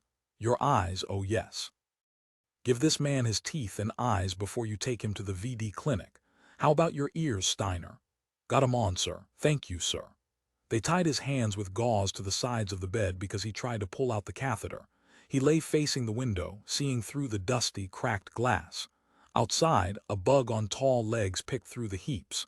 It ate, and then something squashed it and went on, leaving it squashed with its dead teeth sunk into what it had wanted to eat. Finally, its dead teeth got up and crawled out of its mouth in different directions. He lay there for 123 years, and then his artificial liver gave out and he fainted and died. By that time, they had removed both his arms and legs up to the pelvis because those parts of him had decayed. He didn't use them anyhow, and without arms he didn't try to pull the catheter out, and that pleased them. "I've been at AM-Web for a long time," he said. "Maybe you can get me a transistor radio so I can tune in Friendly Fred's Breakfast Club. I like to hear the tunes, they play a lot of the old-time favorites. Something outside gives me hay fever. Must be those yellow flowering weeds, why do they let them get so tall? I once saw a ball game. For 2 days he lay on the floor in a big puddle, and then the landlady found him and called for the truck to bring him here. He snored all the way, it woke him up. When they tried to give him grapefruit juice he could only work one arm, the other never worked again ever. He wished he could still make those leather belts, they were fun and took lots of time. Sometimes he sold them to people who came by on the weekend. Do you know who I am, Manfred? No. I'm Arnie Kott. Why don't you laugh or smile sometimes, Manfred? Don't you like to run around and play?" As he spoke, Mr. Kott gobbled from both his eyes. "Obviously he doesn't, Arnie, but that's not what concerns us here anyhow. What do you see, Manfred? Let us in on what you see. All those people, are they going to live there, is that it?" "Is that right, Manfred? Can you see lots of people living there?" He put his hands over his face and the gubble stopped. "I don't see why this kid never laughs." Gubble, gubble. 10 inside Mr. Kott's skin were dead bones, shiny and wet. Mr. Kott was a sack of bones, dirty and yet shiny wet. His head was a skull that took in greens and bit them. Inside him the greens became rotten things as something ate them to make them dead. He could see everything that went on inside Mr. Kott, the teeming gubbish life. Meanwhile the outside said, "I love Mozart, I'll put this tape on." The box read, "Symphony 40 in G-Moll, K550. Mr. Kott fiddled with the knobs of the amplifier. "Bruno Walter conducting," Mr. Kott told his guests. A great rarity from the golden age of recordings. A hideous racket of screeches and shrieks issued from the speakers like the convulsions of corpses. Mr. Kott shut off the tape transport. "Sorry," he muttered. It was an old coded message from Rockingham or Scott Temple or Anne, from someone anyhow. Mr. Kott, he knew that. He knew that by accident it had found its way into his library of music. Sipping her drink, Doreen Anderton said, "What a shock. You should spare us, Arnie." "Your sense of humor. An accident," Arnie Kott said angrily. He rummaged for another tape. "All the hell with it," he thought. "Listen, Jack," he said, turning. "I'm sorry to make you come here when I know your dad's visiting, but I'm running out of time. Show me your progress with the Steiner boy, okay?" His anticipation and concern made him stutter. He looked at Jack expectantly. But Jack Bohlen hadn't heard him. He was saying something to Doreen there on the couch where the two of them sat together. "We're out of booze," Jack said, setting down his empty glass. "God's sake," Arnie said. "I got to hear how you've done, Jack. Can't you give me anything? Are you two just going to sit there necking and whispering? I don't feel good." He went unsteadily into the kitchen where Heliogabalus sat on a tall stool like a dunce reading a magazine. "Fix me a glass of warm water and baking soda," Arnie said. "Yes, mister." Heliogabalus closed his magazine and stepped down from the stool. "I overheard." "Why don't you send them out? They are no good at all, mister." From the cabinet over the sink he took the package of bicarbonate of soda. He spooned out a teaspoonful. "Who cares about your opinion?" Arnie said. Doreen entered the kitchen, her face drawn and tired. "Arnie, I think I'll go home. I really can't take much of Manfred. He never stops moving around, never sits still. I can't stand it." Going up to Arnie, she kissed him on the ear. "Good night, dear." "I read about a kid who thought he was a machine," Arnie said. "He had to be plugged in," he said, to work. "I mean, you have to be able to stand these fruits. Don't go, stay for my sake. Manfred's a lot quieter when a woman's around. I don't know why. I have the feeling that Bohlen's accomplished nothing. I'm going out there and tell him to his face." A glass of warm water and baking soda was put into his right hand by his tame Bleekmen. "Thanks." He drank it gratefully. "Jack Bohlen," Doreen said, "has done a fine job under difficult conditions. I don't want to hear anything said against him." She swayed slightly, smiling. "I'm a little drunk." Who isn't? Arnie said. He put his arm around her waist and hugged her. I'm so drunk I'm sick. Okay, that kid gets me too. Look, I put on that old coded tape. I must be nuts. Setting down his glass, he unbuttoned the top buttons of her blouse. Look away, Helio. Read your book. The Bleekman looked away. Holding Doreen against him, Arnie unbuttoned all the buttons of her blouse and began on her skirt. I know they're ahead of me, those Earth bastards coming in everywhere you look. My man at the terminal can't even count them anymore. They've been coming in all day long. Let's go to bed. He kissed her on the collar bone, nuzzled lower and lower until she raised his head with the strength of her hands. In the living room, his hotshot repairman hired away from Mr. Yi fiddled with the tape recorder, clumsily putting on a fresh reel. He had knocked over his empty glass. What happens if they get there before me?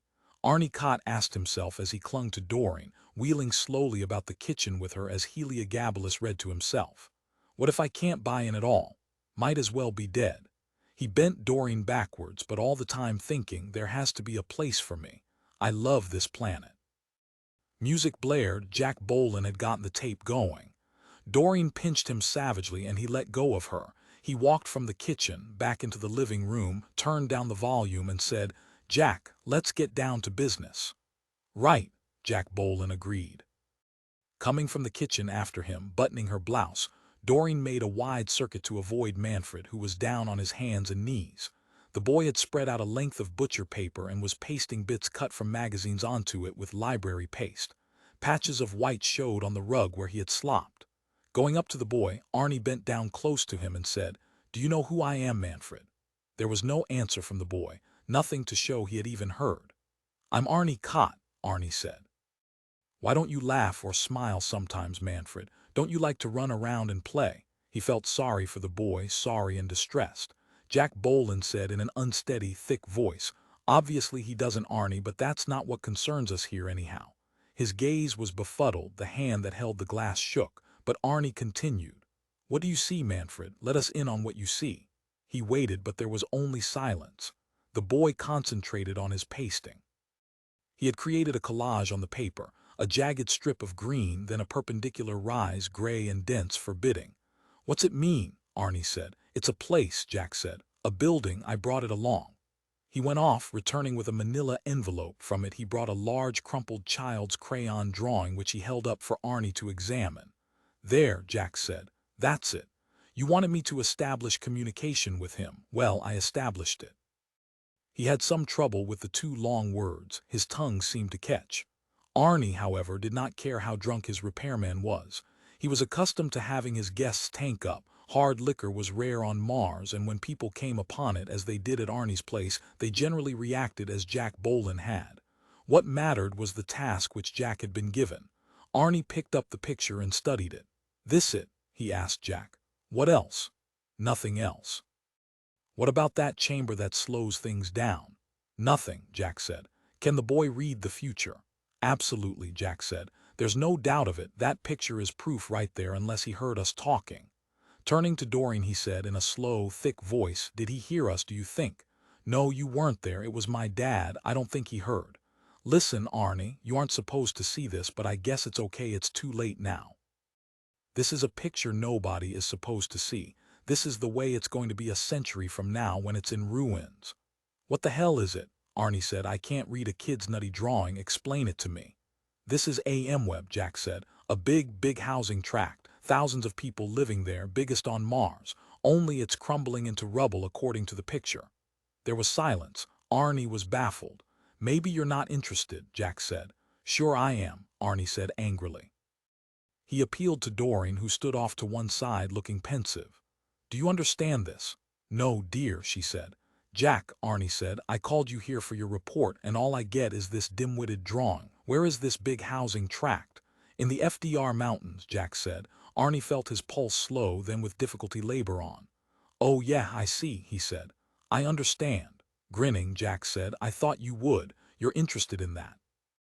You know, Arnie, you think I'm a schizophrenic, and Doreen thinks so, and my father thinks so. But I do care what your motives are. I can get you plenty of information about the UN project in the FDR Mountains.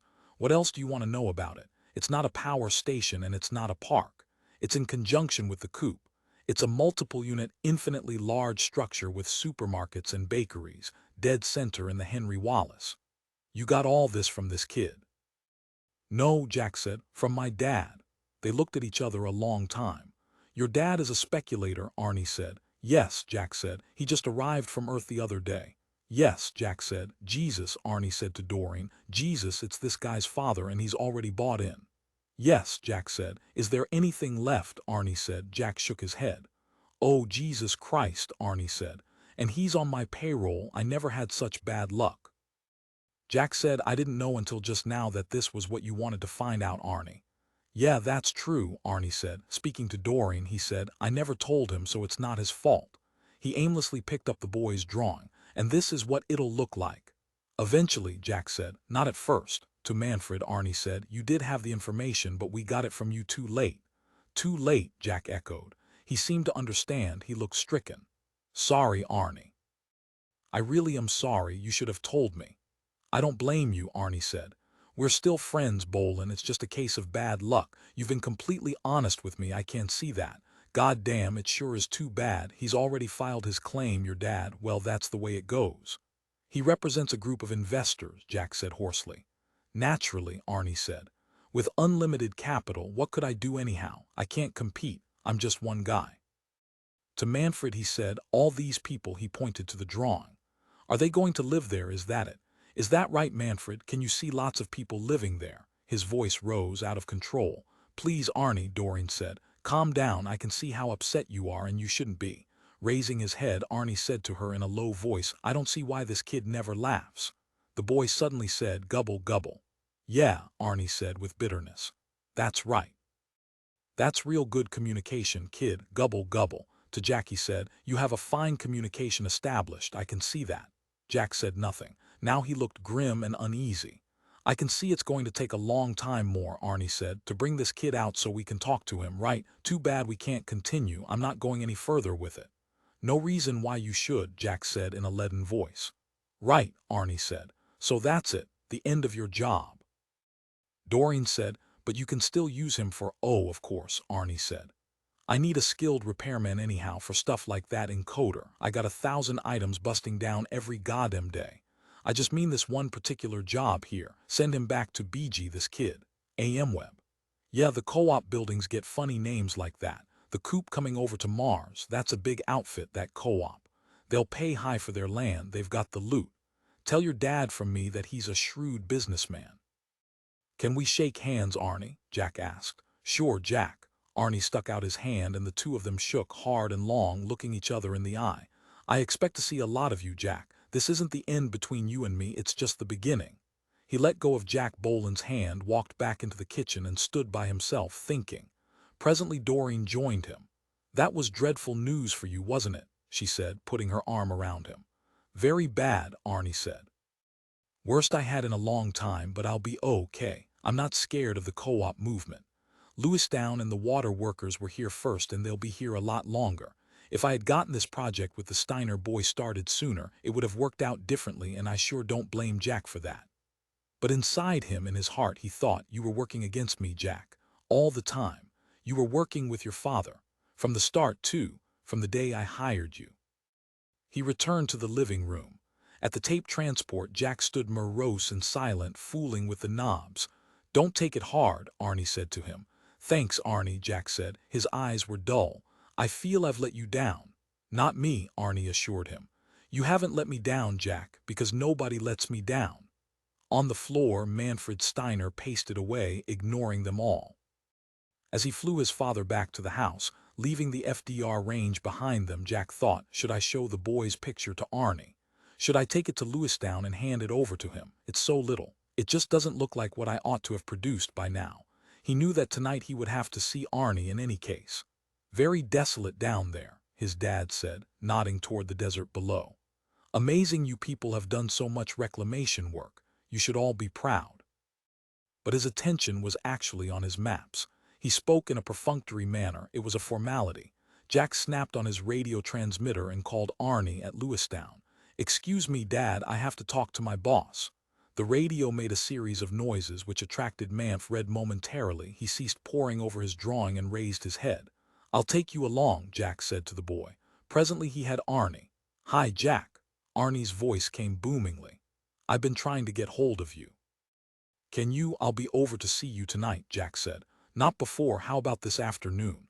"Afraid tonight is as soon as I can make it," Jack said. There he hesitated. "Nothing to show you until tonight." If I get near him, he thought, I'll tell him about the UN co-op project. He'll get everything out of me. I'll wait until after my dad's claim has been filed, and then it won't matter. "Tonight, then," Arnie agreed.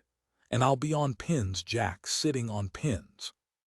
"I know you're going to come up with something. I got a lot of confidence in you." Jack thanked him, said goodbye, and rang off. "Your boss sounds like a gentleman," his dad said after the connection had been broken. "And he certainly looks up to you. I expect you're of priceless value to his organization, a man with your ability." Jack said nothing. Already he felt guilty. "Draw me a picture," he said to Manfred, "of how it's going to go tonight between me and Mr. Kott." He took away the paper on which the boy was drawing and handed him a blank piece. "Will you, Manfred? You can see ahead to tonight. You me Mr. Kott at Mr. Kott's place." The boy took a blue crayon and began to draw. As he piloted the copter, Jack watched. With great care Manfred drew. At first Jack could not make it out. Then he grasped what the scene showed. Two men. One was hitting the other in the eye. Manfred laughed, a long, high-pitched, nervous laugh, and suddenly hugged the picture against himself. Feeling cold, Jack turned his attention back to the controls before him. He felt himself perspire, the damp sweat of anxiety. "Is that how it's going to be?" he asked silently within himself. "A fight between me and Arnie, and you will witness it, perhaps, or at least know of it one day." "Jack," Leo was saying, "you'll take me to the abstract company, won't you, and let me off there? I want to get my papers filed. Can we go right there instead of back to the house? I have to admit I'm uneasy. There must be local operators hooray watching all this, and I can't be too careful." Jack said, "I can only repeat, it's immoral what you're doing." "Just let me handle it," his father said. "It's my way of doing business, Jack. I don't intend to change." "Profiteering," Jack said. "I won't argue it with you," his father said. "It's none of your concern. If you don't feel like assisting me after I've come millions of miles from Earth, I guess I can manage to round up public transportation." His tone was mild, but he had turned red. "I'll take you there," Jack said. "I can't stand to be moralized at," his father said. Jack said nothing. He turned the copter south toward the UN buildings at Pax Grove. Drawing away with his blue crayon, Manfred made one of the two men in his picture, the one who had been hit in the eye, fall down and become dead. Jack saw the figure become supine and then still. "Is that me?" he wondered. "Or is it Arnie? Someday, perhaps soon, I will know." Inside Mr. Kott's skin were dead bones, shiny and wet. Mr. Kott was a sack of bones, dirty and yet shiny wet.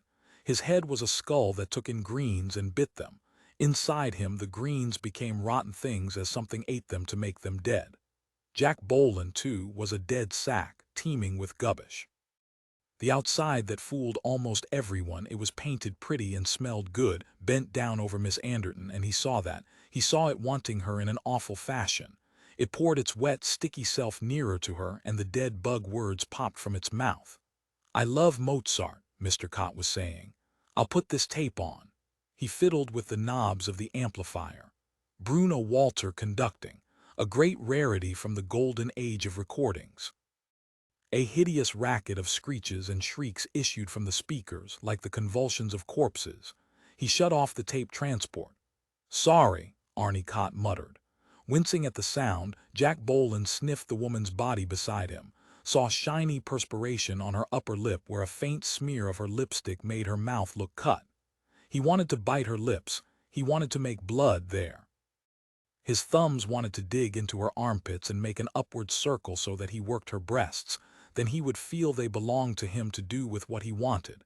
He had made them move already. It was fun. "What a shock," she said. "You should spare us, Arnie. Your sense of humor, an accident," Arnie said. He rummaged for another tape. Reaching out his hand, Jack Bohlen touched the woman's lap. There was no underwear there beneath her skirt. He rubbed her legs, and she drew her legs up and turned toward him so that her knees pressed into him. She sat like an animal, crouching in expectation.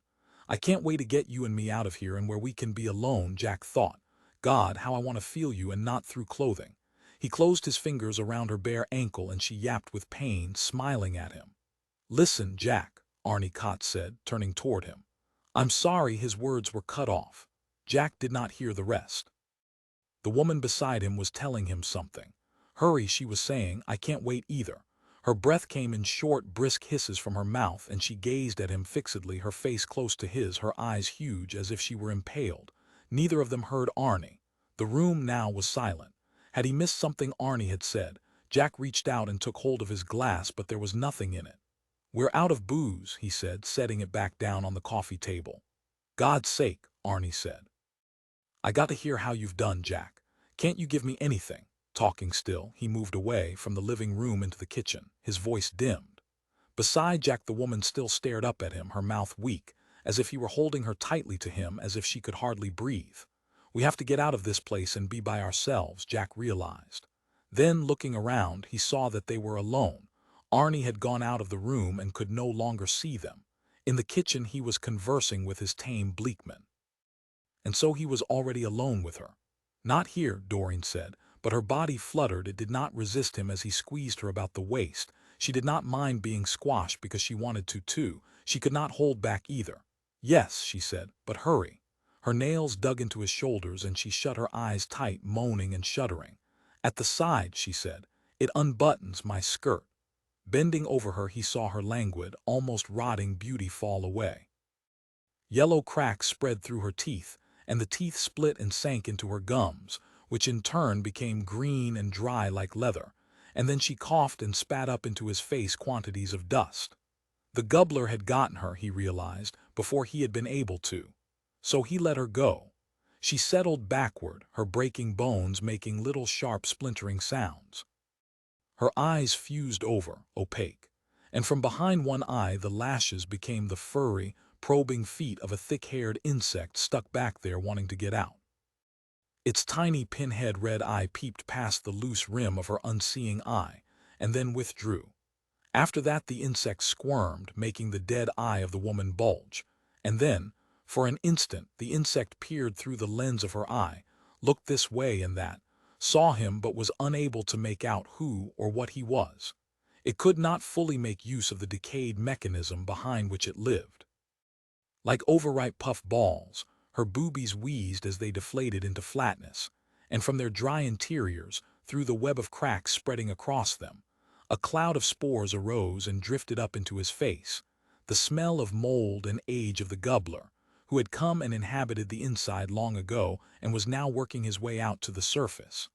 The dead mouth twitched, and then from deep inside at the bottom of the pipe, which was the throat, a voice muttered, "You weren't fast enough." And then the head fell off entirely, leaving the white pointed stick-like end of the neck projecting. Jack released her and she folded up into a little dried-up heap of flat, almost transparent plates like the discarded skin of a snake, almost without weight. He brushed them away from him with his hand, and at the same time, to his surprise, he heard her voice from the kitchen. "Arnie, I think I'll go home. I really can't take much of Manfred. He never stops moving around, never sits still." Turning his head, he saw her in there with Arnie standing very close to him. She kissed him on the ear. "Good night, dear," she said. "I read about a kid who thought he was a machine," Arnie said, and then the kitchen door shut. Jack could neither hear nor see them. Rubbing his forehead, he thought, "I really am drunk. What's wrong with me? My mind splitting." He blinked, tried to gather his faculties. On the rug, not far from the couch, Manfred Steiner cut out a picture from a magazine with blunt scissors, smiling to himself. The paper rustled as he cut it, a sound that distracted Jack and made it even more difficult for him to put in focus his wandering attention. From beyond the kitchen door he heard heavy breathing and then labored, prolonged grunts. "What are they doing?" he asked himself. The three of them, she and Arnie and the tame Bleekmen together. The grunts became slower and then ceased. There was no sound at all. "I wish I was home," Jack said to himself with desperate, utter confusion. "I want to get out of here, but how?" He felt weak and terribly sick, and he remained on the couch where he was, unable to break away, to move or think. A voice in his mind said, "Gubble, gubble, gubble, I am gubble, gubble, gubble, gubble." "Stop," he said to it.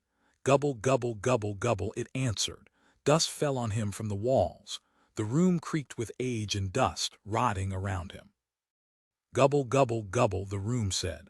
The gubbler is here to gubble gubble you and make you into gubbish. Getting unsteadily to his feet, he managed to walk, step by step, over to Arnie's amplifier and tape recorder. He picked up a reel of tape and got the box open. After several faulty, feeble efforts, he succeeded in putting it on the spindle of the transport. The door to the kitchen opened a crack and an eye watched him. He could not tell whose it was. I have to get out of here, Jack Bohlen said to himself. Or fight it off. I have to break this, throw it away from me, or be eaten. It is eating me up. He twisted the volume control convulsively so that the music blared up and deafened him, roared through the room, spilling over the walls, the furniture, lashing at the ajar kitchen door, attacking everyone and everything in sight. The kitchen door fell forward, its hinges breaking. It crashed over and a thing came hurriedly sideways from the kitchen, dislodged into belated activity by the roar of the music. The thing scrabbled up to him and past him, feeling for the volume control knob. The music ebbed, but he felt better. He felt sane once more, thank God. Jack Bohlen dropped his father off at the abstract office and then, with Manfred, flew on to Lewistown, to Doreen Anderton's apartment. When she opened the door and saw him, she said, "What is it, Jack?" She quickly held the door open and he and Manfred went on inside. "It's going to be very bad tonight," he told her. "Are you sure?" She seated herself across from him. "Do you have to go at all?" "Yes, I suppose so, but maybe you're wrong," Jack said. "Manfred has already told me. He's already seen it." "Don't be scared," Doreen said softly. "But I am," he said. "Why will it be bad?" "I don't know. Manfred couldn't tell me that." But she gestured. "You've made contact with him. That's wonderful. That's what Arnie wants." "I hope you'll be there," Jack said. "Yes, I'll be there, but there's not much I can do. Is my opinion worth anything? Because I'm positive that Arnie will be pleased. I think you're having an anxiety attack for no reason." "It's the end," Jack said, "between me and Arnie tonight. I know it and I don't know why." He felt sick to his stomach. "It almost seems to me that Manfred does more than know the future. In some way he controls it. He can make it come out the worst possible way because that's what seems natural to him. That's how he sees reality. It's as if by being around him we're sinking into his reality. It's starting to seep over us and replace our own way of viewing things, and the kind of events we're accustomed to see come about now somehow don't come about. It's not natural for me to feel this way. I've never had this feeling about the future before." He was silent then. "You've been around him too much," Doreen said. "Tendencies in you that are," she hesitated. "Unstable tendencies, Jack, allied to his. You were supposed to draw him into our world, the shared reality of our society. Instead, hasn't he drawn you into his own? I don't think there's any precognition. I think it's been a mistake from the start. It would be better if you got out of it, if you left that boy." She glanced toward Manfred, who had gone to the window of her apartment to stare out at the street below. "If you didn't have anything more to do with him." "It's too late for that," Jack said. "You're not a psychotherapist or a doctor," Doreen said. "It's one thing for Milton Glob to be in close contact day after day with autistic and schizophrenic persons, but you're a repairman who blundered into this because of a crazy impulse on Arnie's part. You just happened to be there in the same room with him fixing his encoder, and so you wound up with this. You shouldn't be so passive, Jack. You're letting your life be shaped by chance, and for God's sake don't you recognize that passivity for what it is?" After a pause he said, "I suppose I do." "Say it." He said, "There's a tendency for a schizophrenic individual to be passive. I know that. Be decisive. Don't go any further with this.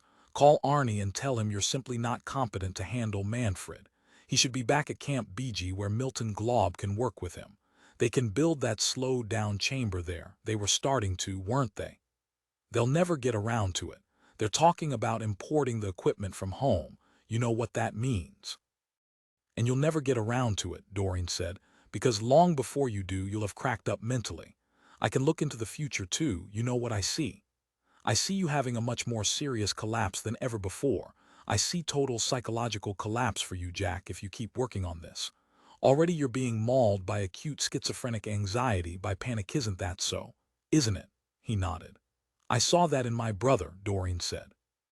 "Schizophrenic panic, and once you see it break out in a person, you can never forget it. The collapse of their reality around them. The collapse of their perceptions of time and space, cause and effect. And isn't that what's happening to you? You're talking as if this meeting with Arnie can't be altered by anything you do, and that's a deep regression on your part from adult responsibility and maturity. That's not like you at all. Breathing deeply, her chest rising and falling painfully, she went on. I'll call Arnie and tell him you're pulling out and he'll have to get someone else to finish with Manfred. And I'll tell him that you've made no progress, that it's pointless for you and for him to continue with this. I've seen Arnie get these whims before. He keeps them percolating for a few days or weeks and then he forgets them. He can't forget this, Jack said. He won't forget this one. Try, she said. No, he said. I have to go there tonight and give him my progress report. I said I would. I owe it to him. You're a damn fool, Doreen said. I know it, Jack said, but not for the reason you think. I'm a fool because I took on a job without looking ahead to its consequences. He broke off. Maybe it is what you said. I'm not competent to work with Manfred, that's it, period. But you're still going ahead. What do you have to show Arnie tonight? Show it to me right now. Getting out a manila envelope, Jack reached into it and drew out the picture of the buildings which Manfred had drawn. For a long time Doreen studied it, and then she handed it back to him. That's an evil and sick drawing, she said in a voice almost inaudible. I know what it is. It's the tomb world, isn't it? That's what he's drawn. The world after death. And that's what he sees, and through him that's what you're beginning to see. You want to take that to Arnie. You have lost your grip on reality. Do you think Arnie wants to see an abomination like that? Burn it. It's not that bad, he said, deeply perturbed by her reaction. Yes, it is, Doreen said.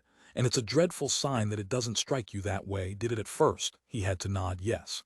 Then you know I'm right, she said. I have to go on, he said. I'll see you at his place tonight. Going over to the window, he tapped Manfred on the shoulder. We have to go now.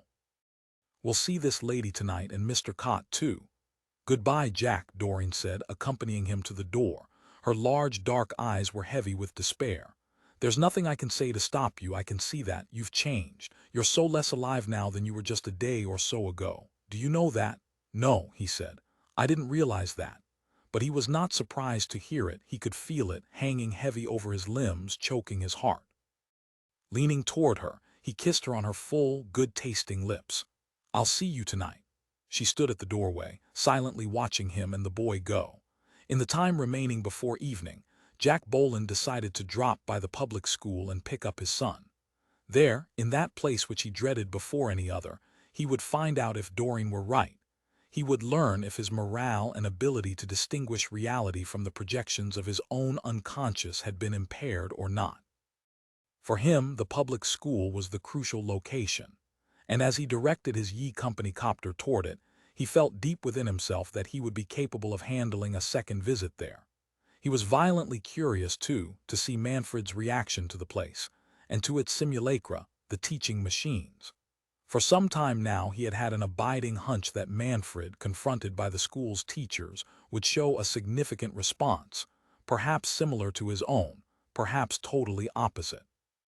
In any case, the reaction would be there, he was positive of that. But then he thought resignedly, isn't it too late? Isn't the job over? Hasn't Arnie canceled it because it doesn't matter? Haven't I already been to his place tonight? What time is it? He thought in fright. I've lost all sense of time. We're going to the public school, he murmured to Manfred. Do you like that idea? See the school where David goes? The boy's eyes gleamed with anticipation. Yes, he seemed to be saying, I'd like that. Let's go. Okay, Jack said, only with great difficulty managing to operate the controls of the copter. He felt as if he were at the bottom of a great stagnant sea, struggling merely to breathe, almost unable to move. But why? He did not know. He went on as best he could. 11 inside Mr. Kott's skin were dead bones, shiny and wet. Mr. Kott was a sack of bones, dirty and yet shiny wet. His head was a skull that took in greens and bit them. Inside him the greens became rotten things as something ate them to make them dead. Jack Bohlen, too, was a dead sack, teeming with gubbish. The outside that fooled almost everyone, it was painted pretty and smelled good, bent down over Miss Anderton, and he saw that. He saw it wanting her in a filthy fashion. It poured its wet, sticky self nearer and nearer to her, and the dead bug words popped from its mouth and fell on her. The dead bug words scampered off into the folds of her clothing and some squeezed into her skin and entered her body. I love Mozart, Mr. Kott said. I'll put this tape on. Her clothing itched her. It was full of hair and dust and the droppings of the bugworts. She scratched at it and the clothing tore in strips. Digging her teeth into the strips, she chewed them away. Fiddling with the knobs of the amplifier, Mr. Kott said, Bruno Walter conducting. A great rarity from the golden age of recordings. A hideous racket of screeches and shrieks issued from somewhere in the room, and after a time she realized that it was her. She was convulsed from within. All the corpse things in her were heaving and crawling, struggling out into the light of the room. God, how could she stop them? They emerged from her pores and scuttled off, dropping from strands of gummy web to the floor, to disappear into the cracks between the boards. Sorry, Arnie Kott muttered. What a shock, she said. You should spare us, Arnie. Getting up from the couch, she pushed away the dark, bad-smelling object that clung to her. Your sense of humor, she said. He turned and saw her as she stripped herself of the last of her clothing. He had put down the reel of tape, and now he came toward her, reaching out. Do it, she said, and then they were both on the floor together. He used his feet to remove his own clothing, hooking his toes into the fabric and tearing until it was away. Arms locked around each other, they rolled into the darkness beneath the stove and lay there, sweating and thumping, gulping in the dust and the heat and the damp of their own bodies. Do it more, she said, digging her knees into his sides to hurt him. An accident, he said, squashing her against the floor, breathing into her face. Eyes appeared beyond the edge of the stove. Something peeped in at them as they lay together in the darkness. Something watched. It had put away its paste and scissors and magazines, dropped all that to watch this and gloat and savor each thump they made. Go away, she gasped at it, but it did not go away. More, she said then, and it laughed at her. It laughed and laughed as she and the weight squashing her kept on. They could not stop. Gubble me more, she said. Gubble, gubble, gubble me, put your gubbish into me, into my gubbish, you gubbler. Gubble, gubble, I like gubble. Don't stop. Gubble, gubble, gubble, gubble, gubble.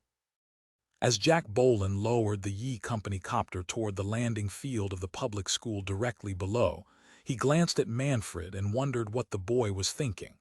Wrapped up in his thoughts, Manfred Steiner stared sightlessly out, his features twisted into a grimace that repelled Jack and made him instantly look away. Why did he have anything to do with this boy? Jack wondered. Doreen was right. He was in over his head, and the unstable, schizophrenic aspects of his own personality were being stirred into life by the presence beside him. And yet he did not know how to get out. Somehow it was too late, as if time had collapsed and left him here, for eternity, caught in a symbiosis with this unfortunate, mute creature who did nothing but rake over and inspect his own private world, again and again. He had imbibed on some level Manfred's worldview, and it was obviously bringing about the stealthy disintegration of his own. Tonight, he thought, I have to keep going until tonight. Somehow I must hold out until I can see Arnie Kott. Then I can jettison all this and return to my own space, my own world. I will never have to look at Manfred Steiner again. Arnie, for Christ's sake, save me, he thought. We're here, he said as the copter bumped to a halt on the roof field. He switched off the motor. At once Manfred moved to the door, eager to get out. So you want to see this place, Jack thought. I wonder why. He got to his feet and went to unlock the door of the copter. At once Manfred hopped out onto the roof and scampered toward the descent ramp, almost as if he knew the way by heart. As Jack stepped from the ship, the boy disappeared from sight. On his own, he had hurried down the ramp and plunged into the school. Doreen Anderton and Arnie Kott, Jack said to himself. The two people who mean the most to me, the friends with whom my contacts, my intimacy with life itself is the strongest. And yet it's right there that the boy has managed to infiltrate. He has unfastened me from my relationships where they are the strongest. What's left? He asked himself. Once I have been isolated there, the rest my son, my wife, my father, Mr. Ye all follow almost automatically, without a fight. I can see what lies ahead for me if I continue to lose, step by step, to this completely psychotic boy. Now I can see what psychosis is, the utter alienation of perception from the objects of the outside world, especially the objects which matter, the warm-hearted people there. And what takes their place? A dreadful preoccupation with the endless ebb and flow of one's own self, the changes emanating from within which affect only the inside world. It is a splitting apart of the two worlds, inner and outer, so that neither registers on the other. Both still exist, but each goes its own way. It is the stopping of time, the end of experience of anything new. Once the person becomes psychotic, nothing ever happens to him again.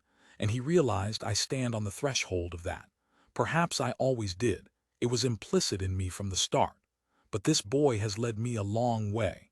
Or rather, because of him I have gone a long way. A coagulated self, fixed and immense, which effaces everything else and occupies the entire field. Then the most minute change is examined with the greatest attention. That is Manfred's state now, has been from the beginning, the ultimate stage of the schizophrenic process. Manfred, wait, he called and followed slowly after the boy, down the ramp and into the public school building. Seated in June Hennessy's kitchen, sipping coffee, Silvia Bohlen discoursed on her problems of late. What's so awful about them, she said, meaning Erna Steiner and the Steiner children, is that, let's face it, they're vulgar. We're not supposed to talk in terms like that, but I've been forced to see so much of them that I can't ignore it. My face has been rubbed in it every day. June Hennessy, wearing white shorts and a skimpy halter, padded barefoot here and there in the house, watering from a glass pitcher her various indoor plants. That's really a weird boy. He's the worst of all, isn't he? Shuddering, Silvia said, and he's over all day long.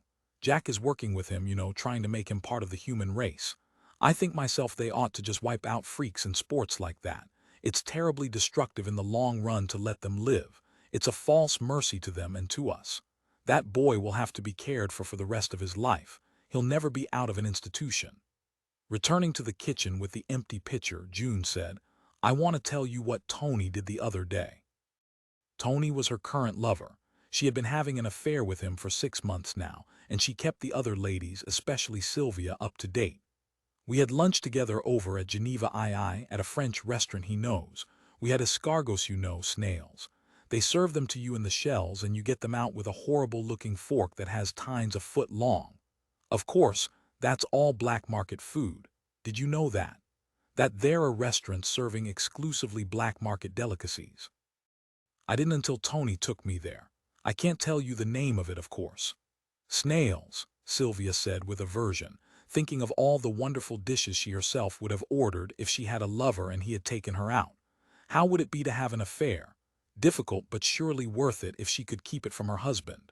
The problem, of course, was David. And now Jack worked a good deal of the time at home, and her father-in-law was visiting as well. And she could never have him, her lover, at the house because of Erna Steiner next door. The big baggy Hausfrau would see, comprehend, and probably at once, out of a Prussian sense of duty, inform Jack. But then wasn't the risk part of it? Didn't it help add that flavor? What would your husband do if he found out? She asked June. Cut you to bits, Jack would. June said, Mike has had several affairs of his own since we've been married. He'd be sore and possibly he'd give me a black eye and go off for a week or so with one of his girl friends, leaving me stuck with the kids, of course, but he'd get over it. To herself, Silvia wondered if Jack had ever had an affair. It did not seem probable. She wondered how she would feel if he had and she found out, would it end the marriage? Yes, she thought, I'd get a lawyer right away. Or would I? There's no way to tell in advance. How are you and your father-in-law getting along? June asked. Oh, not badly. He and Jack and the Steiner boy are off somewhere today taking a business trip. I don't see much of Leo, actually. He came mainly on business. June, how many affairs have you had? 6, June Hennessy said. Gee, Silvia said, and I haven't had any. Some women aren't built for it. That sounded to Silvia like a rather personal, if not outright anatomical insult. What do you mean? Aren't constituted psychologically, June explained glibly. It takes a certain type of woman who can create and sustain a complex fiction day after day.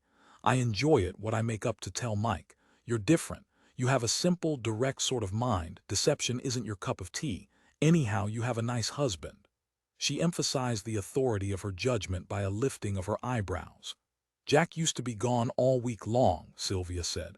I should have had one then. Now it would be so much harder. She wished, fervently, that she had something creative or useful or exciting to do that would fill up the long, empty afternoons. She was bored to death with sitting in some other woman's kitchen drinking coffee hour after hour. No wonder so many women had affairs.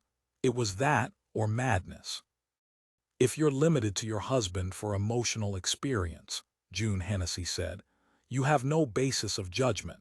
You're more or less stuck with what he has to offer, but if you've gone to bed with other men, you can tell better what your husband's deficiencies are, and it's much more possible for you to be objective about him. And what needs to be changed in him, you can insist that he change. And for your own part, you can see where you've been ineffective, and with these other men you can learn how to improve yourself so that you give your husband more satisfaction. I fail to see who loses by that. Put that way, it certainly sounded like a good healthy idea for all concerned. Even the husband benefited. While she sat sipping her coffee and meditating about that, Silvia looked out the window and saw to her surprise a copter landing. "Who's that?" she asked June. "Heaven's sake, I don't know," June said, glancing out. The copter rolled to a halt near the house. The door opened and a dark-haired, good-looking man wearing a bright nylon shirt and necktie, slacks, and stylish European loafers stepped out. Behind him came a Bleekman who lugged 2 heavy suitcases. Inside her, Silvia Bohlen felt her heart quiver as she watched the dark-haired man stroll toward the house, the Bleekman following with the suitcases. This was the way she imagined June's Tony to look. "Gosh," June said, "I wonder who he is. A salesman." A rap sounded at the front door and she went to open it. Silvia set down her cup and followed along. At the door June halted. "I feel sort of undressed." She put her hand nervously to her shorts. "You talk to him while I run into the bedroom and change.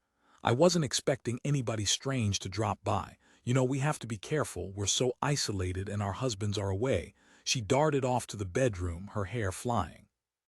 Silvia opened the door. "Good day," the good-looking man said, with a smile revealing perfect white Mediterranean teeth.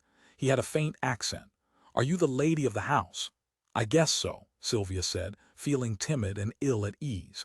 She glanced down at her own self, wondering if she were dressed modestly enough to be standing out here talking to this man. "I wish to introduce a very fine line of health foods which you may be familiar with," the man said. He kept his eyes on her face, and yet Silvia had the distinct impression that somehow he managed at the same time to examine the rest of her detail by detail. Her self-consciousness grew, but she did not feel resentful. The man had a charming manner, simultaneously shy and yet oddly forthright. "Health food," she murmured. "Well, the man gave a nod and his Bleekman stepped up, laid down one of the suitcases and opened it. Baskets, bottles, packages. She was very much interested. "Unhomogenized peanut butter," the man declared. "Also dietetic sweets without calories to keep your lovely slimness. Wheat germ, yeast, vitamin E, that is the vitamin of vitality, but of course for a young woman like yourself not yet appropriate." His voice purred along as he indicated one item after another.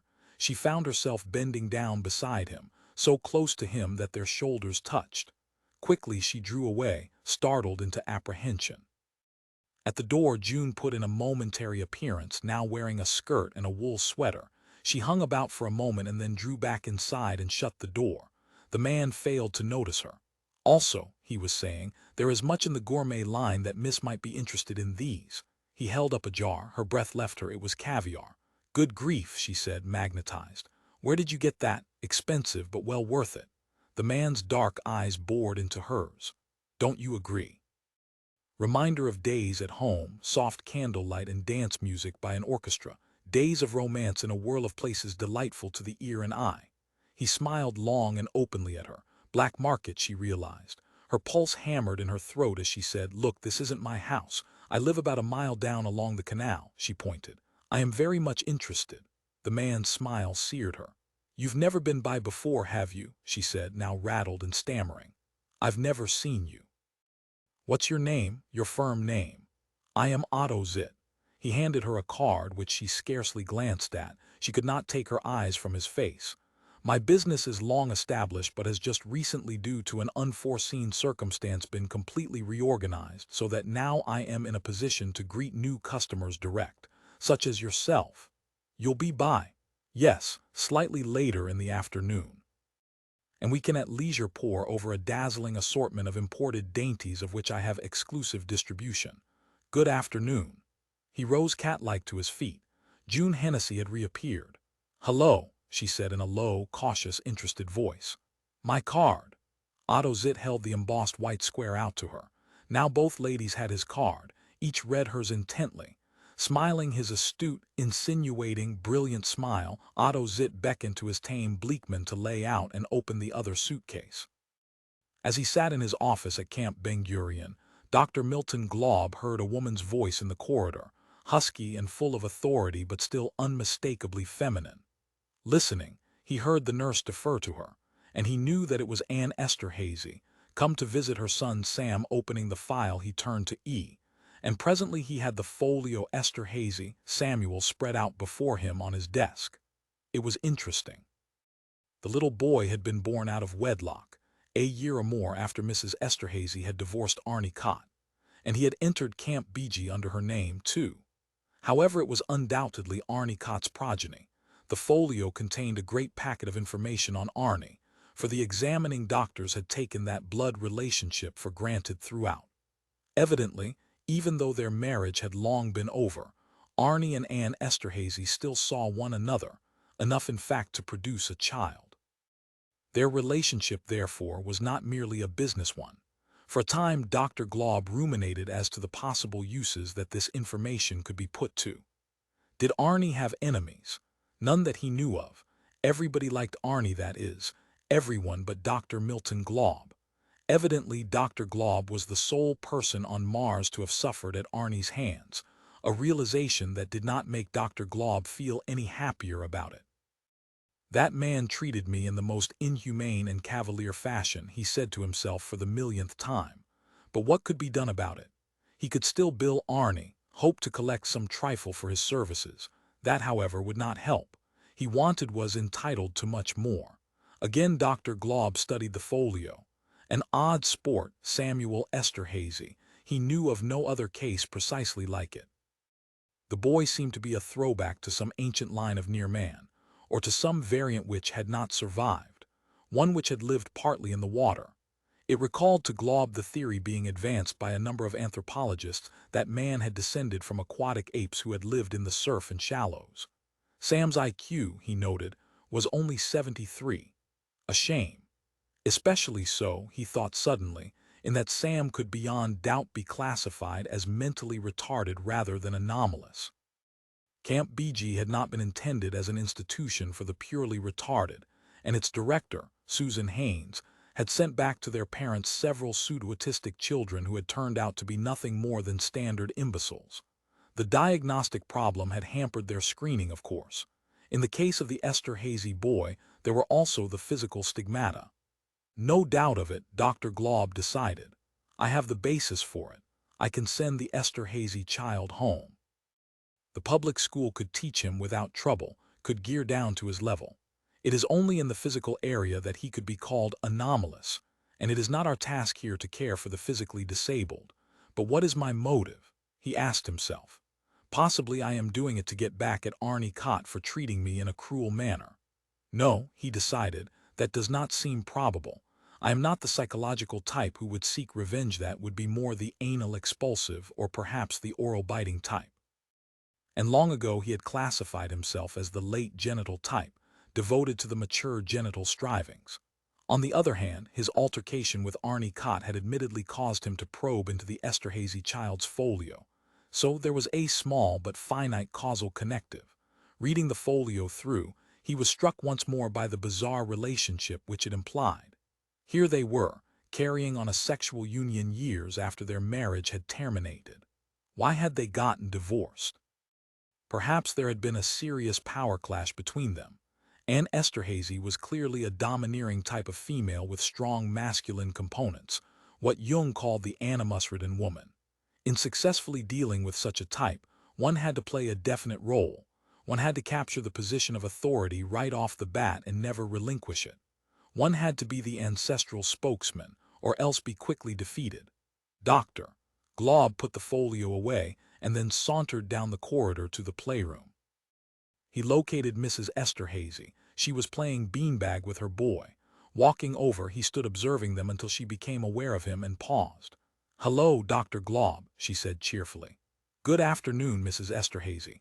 When you're finished visiting, may I see you in my office? It was rewarding to see the woman's competent, self-satisfied expression wilt with concern. Of course, Dr. Glob.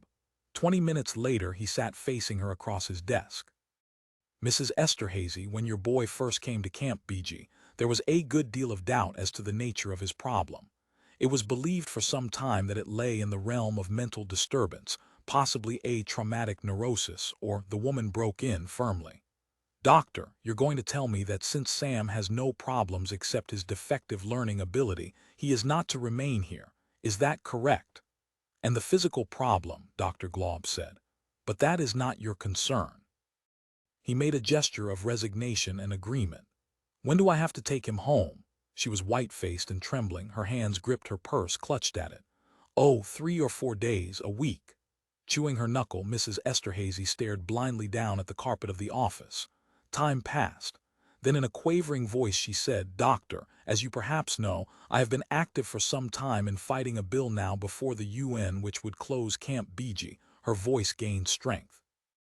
If I am forced to remove Sam, I will withdraw my assistance in this matter, and you can be certain that the bill will be passed, and I will inform Susan Haynes as to the reason why I am withdrawing my assistance. A slow, cold wave of shock passed over Dr. Milton Glob's mind. He could think of nothing to say. You understand, Doctor, Mrs. Esterhazy said. He managed to nod. Rising to her feet, Mrs. Esterhazy said, Doctor, I have been in politics a long time. Arnie Kott considers me a do-gooder and amateur, but I am not. Believe me, in certain areas I am quite shrewd politically. Yes, Dr. Glob said, I see that you are. Automatically he too rose. He escorted her to the door of the office. Please don't ever bring up this issue about Sam again, the woman said as she opened the door. I find it too painful. It is much easier for me to regard him as anomalous. She faced him squarely.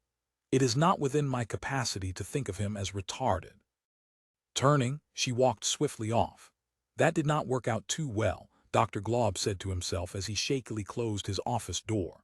The woman is obviously sadistic, strong hostility drives coupled with out-and-out aggression. Seating himself at his desk, he lit a cigarette and puffed at it despondently as he struggled to collect his aplomb. When Jack Bohlen reached the bottom of the descent ramp, he saw no sign of Manfred. Several children trotted by, no doubt on their way to their teachers. He began to roam about, wondering where the boy had gone, and why so quickly. It was not good. Ahead, a group of children had collected around a teacher, a tall, white-haired, bushy-browed gentleman whom Jack recognized as Mark Twain. Manfred, however, was not among them.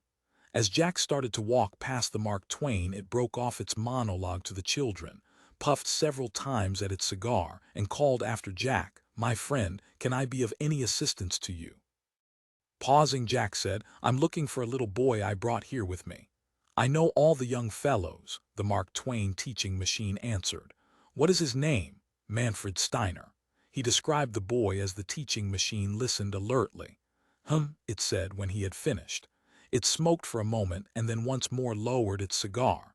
I believe you will find that young man over colloquizing with the Roman Emperor Tiberius. Or at least so I am informed by the authorities in whose care this organization has been entrusted. I speak of the Master Circuit, sir. Tiberius. He had not realized that such figures were represented here at the public school, the base and deranged personages of history. Evidently from his expression, the Mark Twain understood his thoughts. Here in the school, it informed him, as examples not to be emulated but to be avoided with the most scrupulous zeal, you will find, sir, as you make your peregrinations about these halls, that many rascals, pirates, and scamps are on display, sermonizing in dolorous and lamentable tones their edifying histories for the enlightenment of the young. The Mark Twain, again puffing on its cigar, winked at him. Disconcerted, Jack hurried on. At the Emmanuel Kant he halted to ask directions. Several pupils in their teens stood aside for him. The Tiberius, it told him in heavily accented English, can be found down that way. It pointed with absolute authority. It did not have any doubts, and Jack hurried at once down that particular hale. A moment later he found himself approaching the slight, white-haired, fragile-looking figure of the Roman emperor. It seemed to be musing as he came up to it, but before he could speak, it turned its head in his direction. The boy whom you are searching for has passed on. He was yours, was he, an exceeding attractive youth. Then it was silent, as if communing within itself. Actually, Jack knew it was reconnecting itself with the master circuit of the school, which was now utilizing all the teaching machines in an attempt to locate Manfred for him. He is talking to no one at this moment, the Tiberius said presently. Jack went on then. A sightless, middle-aged female figure smiled past him. He did not know who it was, and no children were conversing with it, but all at once it said, "The boy you want is with Philip II of Spain." It pointed to the corridor to the right, and then it said in a peculiar voice, "Kindly hurry. We would appreciate it if you would remove him from the school as soon as possible. Thank you very much." It snapped off into silence. Jack hurried down the hall which it had pointed out. Almost at once he turned a corridor and found himself before the bearded, ascetic figure of Philip II. Manfred was not there, but some intangible quality of his essence seemed still to hover in this area. "He has only now departed, dear sir," the teaching machine said. Its voice held the same note of peculiar urgency as had the female figures a moment ago. "Kindly find him and remove him. It would be appreciated." Without waiting any longer, Jack plunged down the corridor, a chill fear biting at him as he ran. "Much appreciated," a seated, white-robed figure said as he passed it, and then as he passed a gray-haired man in a frock coat, it too took up the school's urgent litany. Soon as possible, he turned the corner, and there was Manfred. The boy was alone, seated on the floor, resting against the wall, his head down, apparently deep in thought. Bending down, Jack said, "Why did you run off?" The boy gave no response. Jack touched him, but still there was no reaction. "Are you all right?" Jack asked him. All at once the boy stirred, rose to his feet, and stood facing Jack. "What is it?" Jack demanded. There was no answer, but the boy's face was clouded with a blurred, distorted emotion that found no outlet. He gazed at Jack as if not seeing him, totally absorbed in himself, unable to break out into the outside world. "What happened?" Jack said. But he knew that he would never find out. No way existed for the creature before him to express itself. There was only silence, the total absence of communication between the two of them, the emptiness that could not be filled. The boy looked away then and settled back down into a heap on the floor. "You stay here," Jack said to him. "I'll have them go get David for me." Warily, he moved away from the boy, but Manfred did not stir. When he reached a teaching machine, Jack said to it, "I would like to have David Bohlen, please. I'm his father. I'll take him home." It was the Thomas Edison teaching machine, an elderly man who glanced up, startled, and cupped his ear. Jack repeated what he had said. Nodding, it said, "Gubble, gubble." Jack stared at it, and then he turned to look back at Manfred. The boy still sat slumped down, his back against the wall. Again the Thomas Edison teaching machine opened its mouth and said to Jack, "Gubble, gubble." There was nothing more. It became silent. "Is it me?" Jack asked himself. "Is this the final psychotic breakdown for me?" Or he could not believe the alternative. It simply was not possible. Down the hall, another teaching machine was addressing a group of children. Its voice came from a distance, echoing and metallic. Jack strained to listen. "Gubble, gubble," it was saying to the children. He closed his eyes. He knew in a moment of perfect awareness that his own psyche, his own perceptions, had not misinformed him. It was happening, what he heard and saw. Manfred Steiner's presence had invaded the structure of the public school, penetrated its deepest being.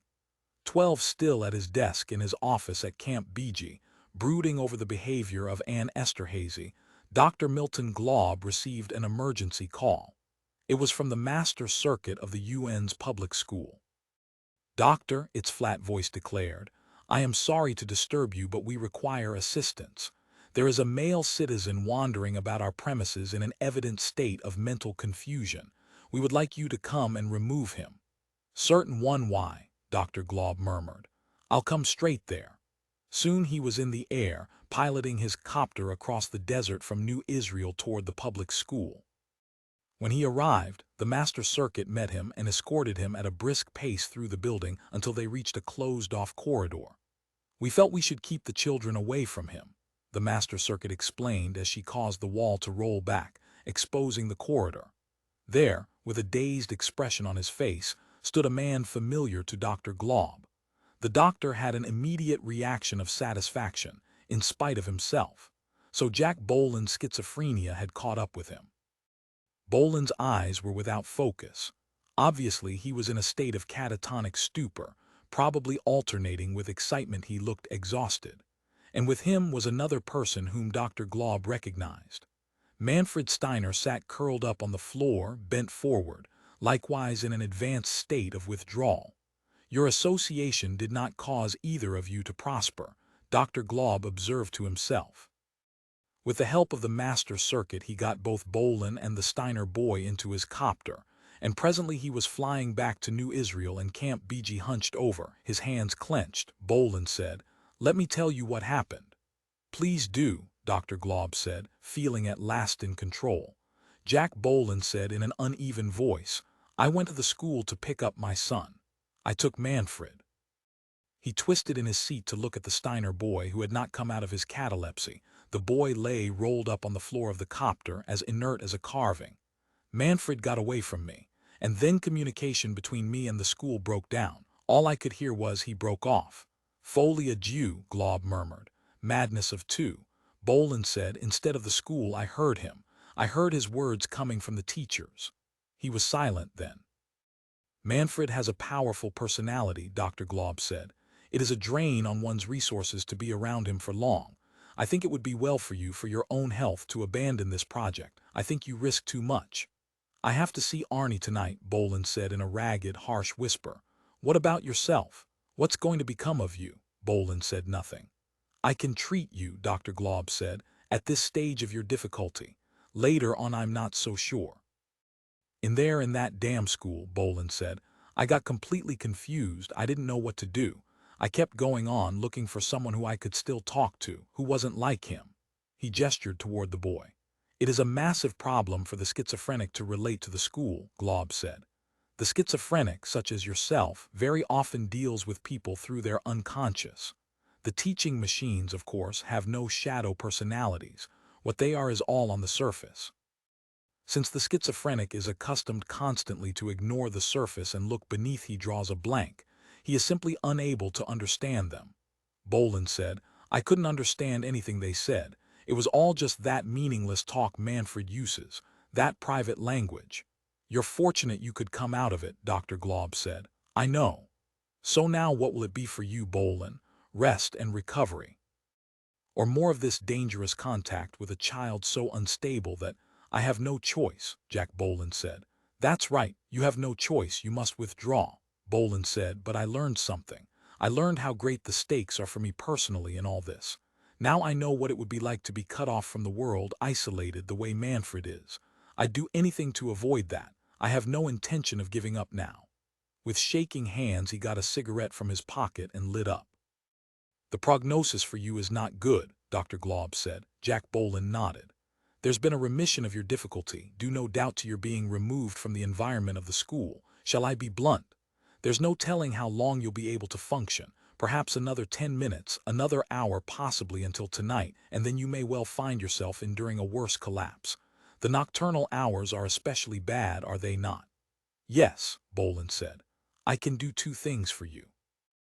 I can take Manfred back to Camp BG and I can represent you at Arnie's tonight, be there as your official psychiatrist. I do that all the time, it's my business. Give me a retainer and I'll drop you off at your home." "Maybe after tonight," Bohlen said. "Maybe you can represent me later on if this gets worse, but tonight I'm taking Manfred with me to see Arnie Kott." Dr. Glaub shrugged. Impervious to suggestion, he realized. A sign of autism. Jack Bohlen could not be persuaded. He was too cut off already to hear and understand. Language for him had become a hollow ritual, signifying nothing. "My boy David," Bohlen said all at once. "I have to go back there to the school and pick him up. And my Ye Company copter, it's there too." His eyes had become clearer now, as if he were emerging from his state. "Don't go back there," Dr. Glaub urged him. "Take me back. Then don't go down into the school, stay up on the field. I'll have them send up your son. You can sit in your copter until he's up. That would be safe for you, perhaps. I'll deal with the master circuit for you."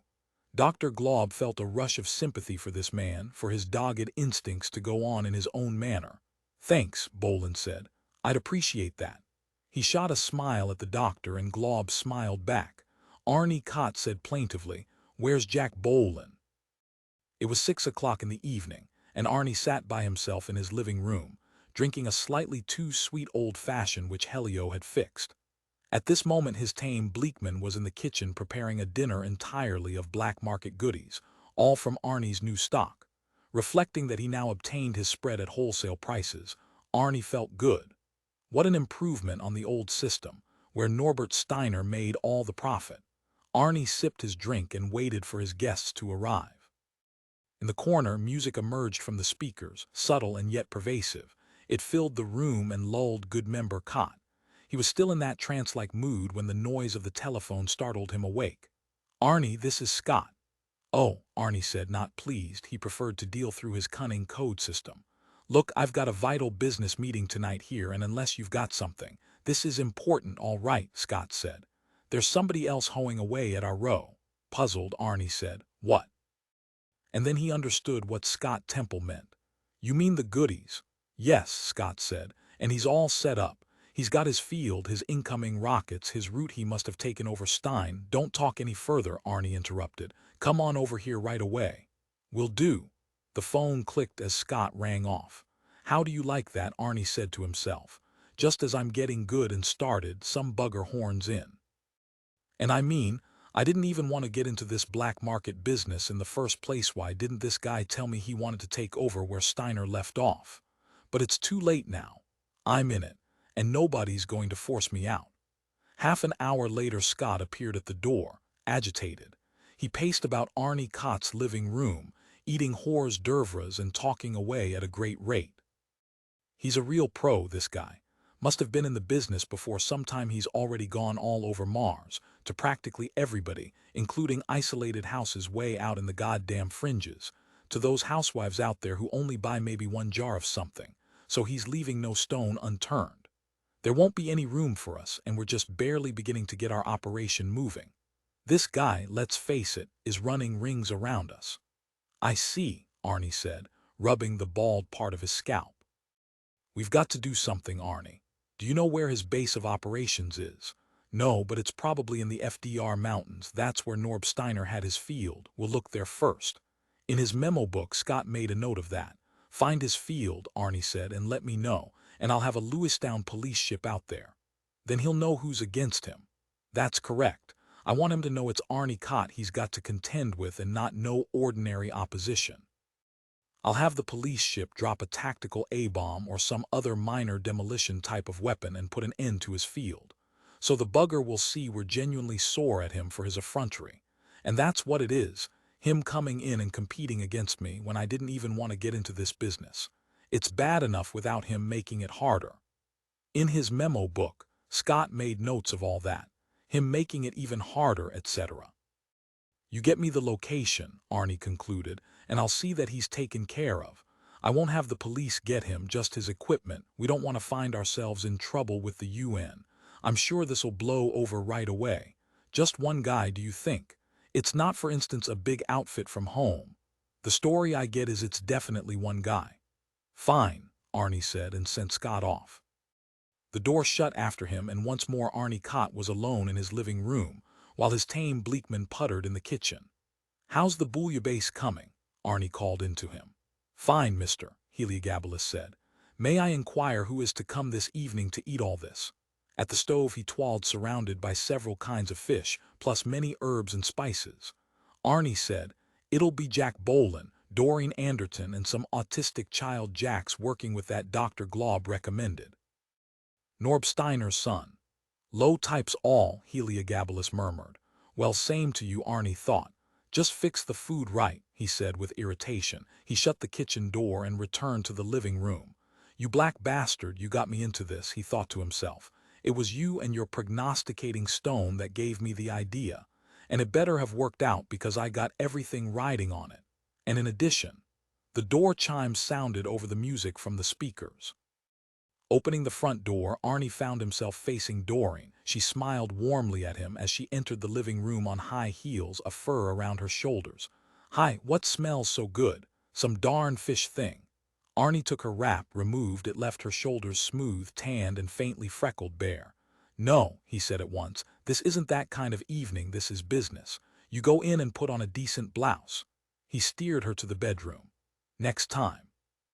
As he stood in the bedroom doorway watching her change, he thought, "What a terrific high-type looking woman I got here." As she carefully laid her strapless gown out on the bed, he thought, "I gave her that."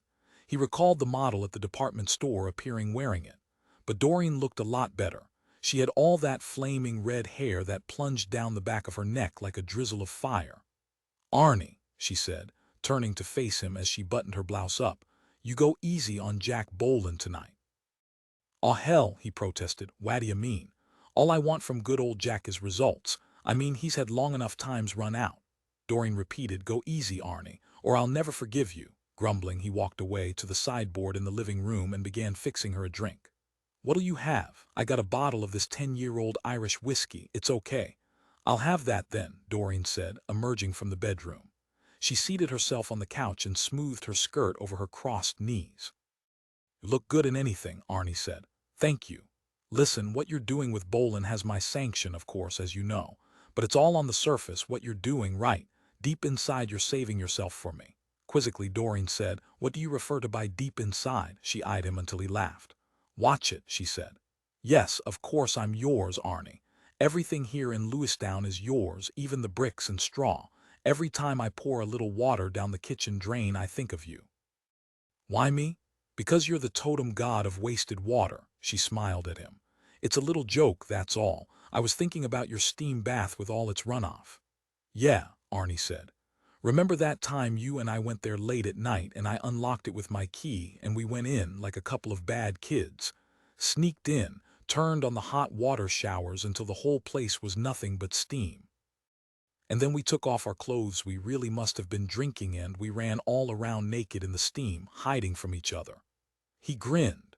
"And I caught you, too, right there where that bench is where the masseuse pounds on you to flatten your ass out. And we sure had fun there on that bench." "Very primordial," Doreen said, recalling. "I felt like I was 19 again that night," Arnie said. "I really am young for an old guy. I mean, I got a lot left to me, if you know what I mean." He paced about the room. "When is that Bohlen going to get here, for Christ's sakes?" The telephone rang. Mr. Heliogabalus called from the kitchen. "I am unable to attend to that. I must ask you to get it." To Doreen, Arnie said, "If it's Bohlen calling to say he can't make it." He made a dour, throat-cutting motion and picked up the receiver. "Arnie," a man's voice came. "Sorry to bother you, this is Dr. Glob." Relieved, Arnie said, "Hi, Doc Glob." To Doreen he said, "It's not Bohlen."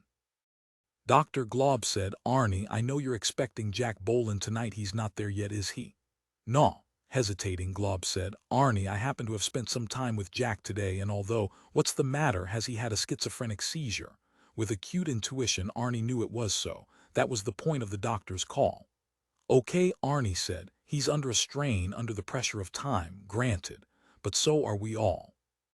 I gotta disappoint you if you want me to excuse him like some kid who's too sick to go to school. I can't do that. Bohlen knew what he was getting into.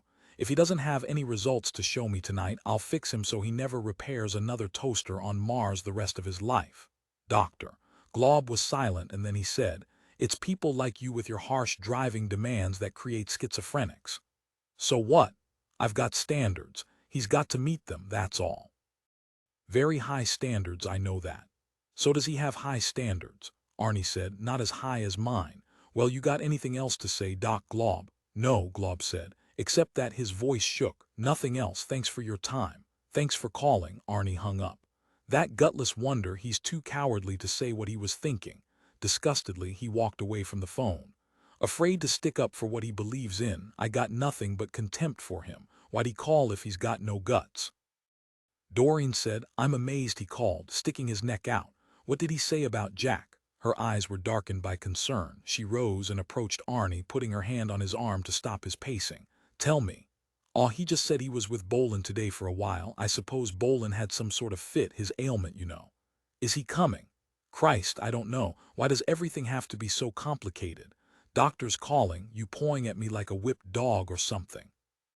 With resentment and aversion, he loosened her fingers from his arm and pushed her aside. "And that nutty nigger in the kitchen, Christ, is he baking some witch doctor brew in there? He's been going for hours." In a faint but controlled voice, Doreen said, "Arnie, listen. If you push Jack too far and injure him, I'll never go to bed with you again. I promise. Everybody's protecting him, no wonder he's sick. He's a good person. He better be a good technician, too. He better have that kid's mind spread out like a road map for me to read. They faced each other. Shaking her head, Doreen turned away, picking up her drink, and moved off, her back to Arnie. Okay, I can't tell you what to do. You can pick up a dozen women as good in bed as me. What am I to big Arnie Kott? Her voice was bleak and envenomed. He followed after her awkwardly. Heldor, you're unique, I swear, you're incredible, like what a swell smooth back you got, that dress you wore here, it showed it. He stroked her neck. A knockout even by home standards. The door chimes sounded. That's him, Arnie said, moving at once toward the door. He opened the door and there stood Jack Bohlen, looking tired. With him was a boy who danced unceasingly about on tiptoe from one side of Jack to the other, his eyes shining, taking in everything, and yet not focusing on any one thing. The boy at once slithered past Arnie and into the living room, where Arnie lost sight of him. Disconcerted, Arnie said to Jack Bohlen, "Enter." "Thanks, Arnie," Jack said, coming in. Arnie shut the door and the two of them looked around for Manfred. "He went in the kitchen," Doreen said. Sure enough, when Arnie opened the kitchen door, there stood the boy, raptly observing Heliogabalus. "What's the matter?" Arnie said to the boy. "You never saw a Bleekman before." The boy said nothing. "What's that dessert you're making, Helio?" Arnie said. "Flan," Heliogabalus said. "A Filipino dish, a custard with a caramel sauce, from Mrs. Rombor's cookbook." "Manfred," Arnie said, "this here is Heliogabalus." Standing at the kitchen doorway, Doreen and Jack watched too. The boy seemed deeply affected by the Bleekmen, Arnie noticed. As if under a spell, he followed with his eyes every move Helio made. Painstaking care, Helio was pouring the flan into molds which he carried to the freezing compartment of the refrigerator. Almost shyly, Manfred said, "Hello." "Hey," Arnie said. He said an actual word. Helio said in a cross voice, "I must ask all of you to leave the kitchen. Your presence makes me self-conscious so that I cannot work." He glared at them until, one by one, they left the kitchen. The door, shut from within, swung closed after them, cutting off the sight of Helio at his job. "He's sort of odd," Arnie apologized. "But he sure can cook," Jack said to Doreen. "That's the first time I've heard Manfred do that." He seemed impressed and he walked off by himself, ignoring the rest of them to stand at the window. Joining him, Arnie said, "What do you want to drink?" "Bourbon and water." "I'll fix it," Arnie said. "I can't bother Helio with trivia like this." He laughed, but Jack did not. The three of them sat with their drinks for a time. Manfred, given some old magazines to read, stretched out on the carpet, once more oblivious to their presence. "Wait till you taste this meal," Arnie said. "Smells wonderful," Doreen said. "All black market," Arnie said. Both Doreen and Jack, together on the couch, nodded. "This is a big night," Arnie said. Again they nodded. Raising his drink, Arnie said, "Here's to communication, without which there wouldn't be a goddamn nothing." Somberly, Jack said, "I'll drink to that, Arnie." However, he had already finished his drink. He gazed at the empty glass, evidently at a loss. "I'll get you another," Arnie said, taking it from him. At the sideboard, as he fixed a fresh drink for Jack, he saw that Manfred had grown bored with the magazines. Once more the boy was on his feet, roaming around the room. Maybe he'd like to cut out and paste, Arnie decided. He gave Jack his fresh drink and then went into the kitchen. "Helio, get some glue and scissors for the kid and some paper for him to paste things on." Helio had finished with the flan. His work evidently was done, and he had seated himself with a copy of Life. With reluctance he got up and went in search of glue, scissors, and paper. "Funny kid, isn't he?" Arnie said to Helio when the Bleekman returned. "What's your opinion about him? Is it the same as mine?" "Children are all alike," Helio said, and went out of the kitchen, leaving Arnie alone. Arnie followed. "We'll eat pretty soon," he announced. "Everybody had some of these Danish blue cheese hors d'oeuvres. Anybody need anything at all?" The phone rang. Doreen, who was closest, answered it. She handed it to Arnie. "For you, a man." It was Dr. Glob again. "Mr. Kott," Dr. Glob said in a thin, unnatural voice, "it is essential to my integrity to protect my patients. Two can play at this bullying game. As you know, your out-of-wedlock child Sam Esterhazy is at Camp BG, where I am in attendance." Arnie groaned. "If you do not treat Jack Bohlen fairly," Glob continued, If you apply your inhumane, cruel, aggressive, domineering tactics on him, I will retaliate by discharging Sam Esterhazy from Camp BG on the grounds that he is mentally retarded. Is that comprehended?" "Oh, Christ, anything you say," Arnie groaned.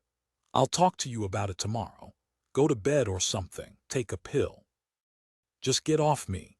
He slammed down the phone. The tape on the tape transport had reached its end. The music had ceased a long time ago. Arnie stalked over to his tape library and snatched up a box at random. "That doctor," he said to himself. "I'll get him, but not now. No time now. There must be something the matter with him. He must have some wild hair up his bung." Examining the box, he read, "W. A. Mozart, Symphony 40 in G-Moll, K. 550. I love Mozart," he said to Doreen, Jack Bohlen, and the Steiner boy. "I'll put this on." He removed the reel of tape from the box and put it on the transport. He fiddled with the knobs of the amplifier until he could hear the hiss of the tape as it passed through the head. "Bruno Walter conducting," he told his guests. "A great rarity from the golden age of recordings." A hideous racket of screeches and shrieks issued from the speakers. Noises like the convulsions of the dead, Arnie thought in horror. He ran to shut off the tape transport. Seated on the carpet, snipping pictures from the magazines with his scissors and pasting them into new configurations, Manfred Steiner heard the noise and glanced up. He saw Mr. Kott hurry to the tape machine to shut it off. How blurred Mr. Kott became, Manfred noticed. It was hard to see him when he moved so swiftly.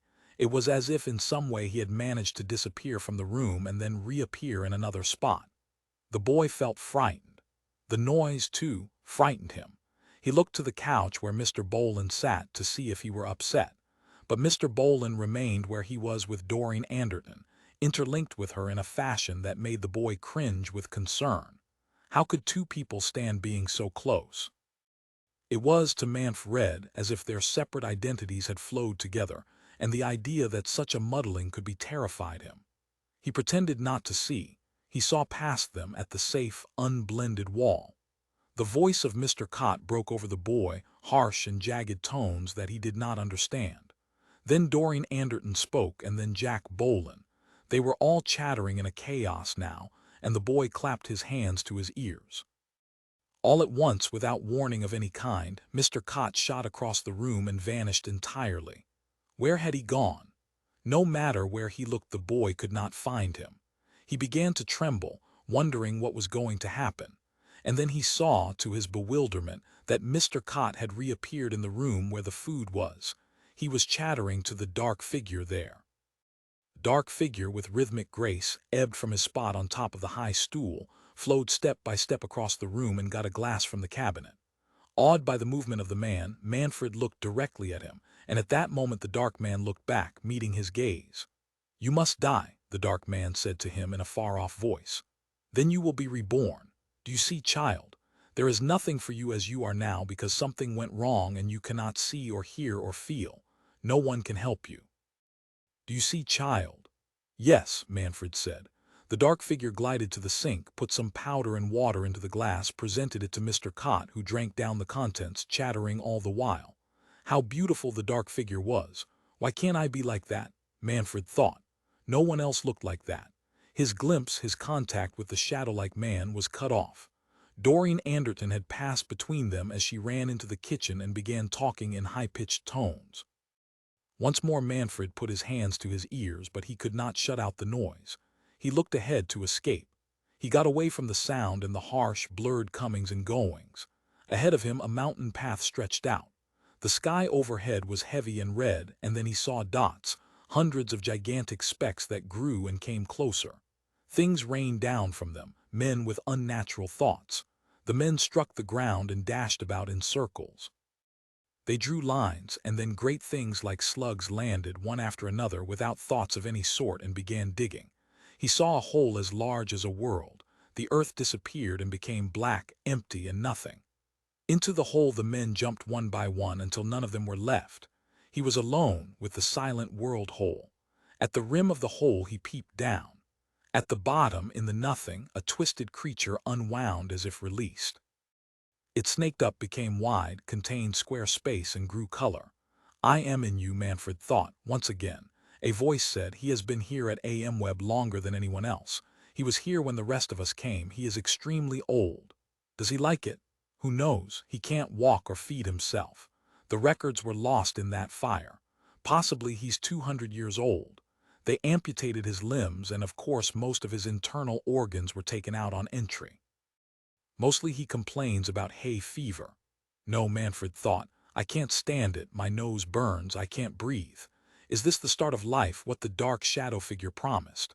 A new beginning where I will be different and someone can help me. Please help me, he said. I need someone, anyone. I can't wait here forever. It must be done soon or not at all.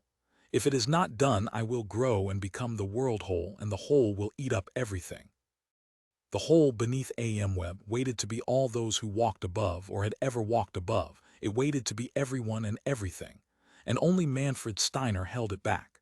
Setting down his empty glass, Jack Bohlen felt the coming apart of every piece of his body. We're out of booze, he managed to say to the girl beside him. To him, Doreen said in a rapid whisper, Jack, you must remember you've got friends. I'm your friend, Dr. Glob called he's your friend. She looked into his face anxiously. Will you be okay? God's sake, Arnie yelled. I got to hear how you've done, Jack. Can't you give me anything? With envy he faced the two of them. Doreen drew away from Jack imperceptibly. Are you two just going to sit there necking and whispering, I don't feel good? He left them then, going into the kitchen. Leaning toward Jack until her lips almost touched his, Doreen whispered, I love you. He tried to smile at her, but his face had become stiff. It would not yield. Thanks, he said, wanting her to know how much it meant to him. He kissed her on the mouth.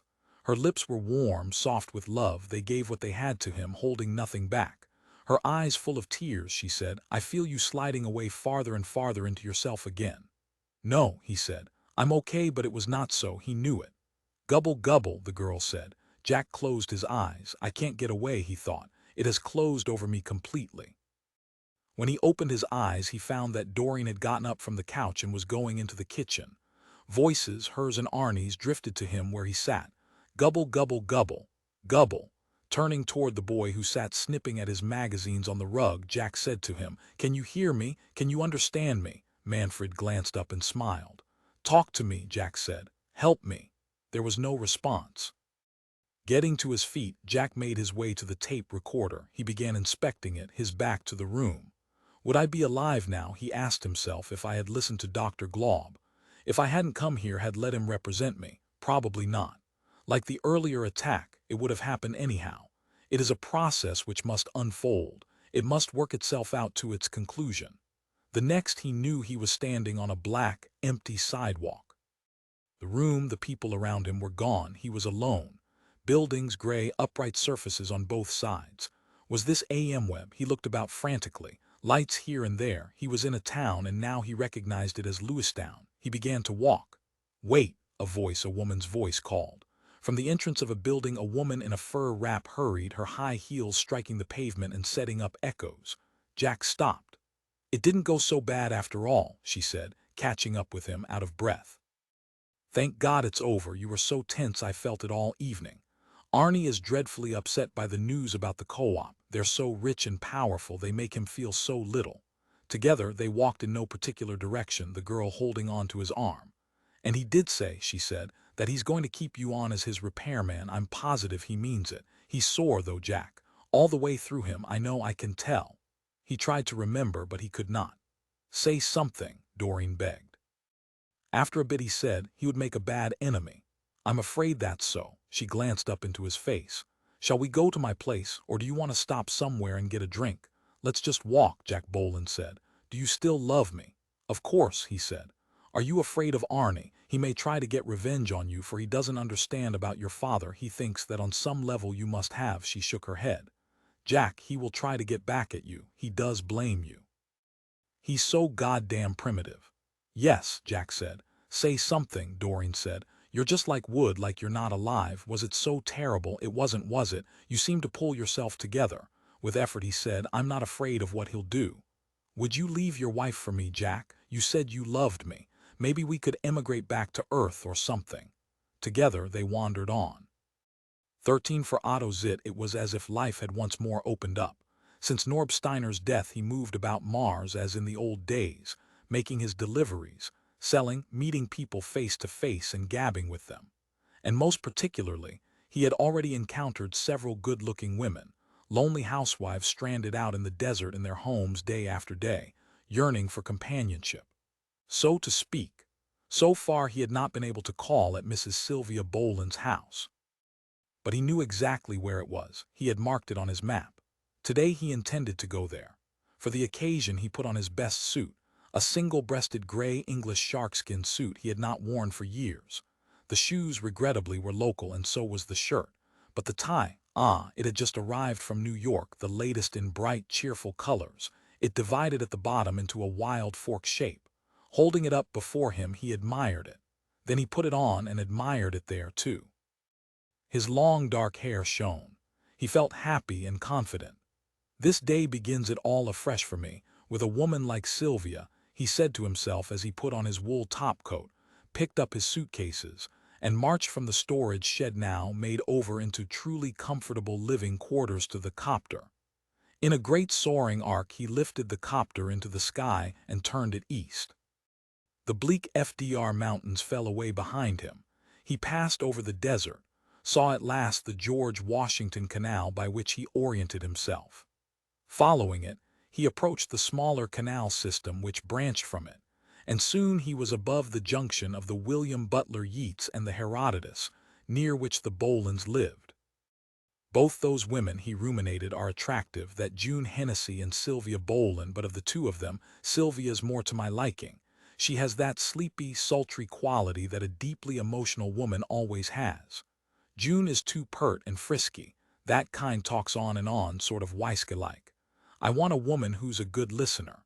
He recalled the trouble he had gotten into before. Wonder what her husband's like, he wondered. Must inquire. A lot of these men take the pioneer life seriously, especially the ones living far out from town, keep guns in their houses and so forth. However, that was the risk one ran, and it was worth it. Just in case trouble did occur, Otto Zitt had a gun of his own, a small pistol .22 caliber, which he kept in a hidden side pocket of one of his suitcases. It was there now and fully loaded. Nobody messes around with me, he said to himself. If they want trouble, they'll soon find it.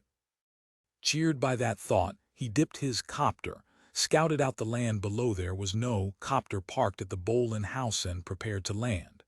It was innate caution which caused him to park the copter over a mile from the Bohlen house, at the entrance of a service canal. From there he hiked on foot, willing to endure the weight of the suitcase. There was no alternative. A number of houses stood between him and the Bohlen place, but he did not pause to knock at any door. He went directly along the canal without halting. When he neared the Bohlen place he slowed, regaining his wind. He eyed the nearby houses carefully. From the one right next door there came the racket of small children. Piopai home there. So he approached the Bohlen place from the opposite side, walking silently and in a line which kept him entirely hidden from the house where he heard the children's voices. He arrived, stepped up on the porch, rang the bell. Someone peeped out at him from behind the red drapes of the living room window. Otto maintained a formal, correct smile on his face, one that would do in any eventuality. The front door opened. There stood Silvia Bohlen with her hair expertly done, lipstick, wearing a jersey sweater and tight pink capri pants, sandals on her feet. Her toenails were painted a bright scarlet. He noticed that from the corner of his eye. Obviously, she had fixed herself up in expectation of his visit. However, she of course assumed a bland, detached pose. She regarded him in Ackroft silence, holding on to the doorknob. "Mrs. Bohlen," he said in his most intimate tone of voice. Bowing, he said, "Passage across barren miles of desert wastelands finds its just reward in seeing you once more at last. Would you be interested in seeing our special in kangaroo soup? It is incredible and delightful, a food never before available on Mars at any price. I have come straight here to you with it, seeing that you are qualified in judging fine foods and can discriminate the worthy without consulting the expense." And all this time, as he reeled off his set speech, he edged himself and his wares toward the open door. A trifle stiffly and hesitantly, Silvia said, "Come in." She let the door swing freely open, and he at once passed on inside and laid his suitcases on the floor by the low table in the living room. A boy's bow and quiver of arrows caught his eye. "Is your young son about?" he inquired. "No," Silvia said, moving edgily about the room with her arms folded before her. "He's at the school today." She tried to smile. "And my father-in-law went into town. He won't be home until very late." "Well," Otto thought, "I see. Please be seated," he urged her, "so that I may display to you properly, don't you agree?" In one motion he moved a chair, and Silvia perched on the edge of it, her arms still hugged about her, lips pressed together. "How tense she is," he observed. It was a good sign because it meant that she was fully aware of the meaning of all that went on, his visit here, the absence of her son, the fact that she had carefully closed the front door, the living room drapes still shut, he noticed. Silvia blurted out, "Would you like coffee?" Bolted from her chair and dived into the kitchen. A moment later she reappeared with a tray on which was a pot of coffee, sugar, cream, 2 china cups. "Thank you," he purred. During her absence he had drawn another chair up beside hers. They drank coffee. "Are you not frightened to live out here alone so much of the time?" he asked. "In this desolate region," she glanced at him sideways. "Golly, I guess I'm used to it." "What part of Earth are you from originally?" "St. Louis. It is much different here. A new, freer life, where one can cast off the shackles and be oneself. Do you agree? The old mores and customs, an antiquated old world best forgotten in its own dust. Here, he glanced about the living room with its commonplace furnishings. He had seen such chairs, carpeting, bric-a-brac hundreds of times in similar homes. Here we see the clash of the extraordinary, the pulse, Mrs. Bohlen, of opportunity which strikes the brave person only once in his lifetime. "What else do you have beside kangaroo tail soup?" "Well," he said, frowning inwardly, "quail eggs, very good, real cow butter, sour cream, smoked oysters. Here you please bring forth ordinary soda crackers and I will supply the butter and caviar as a treat." He smiled at her and was rewarded by a spontaneous, beaming smile in return. Her eyes sparkled with anticipation, and she hopped impulsively to her feet to go scampering, like a little child, to the kitchen. Presently they sat together, huddled over the table, scraping the black, oily fish eggs from the tiny jar onto crackers. "There's nothing like genuine caviar," Silvia said, sighing. "I only had it once before in my life at a restaurant in San Francisco.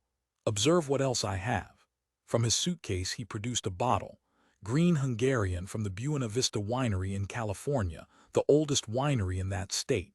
They sipped wine from long-stemmed glasses. He had brought the glasses, too. Silvia lay back against the couch, her eyes half closed. "Oh dear, this is like a fantasy, it can't really be happening." "But it is." Otto set his glass down and leaned over her. She breathed slowly, regularly, as if asleep, but she was watching him fixedly. She knew exactly what was going on, and as he bent nearer and nearer she did not stir, she did not try to slide away. The food and wine, he reckoned as he took hold of her, had set him back in retail value almost $100. It was well worth it to him at least. His old story repeating itself. Again it was not union scale. It was much more. Otto thought a little later on, when they had moved from the living room to the bedroom with its window shades pulled down, the room in unstirring gloom, silent and receptive to them, made, as he well knew, for just such happenings as this. "Nothing like this," Silvia murmured, "has ever happened before in my entire life." Her voice was full of contentment and acquiescence, as if emerging from far away. "Am I drunk, is that it? Oh, my Lord." For a long time then she was silent. "Am I out of my mind?" she murmured later on. "I must be insane, I just can't believe it, I know it isn't real. So how can it matter, how can what you do in a dream be wrong?" After that she said nothing at all. She was exactly the kind he liked. The kind that didn't talk a lot. What is insanity? Jack Bohlen thought. It was, for him, the fact that somewhere he had lost Manfred Steiner and did not remember how or when. He remembered almost nothing of the night before at Arnie Kott's place. Piece by piece, from what Doreen told him, he had managed to patch together an image of what had taken place. Insanity to have to construct a picture of one's life by making inquiries of others. But the lapse in memory was a symptom of a deeper disturbance. It indicated that his psyche had taken an abrupt leap ahead in time, and this had taken place after a period in which he had lived through, several times on some unconscious level, that very section which was now missing. He had sat, he realized, in Arnie Kott's living room again and again, experiencing that evening before it arrived. And then, when at last it had taken place in actuality, he had bypassed it. The fundamental disturbance in time sense, which Dr. Glaub believed was the basis of schizophrenia, was now harassing him. That evening at Arnie's had taken place and had existed for him, but out of sequence. In any case, there was no way that it could be restored, for it now lay in the past, and a disturbance of the sense of past time was not symptomatic of schizophrenia but of compulsive obsessive neurosis. His problem as a schizophrenic lay entirely with the future. And his future, as he now saw it, consisted mostly of Arnie Kott and Arnie's instinctive drive for revenge. What chance do we have against Arnie? He asked himself. Almost none. Turning from the window of Doreen's living room, he walked slowly into the bedroom and gazed down at her as she lay, still asleep in the big, rumpled double bed. While he stood there looking at her, she woke, saw him, smiled up at him. "I was having the strangest dream," she said. "In the dream I was conducting the Bach B minor Mass, the Kyrie part. It was in 4/4 time. But when I was right in the middle, someone came along and took away my baton and said it wasn't in 4/4 time." She frowned. "But it really is. Why would I be conducting that? I don't even like the Bach B minor Mass. Arnie has a tape of it. He plays it all the time, very late in the evening." He thought of the dreams he had been having of late, vague forms that shifted, flitted away. Something to do with a tall building of many rooms, hawks or vultures circling endlessly overhead, and some dreadful thing in a cupboard. He had not seen it, had only felt its presence there.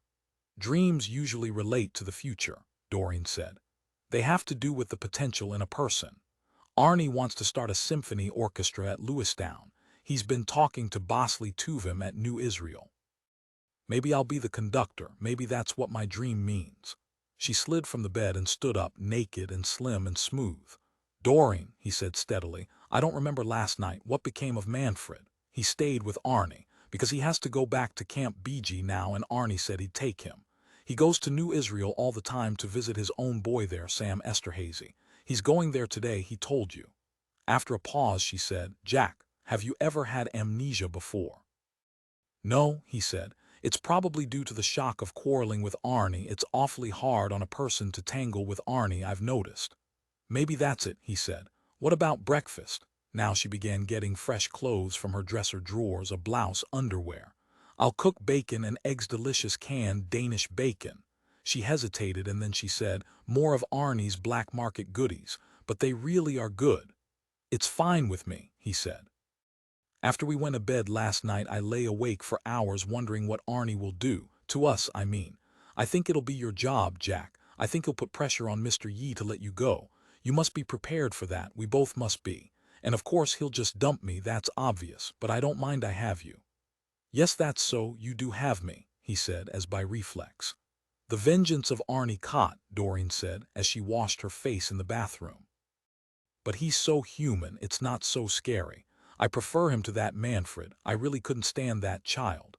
Last night was a nightmare. I kept feeling awful cold, squishy tendrils drifting around the room and in my mind. Intimations of filth and evil that didn't seem to be either in me or outside of me, just nearby. I know where they came from." After a moment she finished. "It was that child. It was his thoughts." Presently she was frying the bacon and heating coffee. He set the table and then they sat down to eat. The food smelled good and he felt much better, tasting it and seeing it and smelling it and being aware of the girl across from him with her red hair, long and heavy and sleek, tied back with a gay ribbon. "Is your son at all like Manfred?" she asked. "Oh, hell no." "Does he take after you or Silvia?" he said. "He takes after his mother. She's pretty, isn't she?" "I would say so."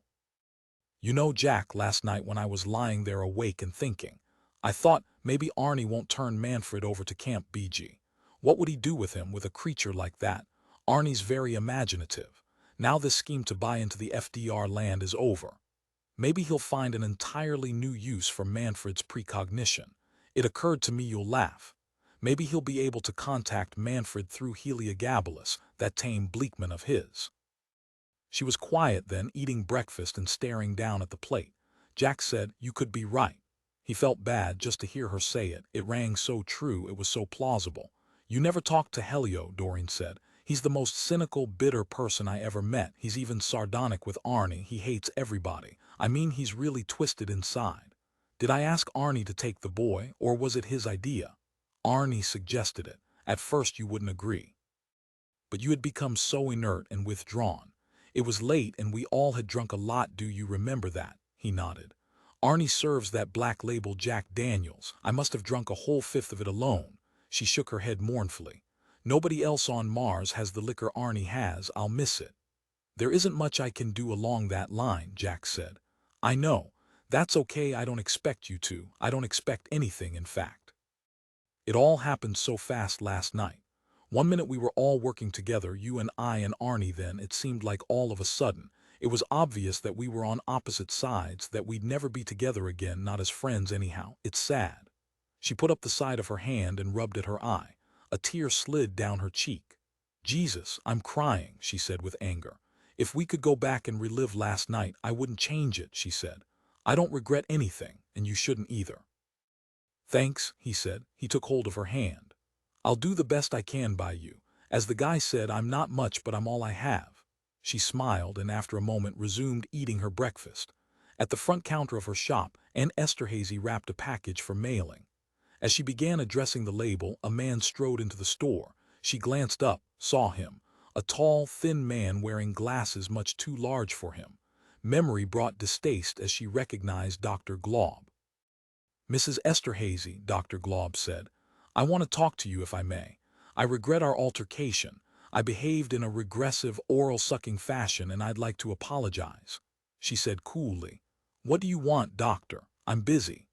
Lowering his voice, he said in a rapid monotone, Mrs. Esterhazy, this has to do with Arnie Kott and a project he has with an anomalous boy whom he took from the camp.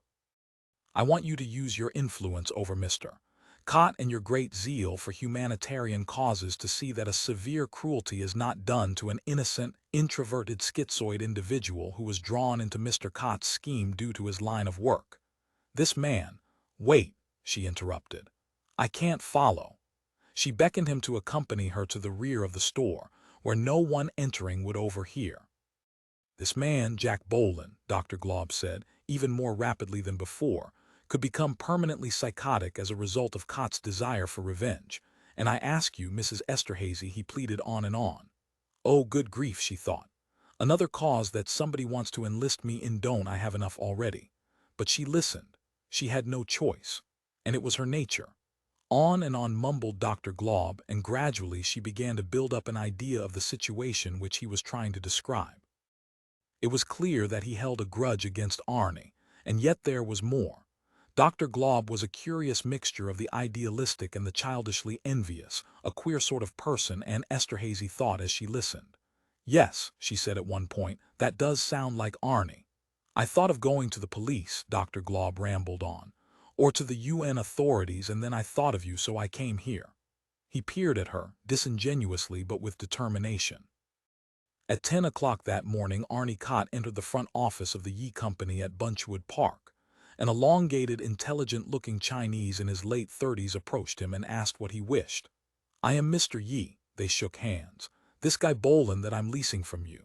Oh yes, isn't he a top-drawer repairman? Naturally he is. Mr. Yi regarded him with shrewd caution. Arnie said, I like him so much I want to buy his contract from you. He got out his checkbook. Give me the price. Oh, we must keep Mr. Bohlen, Mr. Yi protested, throwing up his hands. No, sir, we can only lease him, not ever part with him. Name me the price. You skinny, smart cookie, Arnie thought. To part with Mr. Bohlen, we couldn't replace him. Arnie waited. Considering, Mr. Yi said, I suppose I could go over our records, but it would take hours to determine Mr. Bohlen's even approximate value. Arnie waited, checkbook in hand. After he had purchased Jack Bohlen's work contract from the Yi Company, Arnie Kott flew back home to Lewistown. He found Helio with Manfred in the living room together. Helio was reading aloud to the boy from a book. What's all this mumbo-jumbo? Arnie demanded. Helio, lowering his book, said, This child has a speech impediment which I am overcoming. Bull, Arnie said. You'll never overcome it. He took off his coat and held it out to Helio. After a pause, the Bleekman reluctantly laid down the book and accepted the coat. He moved off to hang it in the hall closet. From the corner of his eye, Manfred seemed to be looking at Arnie. "How you doin', kid?" Arnie said in a friendly voice. He whacked the boy on the back. "Listen, you want to go back to that nut house, that no-good Camp BG, or do you want to stay with me? I'll give you 10 minutes to decide." To himself, Arnie thought, "You're staying with me, no matter what you decide. You crazy, fruity, dumb kid. You and your dancing around on your toes and not talking and not noticing anybody. And your future reading talent, which I know you got down there in that fruity brain of yours, which last night proved there's no doubt of." Returning, Helio said, "He wants to stay with you, mister." "Sure he does," Arnie said, pleased. "His thoughts," Helio said, "are as clear as plastic to me, and mine likewise to him. We are both prisoners, mister, in a hostile land." At that Arnie laughed loud and long. "Truth always amuses the ignorant," Helio said. "Okay," Arnie said, "so I'm ignorant. I just get a kick out of you liking this warped kid, that's all. No offense. So you got something in common, you two. I'm not surprised." He swept up the book which Helio had been reading. "Pascal," he read. "Provincial letters, Christ on the cross, what's the point of this? Is there a point?" "The rhythms," Helio said with patience. "Great prose establishes a cadence which attracts and holds the boy's wandering attention." "Why does it wander?" "From dread." "Dread of what?" "Of death," Helio said. Sobered, Arnie said, "Oh, well, his death, or just death in general. This boy experiences his own old age, his lying in a dilapidated state, decades from now, in an old person's home which is yet to be built here on Mars, a place of decay which he loathes beyond expression. In this future place he passes empty, weary years, bedridden, an object, not a person, kept alive through stupid legalities. When he tries to fix his eyes on the present, he almost at once is smitten by that dread vision of himself once again." "Tell me about this old person's home," Arnie said. "It is to be built soon," Helio said. "Not for that purpose, but as a vast dormitory for immigrants to Mars." "Yeah," Arnie said, recognizing it. "In the FDR range. The people arrive," Hello said, "and settle and live and drive the wild Bleekmen from their last refuge. In turn, the Bleekmen put a curse on the land, sterile as it is. The Earth settlers fail, their buildings deteriorate year after year. Settlers return to Earth faster than they come here. At last this other use is made of the building. It becomes a home for the aged, for the poor, the senile and infirm." "Why doesn't he talk? Explain that." "To escape from his dread vision, he retreats back to happier days, days inside his mother's body where there is no one else, no change, no time, no suffering, the womb life. He directs himself there to the only happiness he has ever known. Mister, he refuses to leave that dear spot." "I see," Arnie said, only half believing the Bleekmen. "His suffering is like our own, like all other persons. But in him it is worse, for he has his pre-knowledge, which we lack. It is a terrible knowledge to have. No wonder he has become dark within." "Yeah, he's as dark as you are," Arnie said, "and not outside either, but like you said, inside. How can you stand him?" "I stand everything," the Bleekman said. "You know what I think," Arnie said. "I think he does more than just see into time. I think he controls time." The Bleekman's eyes became opaque. He shrugged. "Doesn't he?" Arnie persisted. "Listen, Heliogabalus, you black bastard, this kid fooled around with last night. I know it. He saw it in advance and he tried to tamper with it. Was he trying to make it not happen? He was trying to halt time." "Perhaps," Helio said. "That's quite a talent," Arnie said. "Maybe he could go back into the past like he wants to and maybe alter the present. You keep working with him, keep after this. Listen, has that Doreen Anderton called or stopped by this morning? I want to talk to her." "No. You think I'm nuts. As to what I imagine about this kid and his possible abilities." "You are driven by rage, mister," the Bleekman said. "A man driven by rage may stumble in his passion onto truth." "What crap," Arnie said, disgusted. "Can't you just say yes or no? Do you have to babble like you do?" Helio said, "Mister, I will tell you something about Mr. Bohlen, whom you wish to injure. He is very venerable, vulnerable," Arnie corrected. "Thank you. He is frail, easily hurt. It should be easy for you to put an end to him. However, he has with him a charm, given to him by someone who loves him or perhaps by several who love him. A Bleekman water witch charm. It may guarantee him safety." After an interval, Arnie said, "We'll see." "Yes," Helio said in a voice which Arnie had never heard him use before. "We will have to wait and see what strength still lives in such ancient items." The living proof that such junk is just so much worthless crap as you yourself. That you'd rather be here, taking orders from me, serving me my food and sweeping the floor and hanging up my coat, than roaming around out on that Martian desert like you were when I found you. Out there like a dying beast, begging for water. The Bleekman murmured. Possibly so. And keep that in mind, Arnie said. Or you might find yourself back out there again with your paka eggs and your arrows, stumbling along going nowhere, nowhere at all, he thought to himself. I'm doing you a big favor, letting you live here like a human. In the early afternoon, Arnie Kott received a message from Scott Temple. He placed it on the spindle of his decoding equipment, and soon he was listening to the message. We located this character's field, Arnie, out in the FDR range, all right. He wasn't there, but a slave rocket had just landed. In fact, that's how we found it right off. We followed the trail of the rocket in. Anyhow, the guy had a large storage shed full of goodies. We took all the goodies, and they're in our warehouse now. Then we planted a seed-type A weapon and blew up the field and the shed and all the equipment lying around. Good deal, Arnie thought. And like you said, so he'd realize who he's up against, we left a message. We stuck a note up on the remains of the landing field guidance tower that said, Arnie Kott doesn't like what you stand for. How does that strike you, Arnie? That strikes me fine, Arnie said aloud, although it did seem a little what was the word, corny. The message continued, and he'll discover it when he gets back. And I thought this is my idea, subject to your correction that we take a trip out there later in the week, just to be sure he's not rebuilding. Some of these independent operators are sort of screwy, like those guys last year that tried to set up their own telephone system. Anyhow, I believe that takes care of it. And by the way, he was using Norb Steiner's old gear. We found records around with Steiner's name on them, so you were right. It's a good thing we moved right onto this guy because he could have been trouble. The message ended. Arnie put the reel on his encoder, seated himself at the mic, and answered. Scott, you did good, thanks. I trust we've heard the last from that guy, and I approve your confiscating his stock. We can use it all. Drop by some evening and have a drink. He stopped the mechanism then and rewound the reel. From the kitchen came the insistent, muffled sound of Heliogabalus reading aloud to Manfred Steiner. Hearing it, Arnie felt irritation, and then his resentment toward the Bleekmen surged up.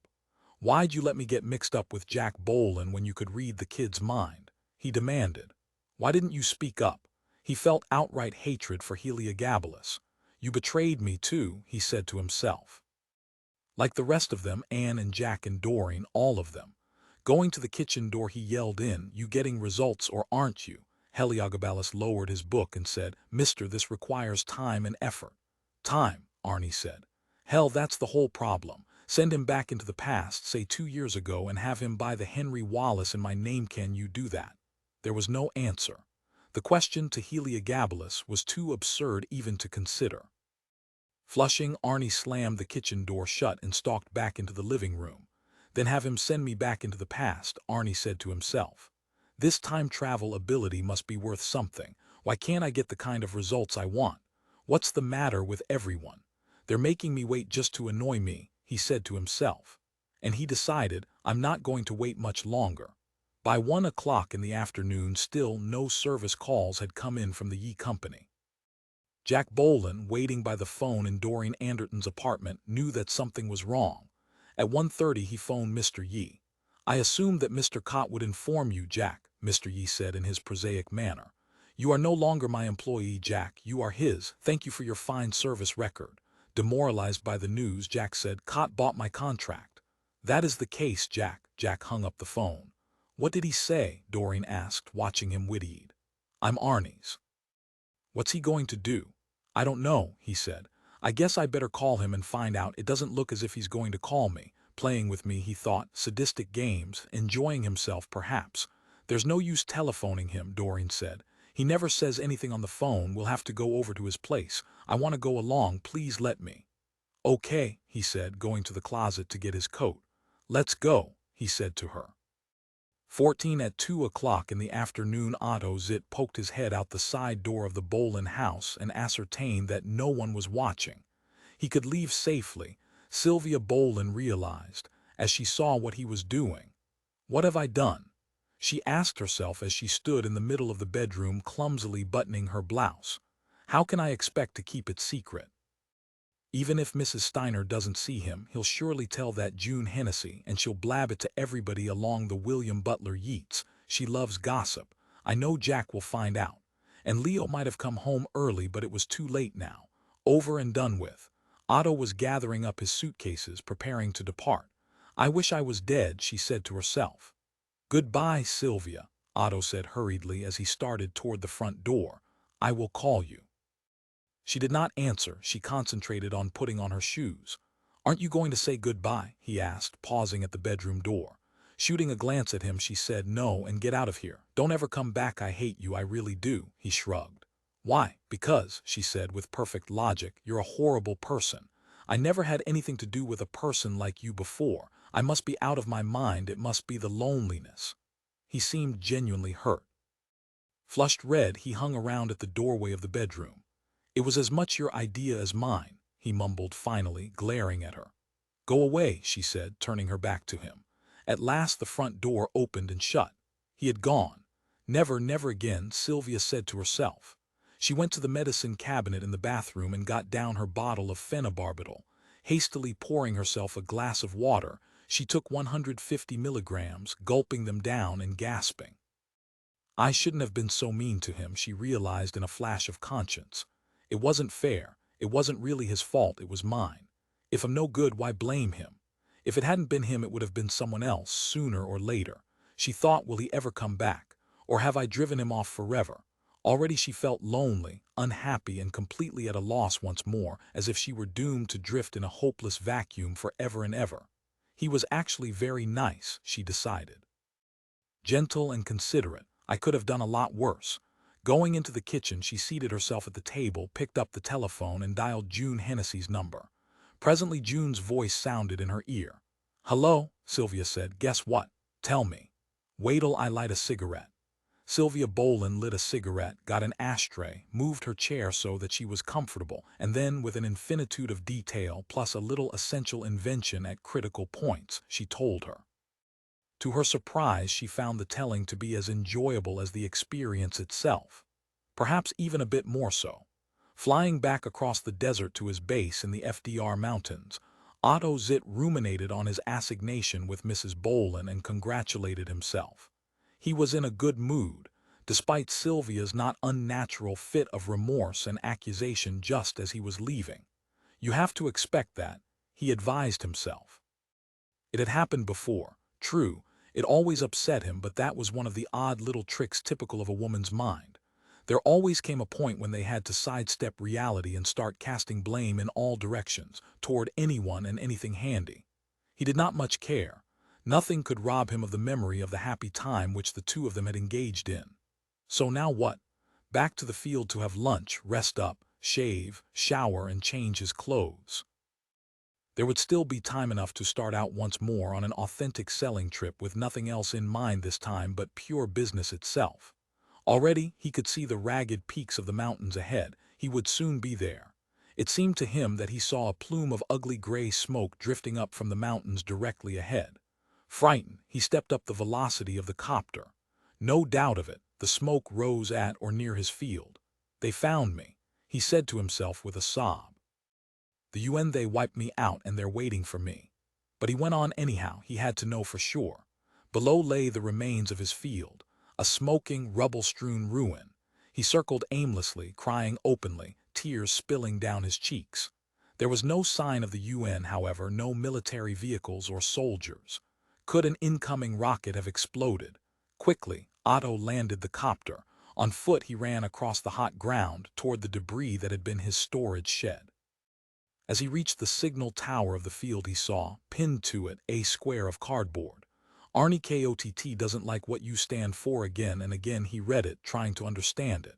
Arnie Kott, he was just getting ready to call on him. Arnie had been Norb's best customer. What did this mean? Had he already provided poor service to Arnie, or how else had he made Arnie mad? It didn't make sense. What had he done to Arnie Kott to deserve this? Why? Otto asked. What did I do to you? Why have you destroyed me? Presently he made his way over to the shed, hoping beyond hope that some of the stocks could be salvaged, hoping to find something among the remains. There were no remains. The stock had been taken. He saw no single can, glass jar, package, or bag. The litter of the building itself, yes, but only that. Then those who had dropped the bomb had come in first and pilfered the stock. "You bombed me, Arnie Kott, and you stole my goods," Otto said, as he wandered in a circle, clenching and unclenching his fists and darting glances of rage and frenzy up at the sky. And still he did not understand why. "There has to be a reason," he said to himself. "And I will find it out. I will not rest, God damn you, Arnie Kott, until I know. And when I find out, I will get you. I will pay you back for what you did." He blew his nose, snuffled, dragged himself back to his copter with slow steps, seated himself inside and stared ahead for a long, long time. At last he opened one of the suitcases. From it he took the .22 caliber pistol. He sat holding it on his lap, thinking about Arnie Kott. To Arnie Kott, Heliogabalus said, "Mister, excuse me for disturbing you, but if you are ready I will explain to you what you must do." Delighted, Arnie stopped at his desk. "Fire away." With a sad and haughty expression on his face, Helio said, "You must take Manfred out into the desert and cross, on foot, to the Franklin Delano Roosevelt Mountains. There your pilgrimage must end when you bring the boy to Dirty Nobby, the rock which is sacred to the Bleekmen. Your answer lies there, when you have introduced the boy to Dirty Nobby." Wagging his finger at the tame Bleekman, Arnie said slyly, "And you told me it was a fraud." He had felt all the time that there was something to the Bleekman religion. Helio had tried to deceive him. "At the sanctuary of the rock you must commune. The spirit which animates Dirty Nobby will receive your collective psyches, and perhaps if it is merciful, it will grant what you request." Helio added, "It is in actuality the capacity within the boy which you must depend on. The rock alone is powerless. However, it is as follows. Time is weakest at that spot where Dirty Nobby lies. Upon that fact the Bleekmaffel has prevailed for centuries." "I see," Arnie said. "A sort of puncture in time, and you guys get at the future through it. Well, it's the past I'm interested in now, and frankly this all sounds fishy to me, but I'll try it. You've told me so many different yarns about that rock," Helio said. "What I said before is true. Alone, Dirty Nobby could have done nothing for you." He did not cringe. He met Arnie's gaze. "You think Manfred will cooperate?" "I have told him of the rock, and he is excited at the idea of seeing it. I said that in that place one might escape backward into the past. That idea enthralls him." However, Helio paused. "You must repay the boy for his effort. You can offer him something of priceless value. Mister, you can banish the specter of A.M. Webb from his life forever. Promise him that you will send him back to Earth. Then no matter what becomes of him, he will never see the interior of that abominable building. If you do that for him, he will turn all his mental powers in your behalf." "It sounds fine to me," Arnie said. "And you will not fail the boy." "Oh, heck no," Arnie promised. "I'll make all the arrangements with the UN right away. It's complicated, but I got lawyers who can handle stuff like that without even half trying." "Good," Helio said, nodding. "It would be foul to let the boy down. If you could for a moment experience his terrible anxiety about his future life in that place." "Yeah, it sounds awful," Arnie agreed. "What a shame it would be," Helio said, eyeing him, "if you yourself did ever have to endure that." "Where is Manfred right now?" "He is walking about the streets of Lewistown," Helio said, "taking in the sights." "Cripes, is it safe?" "I think so," Helio said. "He is much excited by the people and stores and activity. It is all new to him." "You sure have helped that kid," Arnie said. The door chime sounded and Helio went to answer. When Arnie looked up, there stood Jack Bohlen and Doreen Anderton, both of them with fixed, high-strung expressions. "Oh, hi," Arnie said, preoccupied. "Come on in, I was about to call you, Jack. Listen, I got a job for you." Jack Bohlen said, "Why did you buy my contract from Mr. Yi?" "Because I need you," Arnie said. "I'll tell you why right now. I'm going on a pilgrimage with Manfred, and I want somebody to circle around overhead so we don't get lost and die of thirst. We got to walk across the desert to the FDR Mountains. Isn't that right, Helio?" "Yes, mister," Helio said. "I want to get started right away," Arnie explained. "I figure it's about a 5-day hike. We'll take a portable communications rig with us so we can notify you when we need something like food or water. At night you can land the copter and pitch a tent for us to sleep in. Make sure you get medical supplies on board in case either Manfred or I get bit by a desert animal. I hear there's Martian snakes and rats running around wild out there." He examined his watch. "It's 3 now. I'd like to get started by 4 and get in maybe 5 hours tonight." "What's the purpose of this pilgrimage?" Doreen asked presently. "I got business out there to attend to," Arnie said. "Out among those desert Bleekmen." "Private business. Are you coming along in the copter? If so, you better put on something different, maybe boots and heavy pants, because it's always possible you fellas might get forced down. That's a long time, 5 days, to keep circling. Make sure in particular about the water." Doreen and Jack looked at each other. "I'm serious," Arnie said. "So let's not stop to mess around, okay?" "As far as I can tell," Jack said to Doreen, "I have no choice. I have to do what he tells me." "It's the truth, buddy," Arnie agreed. "So start rounding up the equipment we'll need.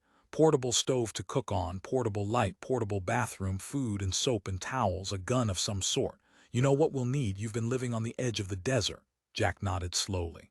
"What is this business?" Doreen said. "And why do you have to walk? If you have to go there, why can't you fly as you usually do?" "I just have to walk," Arnie said with irritation. "That's the way it is. It wasn't my idea." To Helio he said, "I can fly back, can't I?" "Yes, mister," Helio said. "You may return any way you prefer." "It's a good thing I'm in top-notch physical shape," Arnie said, "or this would be out of the question. I hope Manfred can make it." "He is quite strong, mister," Helio said. "You're taking the boy," Jack murmured. "That's right," Arnie said. "Any objections?" Jack Bohlen did not answer, but he looked more grim than ever. Suddenly he burst out, "You can't make the boy walk for 5 days across the desert. It'll kill him." "Why can't you go in some surface vehicle?" Doreen asked. "One of those little tractor jitneys that the UN post office people use to deliver the mail. It would still take a long time. It would still be a pilgrimage." "What about that?" Arnie said to Helio. After some reflection, the Bleekman said, "I suppose that little cart of which you speak would do." "Fine," Arnie said, deciding then and there. "I'll phone a couple of guys I know and pick up one of those P0 jitneys." "That's a good idea you gave me, Doreen. I appreciate it. Of course, you two still have to be there overhead to make sure we don't break down." Both Jack and Doreen nodded. "Maybe when I get there where I'm going," Arnie said, "you'll maybe find out what I'm up to." "In fact, you darn well are going to," he said to himself. "There's no doubt about that." "This is all very strange," Doreen said. She stood close to Jack Bohlen, holding onto his arm. "Don't blame me," Arnie said. "Blame Helio." He grinned. "That is true," Helio said. "It was my idea." But their expressions remained. "Talked to your dad yet today?" Arnie asked Jack. "Yes, briefly on the phone. His claim filed now, all recorded. No hitches," Jack said. "He says it was processed properly. He's preparing to return to Earth." "Efficient operation," Arnie said. "I admire that." "Shows up here on Mars, stakes out his claim, goes to the abstract office and records it, then flies back. Not bad." "What are you up to, Arnie?" Jack said in a quiet voice. Arnie shrugged. "I got this holy pilgrimage to make along with Manfred, that's all." He was, however, still grinning. He could not help it. He could not stop, and he did not bother to try. Use of the UN post office jitney cut the proposed pilgrimage from Lewistown to Dirty Nobby from 5 days to a mere 8 hours, or so Arnie calculated. Nothing to do now but go, he said to himself as he paced about his living room. Outside the building, at the curb, Helio sat in the parked jitney with Manfred. Through the window Arnie could see them far below. He got his gun from his desk drawer, strapped it on inside his coat, locked up the desk, and hurried out into the hall. A moment later he emerged on the sidewalk and made for the jitney. "Here we go," he said to Manfred. Helio stepped from the jitney and Arnie seated himself behind the tiller. He revved up the tiny turbine engine. It made a noise like a bumblebee in a bottle. "Sounds good," he said heartily. "So long, Helio. If this goes off okay, there's a reward for you, remember that." "I expect no reward," Helio said. "I am only doing my duty by you, mister. I would do it for anyone."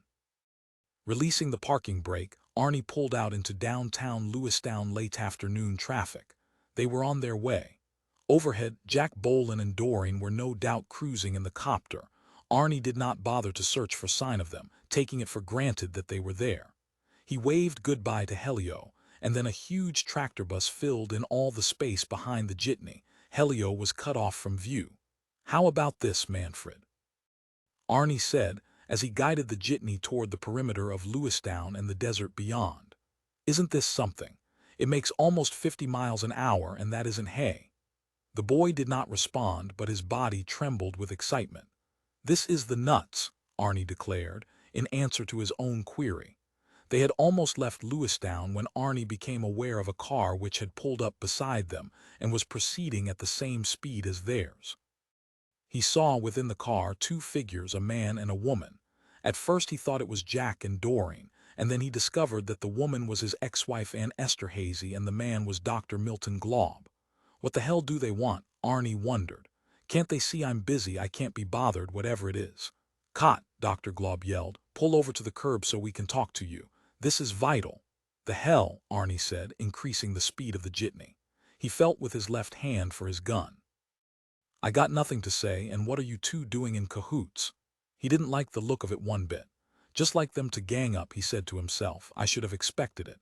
Snapping on the portable communications rig, he put in a call to his steward, Eddie Goggins, at Union Hall. This is Arnie.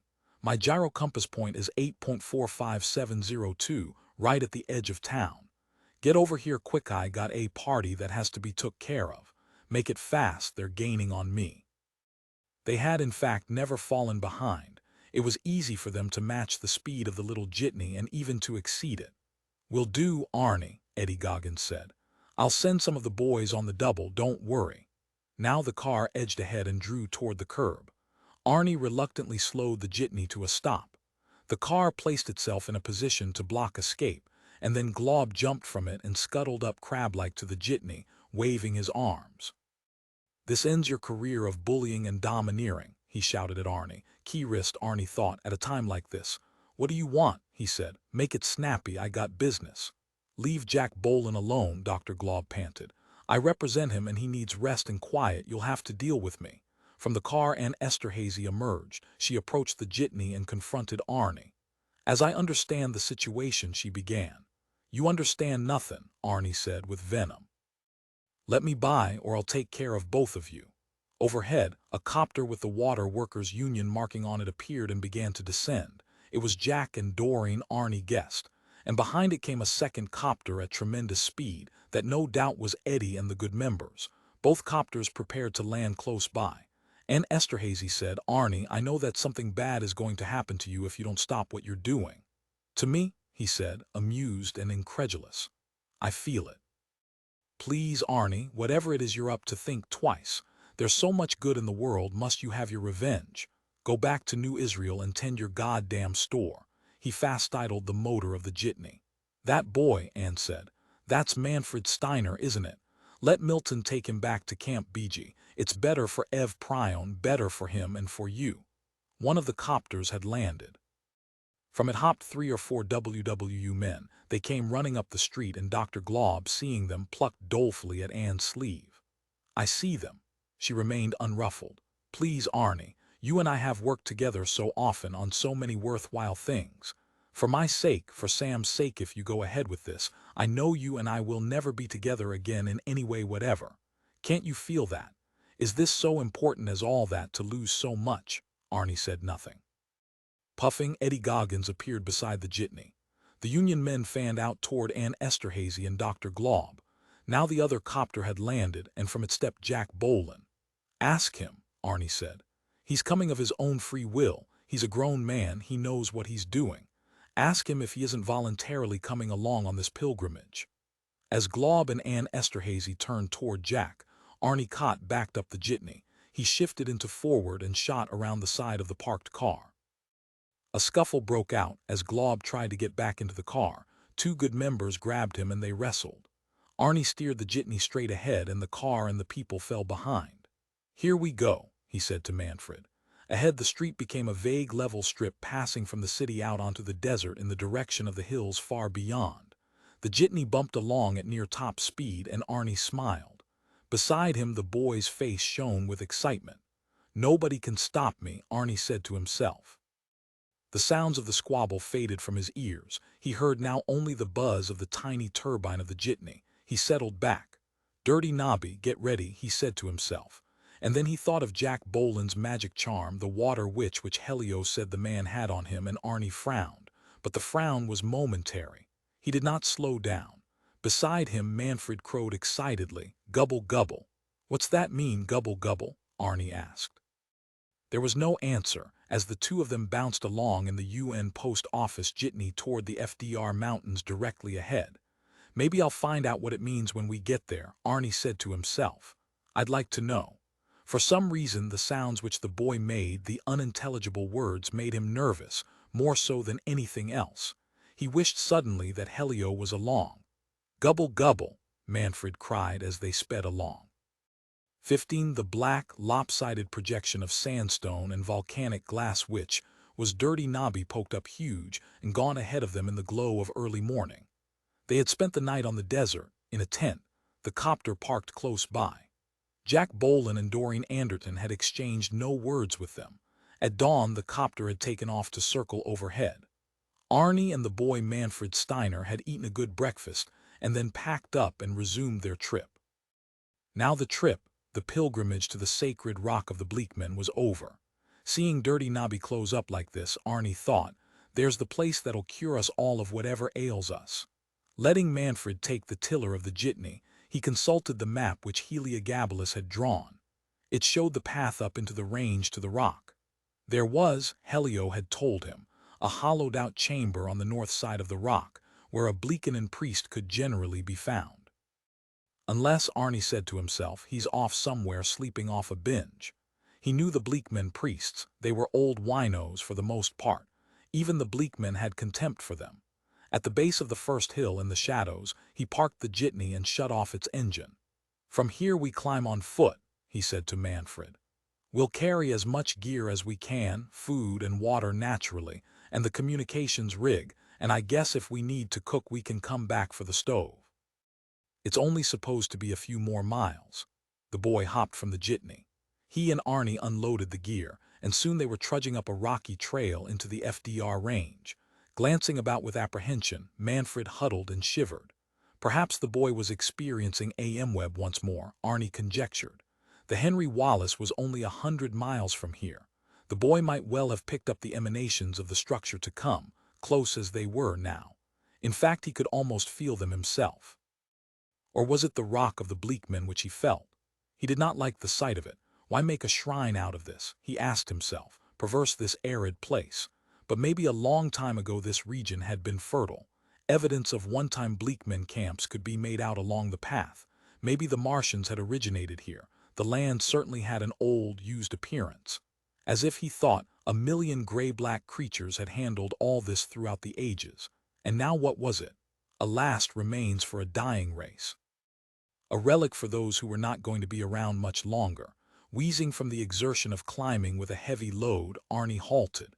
Manfred twirled up the steep acclivity after him, still casting anxiety-stricken looks around. "Don't worry," Arnie said encouragingly. "There's nothing here to be scared of." Was the boy's talent already blending with that of the rock? And he wondered, had the rock itself become apprehensive too? Was it capable of that?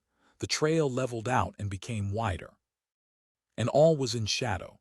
Cold and damp hung over everything, as if they were treading within a great tomb. The vegetation that grew thin and noxious along the surface of rocks had a dead quality to it, as if something had poisoned it in its act of growing. Ahead lay a dead bird on the path, a rotten corpse that might have been there for weeks. He could not tell. It had a mummified appearance. "I sure don't enjoy this place," Arnie said to himself. Halting at the bird, Manfred bent down and said, "Gubbish." "Yeah," Arnie murmured. "Come on, let's go." They arrived all at once at the base of the rock. Wind rustled the leaves of vegetation, the shrubs which looked as if they had been skinned down to their elements, bare and picked over like bones stuck upright in the soil. The wind emerged from a crack in Dirty Nobby, and it smelled, he thought, as if some sort of animal lived there. Maybe the priest himself. He saw with no real surprise an empty wine bottle lying off to one side, with other bits of debris caught on the sharp foliage nearby. "Anybody around?" Arnie called. After a long time an old man, a Bleekman, gray as if wrapped in webs, edged out of the chamber within the rock. The wind seemed to blow him along, so that he crept sideways, pausing against the side of the cavity and then stirring forward once more. His eyes were red-rimmed. "You old drunk," Arnie said in a low voice. And then from a piece of paper Helio had given him he greeted the old man in Bleekmen. The priest mumbled a toothless, mechanical response. "Here." Arnie held out a carton of cigarettes. The priest, mumbling, sidled forward and took the carton in his claws. He tucked the carton beneath his gray-webbed robes. "You like that, huh?" Arnie said. "I thought you would." From the piece of paper he read, in Bleekmen, the purpose of his visit and what he wanted the priest to do. He wanted the priest to leave him and Manfred in peace for an hour or so, at the chamber, so that they could summon the spirit of the rock. Still mumbling, the priest backed away, fussed with the hem of his robes, then turned and shambled off. He disappeared down a side trail without a backward look at Arnie and Manfred. Arnie turned the paper over and read the instructions that Helio had written out. 1. Enter chamber. Taking Manfred by the arm, he led him step by step into the dark cleft of the rock. Flashing on his light, he led the boy along until the chamber became large. It still smelled bad, he thought, as if it had been kept closed up for centuries. Like an old box full of decayed rags, a vegetable rather than animal scent. Now what? Again he consulted Helio's paper. 2. Light fire. An uneven ring of boulders surrounded a blackened pit in which lay fragments of wood and what appeared to be bones. It looked as if the old wino fixed his meals here. In his pack Arnie had kindling. He got it out now, laying the pack on the floor of the cavern and fumbling stiff-fingered with the straps. "Don't get lost, kid," he said to Manfred. "I wonder if we're ever coming out of here again," he asked himself. Both of them felt better, however, when the fire had been lit. The cavern became warmer but not dry. The smell of mold persisted and even seemed to become stronger, as if the fire were attracting it, whatever it was. The next instruction bewildered him. It did not seem to fit in, but nonetheless he complied. 3. Turn on portable radio to 574 kc. Arnie got out the little Japanese-made transistor portable and turned it on. At 574 kc, nothing but static issued forth. It seemed, though, to obtain a response from the rock around them. The rock seemed to change and become more alert, as if the noise from the radio had awakened it to their presence. The next instruction was equally annoying. 4. Take Nembutal, boy, not take. Using the canteen, Arnie swallowed the Nembutal down, wondering if its purpose was to blur his senses and make him credulous, or was it to stifle his anxiety. Only one instruction remained. 5. Throw enclosed packet on fire. Helio had put into Arnie's pack a small paper, a wadded-up page from the New York Times with some kind of grass within it. Kneeling by the fire, Arnie carefully unwrapped the packet and dumped the dark, dry strands into the flames. A nauseating smell arose and the flames died down. Smoke billowed out, filling the chamber. He heard Manfred cough. "God damn," Arnie thought, "it'll kill us yet if we keep on." The smoke disappeared almost at once. The cavern seemed now dark and empty and much larger than before, as if the rock around them had receded. He felt all at once as if he were going to fall. He seemed no longer to be standing precisely upright. Sense of balance gone, he realized. Nothing to use as bearing. "Manfred," he said, "now listen. On account of me you don't have to worry about that AM web anymore, like Helio explained. You got that? Okay, now regress back around 3 weeks. Can you do that? Really put your back into it, try hard as you can." In the gloom the boy peeped at him, eyes wide with fear. "Back to before I knew Jack Bohlen," Arnie said. "Before I met him out on the desert that day those Bleekmen were dying of thirst. You get it?" He walked toward the boy. He fell flat on his face. "The Nembutal," he thought. "Better get back up before I pass out entirely." He struggled up, groping for something to catch on to. Light flared, searing him. He put his hands. And then he was in water. Warm water poured over him, over his face. He spluttered, choked, saw around him billowing steam, felt beneath his feet familiar tile. He was in his steam bath. Voices of men conversing. Eddie's voice saying, "Right, Arnie." Then the outline of shapes around him, other men taking showers. Down inside him, near his groin, his duodenal ulcer began to burn, and he realized that he was terribly hungry. He stepped from the shower and with weak, unwilling legs padded across the warm, wet tiles, searching for the attendant so that he could get his great terracloth bath towel. "I've been here before," he thought.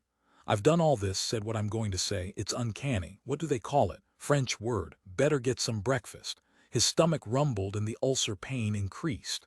"Hey, Tom," he called to the attendant. "Dry me off and get me dressed so I can go eat. My ulcer's killing me." He had never felt such pain from it before. "Right, Arnie," the attendant said, stepping toward him, holding out the huge soft white towel.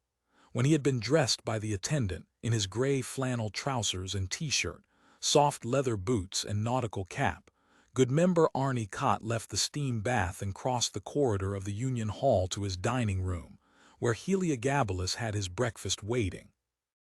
At last he sat before a stack of hot cakes and bacon, genuine home coffee, a glass of orange juice from New Israel oranges, and the previous week's New York Times, the Sunday edition.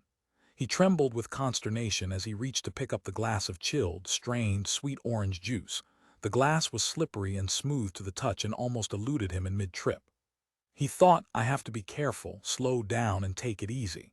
It's really so. I'm back here where I was several weeks ago." Manfred and the Rock of the Bleekmen did it together. Wow, he thought, his mind a hubbub of anticipation. This is something. He sipped at the orange juice, enjoying each swallow of it until the glass had been emptied. "I got what I wanted," he said to himself. "Now I have to be careful," he told himself. "There are some things I sure don't want to change. I want to be sure I don't foul up my black market business by doing the natural thing and interfering so that old Norb Steiner doesn't take his own life. I mean, it's sad about him, but I don't intend to get out of the business, so that stays as it is." As it's going to be, he corrected himself. "Mainly I got two things to do. First, I see that I get a legal deed to land in the FDR range all around the Henry Wallace area, and that deed'll predate old man Bohlen's deed by several weeks. So the hell with the old speculator flying out here from Earth. When he does come, weeks from now, he'll discover the land's been bought. Trip all the way here and back for nothing. Maybe he'll have a heart attack." Arnie chuckled thinking about that. Too bad. And then the other thing, Jack Bohlen himself. "I'm going to fix him," he said to himself, "a guy I haven't met yet that doesn't know me although I know him. What I am to Jack Bohlen now is fate. Good morning, Mr. Kott." Annoyed at having his meditation interrupted, he glanced up and saw that a girl had entered the room and was standing by his desk expectantly. He did not recognize her. A girl from the secretary Pui, he realized, come to take the morning's dictation. "Call me Arnie," he muttered. "Everybody's supposed to call me that. How come you didn't know you knew around here?" The girl, he thought, was not too good-looking, and he returned to his newspaper. But on the other hand, she had a heavy, full figure. The black silk dress she wore. "There isn't much on under that," he said to himself as he observed her around the side of the newspaper. Not married, he saw no wedding ring on her finger. "Come over here," he said. "You scared of me because I'm the famous great Arnie Kott in charge of this whole place." The girl approached in a luxuriant sidling motion that surprised him. She seemed to creep sideways over to the desk, and in an insinuating, hoarse voice she said, "No, Arnie, I'm not scared of you." Her blunt stare did not seem to be one of innocence. On the contrary, its implied knowledge jolted him. It seemed to him as if she were conscious of every whim and urge in him, especially those that applied to her. "You been working here long?" he asked. "No, Arnie."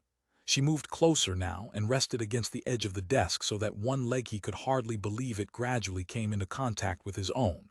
Methodically, her leg undulated against his own in a simple, reflexive, rhythmic way that made him recoil and say weakly, "Hey." "What's the matter, Arnie?" the girl said and smiled. It was a smile like nothing he had ever seen in his life before, cold and yet full of intimation, utterly without warmth, as if a machine had stamped it there, constructed it by pattern out of lips, teeth, tongue, and yet it swamped him with its sensuality. It poured forth a saturated, sopping heat that made him sit rigid in his chair, unable to look away.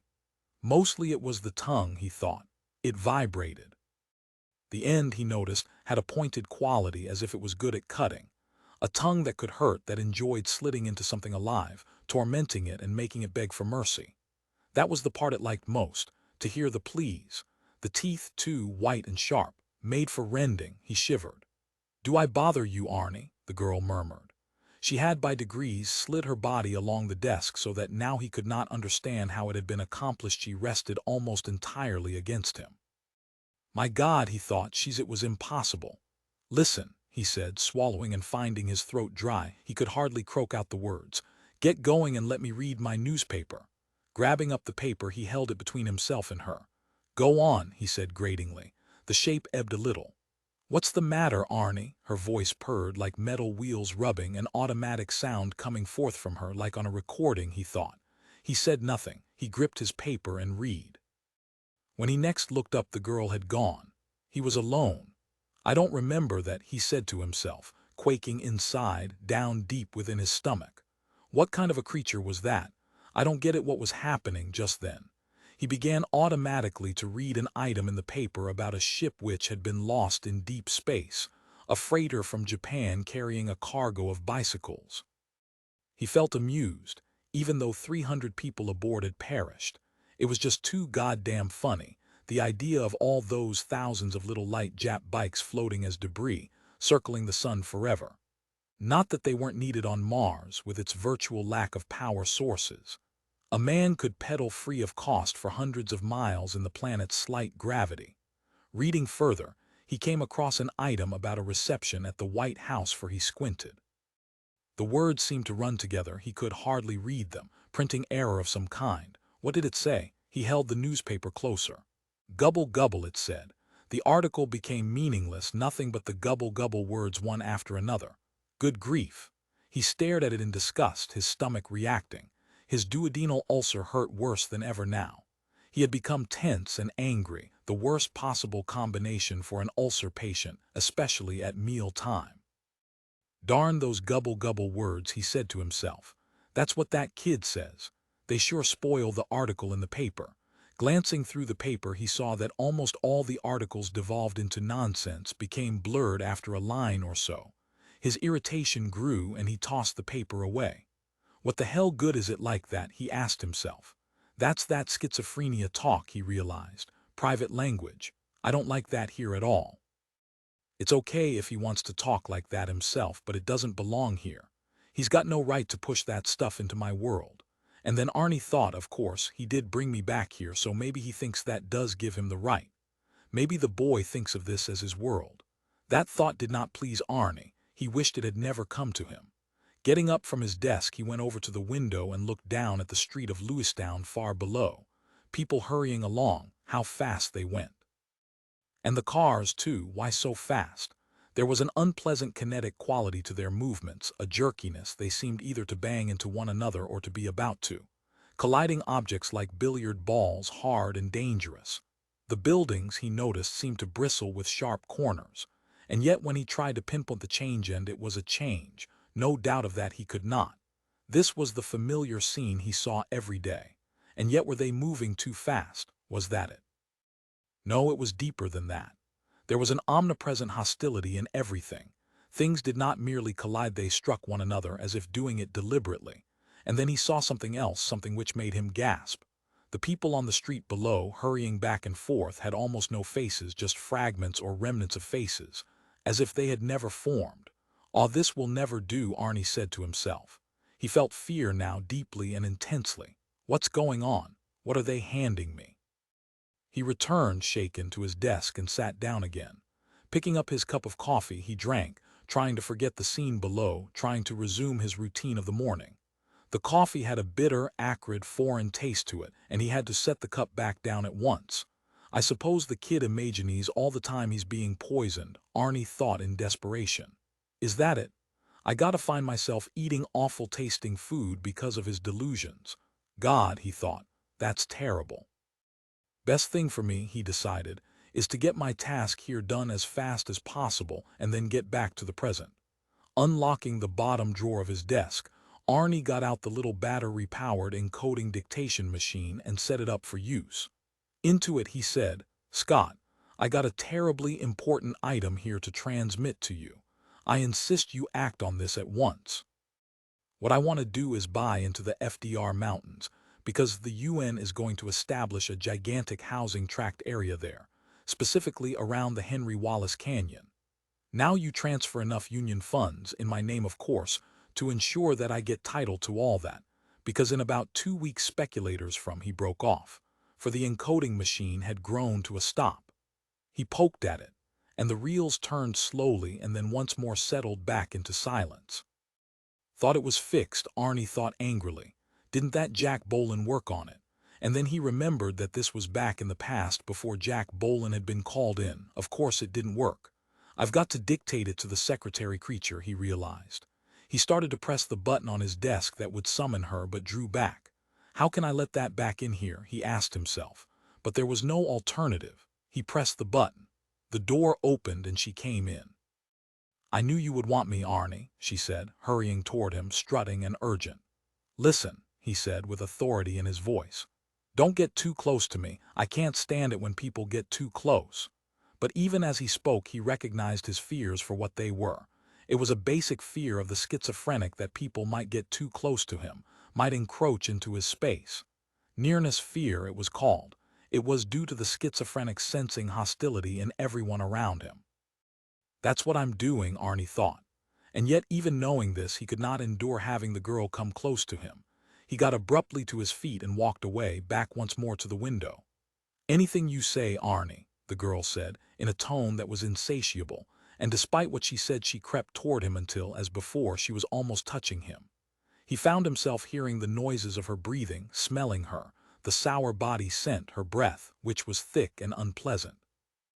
He felt choked, unable to get enough air into his lungs. I'm going to dictate to you now, he said, walking away from her, keeping distance between the two of them. This is to Scott Temple and should go in code so they can't read it, he thought. Well, that had always been his fear. He couldn't blame that on the boy. I got a terribly important item here, he dictated. Act on it at once. It means plenty. It's a real inside tip. The UN's going to buy a huge hunk of land in the FDR mountains. On and on he dictated, and even as he talked, a fear assailed him, an obsessive fear that grew each moment. Suppose she was just writing down those gubble words. I just got to look, he told himself. I got to walk over close to her and see. But he shrank from it, the closeness. Listen, miss, he said, interrupting himself. Give me that pad of yours. I want to see what you're writing. Arnie, she said in her rough, dragging voice. You can't tell anything by looking at it. W what? He demanded in fright. It's in shorthand. She smiled at him coldly with what seemed to him palpable malevolence. Okay, he said, giving up. He went on and completed his dictation, then told her to get it into code and off to Scott at once. And what then? She said. What do you mean? You know, Arnie, she said, and the tone in which she said it made him cringe with dismay and pure physical disgust. Nothing after that, he said. Just get out, don't come back. Following after her, he slammed the door shut behind her. I guess, he decided, I'll have to contact Scott direct. I can't trust her. Seating himself at the desk, he picked up the telephone and dialed. Presently the line was ringing, but it rang in vain. There was no response. Why, he wondered, has he run out on me? Is he against me, working with them? I can't trust him. I can't trust anybody. And then all at once a voice said, "Hello, Scott Temple speaking." And he realized that only a few seconds and a few rings had actually gone by. All those thoughts of betrayal, of doom, had flitted through his mind in an instant. This is Arnie. Hi, Arnie, what's up? I can tell by your tone something's cooking. Spill it. My sense of time is fouled up, Arnie realized. It seemed to me the phone rang for half an hour, but it wasn't at all. Arnie, Scott was saying, speak up. Arnie, you there? It's the schizophrenic confusion, Arnie realized. It's basically a breakdown in time sense. Now I'm getting it because that kid has it. Christ's sake, Scott said, outraged. With difficulty, Arnie broke his chain of thought and said, Scott, listen. I got an inside scoop. We have to act on this right now, you understand. In detail, he told Scott about the UN and the FDR mountains. So you can see, he wound up, it's worth it to us to buy in with all we got and pronto. You agree? You're sure of this scoop, Scott said. Yeah, I am. How come? Frankly, Arnie, I like you, but I know you get crazy schemes. You're always flying off at a tangent. I'd hate to get stuck with that dog's breakfast FDR land, Arnie said. Take my word for it. I can't. He could not believe his ears. We've been working together for years, and it's always been on a word-of-mouth confidence basis, he choked. What's going on, Scott? That's what I'm asking you, Scott said calmly. How come a man of your business experience could bite on this phony nothing so-called scoop? The scoop is that the FDR range is worthless, and you know it. I know you know it. Everybody knows it. So what are you up to? You don't trust me. Why should I trust you? Prove you got real inside scoop stuff here and not just your usual hot air. With difficulty, Arnie said, Hell man, if I could prove it, you wouldn't have to trust me. It wouldn't involve trust. Okay, I'll go into this alone, and when you find out what you missed, blame yourself, not me. He slammed down the phone, shaking with rage and despair. What a thing to happen. He couldn't believe it. Scott Temple, the one person in the world he could do business with over the phone. The rest of them you could throw in the ocean, they were such crooks. It's a misunderstanding, he told himself, but based on a deep, fundamental, insidious distrust, a schizophrenic distrust, a collapse he realized of the ability to communicate. Standing up, he said aloud, I guess I got to go to Pax Grove myself and see the abstract people, put in my claim. And then he remembered. He would have to first stake his claim, actually go to the site in the FDR mountains. And everything in him shrieked out in rebellion at that. At that hideous place where the building would one day appear. Well, there was no way out. First have a stake made for him in one of the union shops, then take a copter and head for the Henry Wallace. It seemed, thinking about it, an agonizingly difficult series of actions to accomplish. How could he do all that? First, he would have to find some union metal worker who could engrave his name for him on the stake. That might take days. Who did he know in the shops here in Lewistown who could do it for him? And if he didn't know the guy, how could he trust him? At last, as if swimming against an intolerable current, he managed to lift the receiver from the hook and place the call to the shop. I'm so tired I can hardly move, he realized. Why? What have I done so far today? His body felt crushed flat with fatigue. If only I could get some rest, he thought to himself. If only I could sleep. It was late in the afternoon before Arnie Kott was able to procure the metal stake with his name engraved on it from the union shop and make arrangements for a WWU copter to fly him to the FDR mountains. Hi, Arnie, the pilot greeted him, a pleasant-faced young man from the union's pilot pool. Hi, my boy, Arnie murmured, as the pilot assisted him into the comfortable, special leather seat which had been built for him at the settlement's fabric and upholstery shop. As the pilot got into the seat ahead of him, Arnie said, Now let's hurry because I'm late. I got to get all the way there and then to the abstract office at Pax Grove. And I know we won't make it, he said to himself. There just isn't enough time. 16 The Water Workers Union copter with good member Arnie Kott in it had hardly gotten into the air when the loudspeaker came on. Emergency announcement. There's a small party of Bleekmen out on the open desert at gyrocompass point 4.65003, dying from exposure and lack of water. Ships north of Lewistown are instructed to direct their flights to that point with all possible speed and give assistance. United Nations, law requires all commercial and private ships to respond. The announcement was repeated in the crisp voice of the UN announcer, speaking from the UN transmitter on the artificial satellite somewhere overhead. Feeling the copter alter course, Arnie said, "Aw, come on, my boy." It was the last straw. They would never get to the FDR range, let alone to Pax Grove and the abstract office. I have to respond, sir, the pilot said. It's the law. Now they were above the desert, moving at good speed toward the intersect which the UN announcer had given. Niggers, Arnie thought. We have to drop everything we're doing to bail them out. The damn fools, and the worst part of it is that now I will meet Jack Bohlen. It can't be avoided. I forgot about it. Now it is too late. Patting his coat pocket, he found the gun still there. That made him a little more cheerful. He kept his hand on it as the copter lowered for its landing. Hope we can beat him here, he thought. But to his dismay, he saw that the Ye Company copter had landed ahead of him, and Jack Bohlen was already busy giving water to the 5 Bleekmen. Damn it, he thought. Do you need me? Arnie's pilot called down from his seat. If not, I'll go on. In answer, Jack Bohlen called back, I don't have much water for them. He mopped his face with his handkerchief, sweating in the hot sun. Okay, the pilot said, and switched off his blades. To his pilot, Arnie said, tell him to step over here. Hopping out with a 5-gallon water can, the pilot strode over to Jack, and after a moment Jack ceased attending to the Bleekmen and walked toward Arnie Kott. You wanted me, Jack said, standing there looking up at Arnie. Yes, Arnie said. I'm going to kill you. He brought out his pistol and aimed it at Jack Bohlen.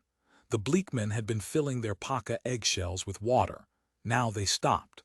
A young male, dark and skinny, almost naked under the ruddy Martian sun, reached backward behind him to his quiver of poisoned arrows.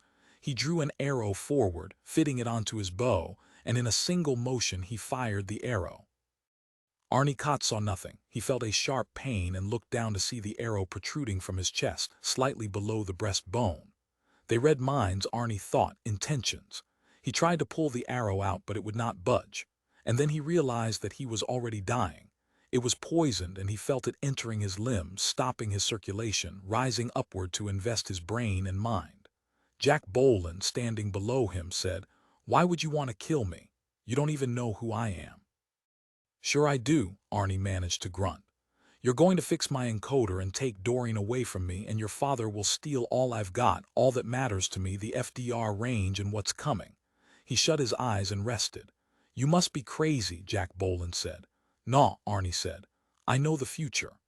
"Let me get you to a doctor," Jack Bohlen said, leaping up into the copter, pushing aside the dazed young pilot to inspect the protruding arrow. "They can give you an antidote if they get you in time." He clicked on the motor. The blades of the copter began to turn slowly and then more quickly. "Take me to the Henry Wallace," Arnie muttered, "so I can drive my claim stake." Jack Bohlen eyed him. "You're Arnie Kott, aren't you?" Getting the pilot out of the way, he seated himself at the controls, and at once the copter began to rise into the air. "I'll take you to Lewistown. It's closest, and they know you there." Saying nothing, Arnie lay back, his eyes still shut. It had all gone wrong. He had not staked his claim, and he had not done anything to Jack Bohlen. And now it was over. Those Bleekmen, Arnie thought as he felt Bohlen lifting him from the copter. This was Lewistown, he saw, through pain-darkened eyes, buildings and people. "It's those Bleekmen's fault from the start. If it wasn't for them, I never would have met Jack Bohlen. I blame them for the whole thing. Why wasn't he dead yet?" He wondered as Bohlen carried him across the hospital's roof field to the emergency descent ramp. A lot of time had passed. The poison surely had gone all through him. And yet he still felt, thought, understood. "Perhaps I can't die back here in the past," he said to himself. "Maybe I got to linger on, unable to die and unable to return to my own time." How did that young Bleekman catch on so fast? They don't ordinarily use their arrows on Earth people. It's a capital crime. It means the end of them. Maybe, he thought, they were expecting me. They conspired to save Bohlen because he gave them food and water. Arnie thought, I bet they're the ones who gave him the water, which, of course. And when they gave it to him, they knew. They knew about all this even back then at the very beginning. I'm helpless in this terrible damn schizophrenic past of Manfred Steiner's. Let me back to my own world, my own time. I just want to get out of here. I don't want to stake my claim or harm anybody. I just want to be back at Dirty Nobby in the cavern with that goddamn boy. Like I was, please, Arnie thought. Manfred, someone was wheeling him up a dark hall on a cart of some kind. Voices, door opening, gleaming metal, surgical instruments. He saw masked faces, felt them lay him on a table. "Help me, Manfred," he shouted down deep inside himself. "They're going to kill me. You have to take me back. Do it now or forget it," because a mask of emptiness and total darkness appeared above him and was lowered. "No," Arnie cried out. "It's not over. It can't be the end of me. Manfred, for God's sake, before this goes further and it's too late, too late. I must see the bright normal reality once more, where there is not this schizophrenic killing and alienation and bestial lust and death. Help me get away from death, back where I belong once more. Help, Manfred, help me," a voice said. "Get up, mister, your time has expired." He opened his eyes. "More cigarettes, mister." The dirty, ancient Bleekman priest in his gray, cobweb-like robes bent over him, pawing at him, whining his litany again and again against his ear. "If you want to stay, mister, you have to pay me." He scratched at Arnie's coat, searching. Sitting up, Arnie looked for Manfred. The boy was gone. "Get away from me," Arnie said, rising to his feet. He put his hands to his chest and felt nothing, no arrow there. He went unsteadily to the mouth of the cavern and squeezed out through the crack into the cold mid-morning sunlight of Mars. "Manfred," he yelled. No sign of the boy. Well, he thought, anyhow, I am back in the real world. That's what matters. And he had lost his desire to get Jack Bohlen. He had lost his desire, too, to buy into the land development of these mountains. "And he can have Doreen Anderton for all I care," Arnie said to himself as he started toward the trail up which they had previously come. "But I'll keep my word to Manfred. I'll mail him to Earth first chance I get, and maybe the change will cure him, or maybe they have better psychiatrists back home by now." Anyhow, he won't wind up at that AM web. As he made his way down the trail, still searching for Manfred, he saw a copter flying low overhead and circling. Maybe they saw where the boy went, he said to himself. Both of them, Jack and Doreen, must have been watching all this time. Halting, he waved his arms at the copter, indicating that he wanted it to land. The copter dropped cautiously until it rested up the trail from him, in the wide place before the entrance to Dirty Nobby. The door slid aside and a man stepped out. "I'm looking for that kid," Arnie began. And then he saw that it was not Jack Bohlen. It was a man he had never seen before. Good-looking, dark-haired, with wild, emotional eyes, a man who came toward him on a dead run, at the same time waving something that glinted in the sunlight. "You're Arnie Kott," the man called to him in a shrill voice. "Yeah, so what?" Arnie said. "You destroyed my field," the man shrieked at him and, raising the gun, fired. The first bullet missed Arnie. "Who are you and why are you shooting at me?" Arnie Kott wondered as he groped in his coat for his own gun. He found it, brought it out, fired back at the running man. Then it came to him who this was. This was the feeble little black market operator who had been trying to horn in. "The one we gave that lesson to," Arnie said to himself. The running man dodged, fell, rolled over and fired from where he lay. Arnie's shot had missed him too. The shot whistled so close to Arnie this time that for a moment he thought he was hit. He put his hand instinctively to his chest. "No," he realized, "you didn't get me, you bastard." Raising his pistol, Arnie aimed and prepared to fire once more at the figure. The world blew up around him. The sun fell from the sky, it dropped into darkness, and with it went Arnie Kott. After a long time the prone figure stirred. The wild-eyed man crept to his feet cautiously, stood studying Arnie, and then started toward him. As he walked he held his pistol with both hands and aimed it. A buzzing from above made him peer up. A shadow had swept over him, and now a second copter bumped to a landing between him and Arnie. The copter cut the two men off from one another, and Arnie Kott could no longer see the miserable little black market operator. Out of the copter leaped Jack Bohlen. He ran over to Arnie and bent down. "Get that guy," Arnie whispered. "Can't," Jack said and pointed. The black market operator had taken off. His copter rose above Dirty Nobby, floundered, then lurched forward, cleared the peak, and was gone. "Forget about him. You're badly shot. Think about yourself," Arnie whispered. "Don't worry about it, Jack. Listen to me." He caught hold of Jack's shirt and dragged him down so that Jack's ear was close by. "I'll tell you a secret," Arnie said. "Something I've discovered. This is another of those schizophrenic worlds. All this goddamn schizophrenic hate and lust and death, it already happened to me once and it couldn't kill me. First time it was one of those poisoned arrows in the chest. Now this, I'm not worried." He shut his eyes, struggling to keep himself conscious. "Just dig up that kid, he's around somewhere, ask him and he'll tell you." "You're wrong, Arnie," Jack said, bending down beside him. "Wrong how?" He could barely see Bohlen now.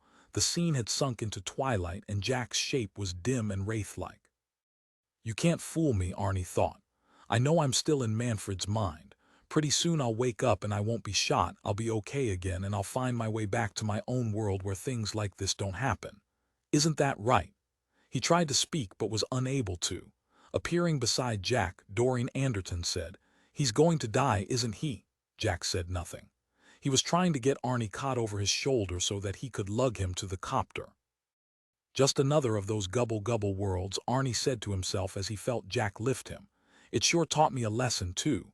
I won't do a nutty thing like this again." He tried to explain that as Jack carried him to the copter. "You just did this," he wanted to say. "Took me to the hospital at Lewistown to get the arrow out. Don't you remember?" "There's no chance," Jack said to Doreen as he set Arnie inside the copter, "of saving him." He panted for breath as he seated himself at the controls. "Sure there is," Arnie thought with indignation. "What's the matter with you? Aren't you trying? Better try, goddamn you." He made an attempt to speak, to tell Jack that, but he could not. He could say nothing. The copter began to rise from the ground, laboring under the weight of the three people. During the flight back to Lewistown, Arnie Kott died. Jack Bohlen had Doreen take the controls, and he sat beside the dead man, thinking to himself that Arnie had died still believing he was lost in the dark currents of the Steiner boy's mind. Maybe it's for the best, Jack thought.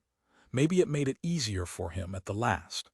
The The realization that Arnie Kott was dead filled him, to his incredulity, with grief. "It doesn't seem right," he said to himself as he sat by the dead man. "It's too harsh. Arnie didn't deserve it. For what he did, the things he did were bad, but not that bad." "What was it he was saying to you?" Doreen asked. She seemed to be quite calm, to have taken Arnie's death in her stride. She piloted the copter with matter-of-fact skill. Jack said he imagined this wasn't real, that he was blundering about in a schizophrenic fantasy. "Poor Arnie," she said. "Do you know who that man was who shot him? Some enemy he must have made along the way somewhere." They were both silent for a while. "We should look for Manfred," Doreen said. "Yes," Jack said. "But I know where the boy is right now," he said to himself. "He's found some wild Bleekmen there in the mountains, and he's with them. It's obvious and certain, and it would have happened sooner or later in any case." He was not worried. He did not care about Manfred. Perhaps for the first time in his life, the boy was in a situation to which he might make an adjustment. He might, with the wild Bleekmen, discern a style of living which was genuinely his and not a pallid, tormented reflection of the lives of those around him. Beings who were innately different from him and whom he could never resemble, no matter how hard he tried. Doreen said, "Could Arnie have been right?" For a moment he did not understand her. And then, when he had made out her meaning, he shook his head. "No." "Why was he so sure of it then?" Jack said. "I don't know. But it had to do with Manfred. Arnie had said so just before he died." "In many ways," Doreen said, "Arnie was shrewd. If he thought that, there must have been some very good reason." "He was shrewd," Jack pointed out, "but he always believed what he wanted to believe. And he realized, did whatever he wanted to. And so, at last, had brought about his own death, engineered it somewhere along the pathway of his life." "What's going to become of us now?" Doreen said. "Without him. It's hard for me to imagine it without Arnie. Do you know what I mean? I think you do. I wish when we first saw that copter land we had understood what was going to happen. If only we had gotten down there a few minutes earlier." She broke off. "No use saying that now." "No use at all," Jack said briefly. "You know what I think is going to happen to us now," Doreen said.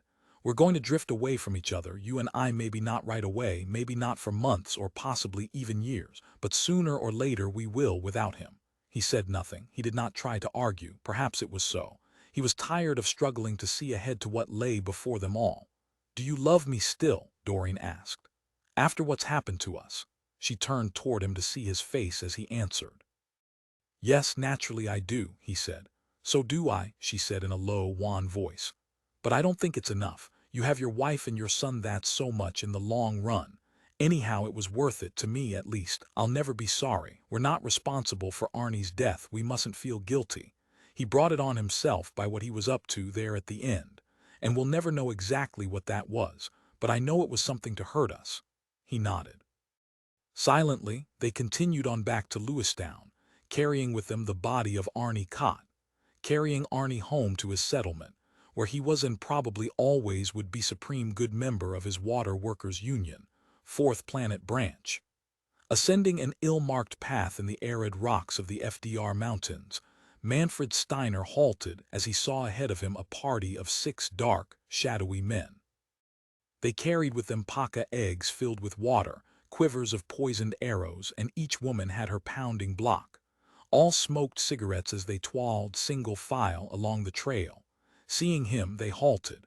One of them, a gaunt young male, said politely, "The rain's falling from your wonderful presence in vigor and restore us, mister." Manfred did not understand the words, but he got their thoughts, cautious and friendly, with no undertones of hate. He sensed inside them no desire to hurt him, and that was pleasant. He forgot his fear of them and turned his attention on the animal skins which each wore. What sort of animal is that? He wondered. The Bleekmen were curious about him, too. They advanced until they stood around him on all sides. "There are monster ships," one of them thought in his direction, "landing in these mountains with no one aboard. They have excited wonder and speculation, for they appear to be a portent. Already they have begun to assemble themselves on the land to work changes. Are you from them by any chance?" "No," Manfred answered, inside his mind in a way for them to hear and understand. The Bleekmen pointed, and he saw, toward the center of the mountain range, a fleet of UN slave rocket vehicles hovering in the air. They had arrived from Earth, he realized. They were here to break ground. The building of the tracks of houses had begun. Web and the other structures like it would soon be appearing on the face of the fourth planet. We are leaving the mountains because of that, one of the older Bleekmen males thought to Manfred.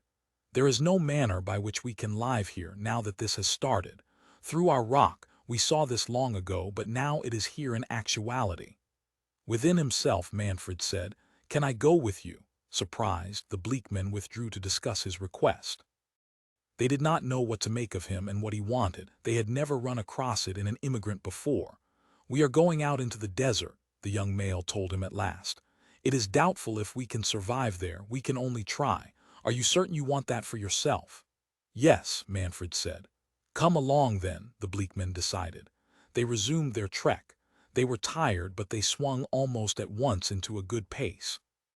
Manfred thought at first that he would be left behind, but the Bleekmen hung back for him and he was able to keep up. The desert lay ahead for them and for him, but none of them had any regrets. It was impossible for them to turn back anyhow, because they could not live under the new conditions. "I will not have to live in Web," Manfred said to himself as he kept up with the Bleekmen. "Through these dark shadows I will escape." He felt very good, better than he could remember ever having felt before in his life. One of the Bleekmen females shyly offered him a cigarette from those she carried. Thanking her, he accepted it. They continued on, and as they moved along, Manfred Steiner felt something strange happening inside him. He was changing. At dusk, as she was fixing dinner for herself and David and her father-in-law, Silvia Bohlen saw a figure on foot, a figure that walked along the edge of the canal. "A man," she said to herself. Frightened, she went to the front door, opened it, and peered out to see who it was. God, it wasn't that so-called health food salesman, that Otto whatever his name was again. "It's me, Silvia," Jack Bohlen said. Running out of the house and up to his father excitedly, David shouted, "Hey, how come you didn't bring your copter? Did you come on the tractor bus? I bet you did. What happened to your copter, Dad? Did it break down and strand you out in the desert?" "No more copter," Jack said. He looked tired. "I heard on the radio," Silvia said. "About Arnie Kott," he nodded. "Yeah, it's true." Entering the house, he took off his coat. Silvia hung it in the closet for him. "That affects you a lot, doesn't it?" she said. Jack said, "No job. Arnie had bought my contract." He looked around. "Where's Leo?" "Taking his nap. He's been gone most of the day on business. I'm glad you got home before he goes. He's leaving for Earth tomorrow," he said. "Did you know that the UN has started taking the land in the FDR range already? I heard that on the radio too." "I didn't know," Jack said, going into the kitchen and seating himself at the table. "How about some iced tea?" As she fixed the iced tea for him, she said, "I guess I shouldn't ask you how serious this job business is." Jack said, "I can get on with almost any repair outfit. Mr. Yi would take me back, as a matter of fact. I'm sure he didn't want to part with my contract in the first place." "Then why are you so despondent?" she said, and then she remembered about Arnie. "It's a mile and a half from where that tractor bus let me off," he said. "I'm just tired. I didn't expect you home." She felt on edge, and it was difficult for her to return to preparing dinner. "We're only having liver and bacon and grated carrots with synthetic butter and a salad. And Leo said he'd like a cake of some sort for dessert. David and I were going to make that later on as a treat for him, because after all he is going and we may not see him ever again. We have to face that." "That's fine about the cake," Jack murmured. Silvia burst out, "I wish you would tell me what's the matter. I've never seen you like this. You're not just tired, it must be that man's death." Presently he said, "I was thinking of something Arnie said before he died. I was there with him. Arnie said he wasn't in a real world. He was in the fantasy of a schizophrenic, and that's been preying on my mind. It never occurred to me before how much our world is like Manfred's. I thought they were absolutely distinct. Now I see that it's more a question of degree. You don't want to tell me about Mr. Kott's death, do you? The radio just said he was killed in a copter accident in the rugged terrain of the FDR mountains. It was no accident. Arnie was murdered by an individual who had it in for him, no doubt because he was mistreated and had a legitimate grudge. The police are looking for him now, naturally. Arnie died thinking it was senseless, psychotic hate that was directed at him, but actually it was probably very rational hate with no psychotic elements in it at all." With overwhelming guilt, Silvia thought. The kind of hate you'd feel for me if you knew what awful thing I plunged into today." "Jack," she said clumsily, not sure how to put it but feeling she had to ask, "do you think our marriage is finished?" He stared at her a long, long time. "Why do you say that? I just want to hear you say it isn't." "It isn't," he said, still staring at her. She felt exposed, as if he could read her mind, as if he knew somehow exactly what she had done. "Is there any reason to think it is? Why do you imagine I came home? If we had no marriage, would I have shown up here today after?" He was silent then. "I'd like my iced tea," he murmured.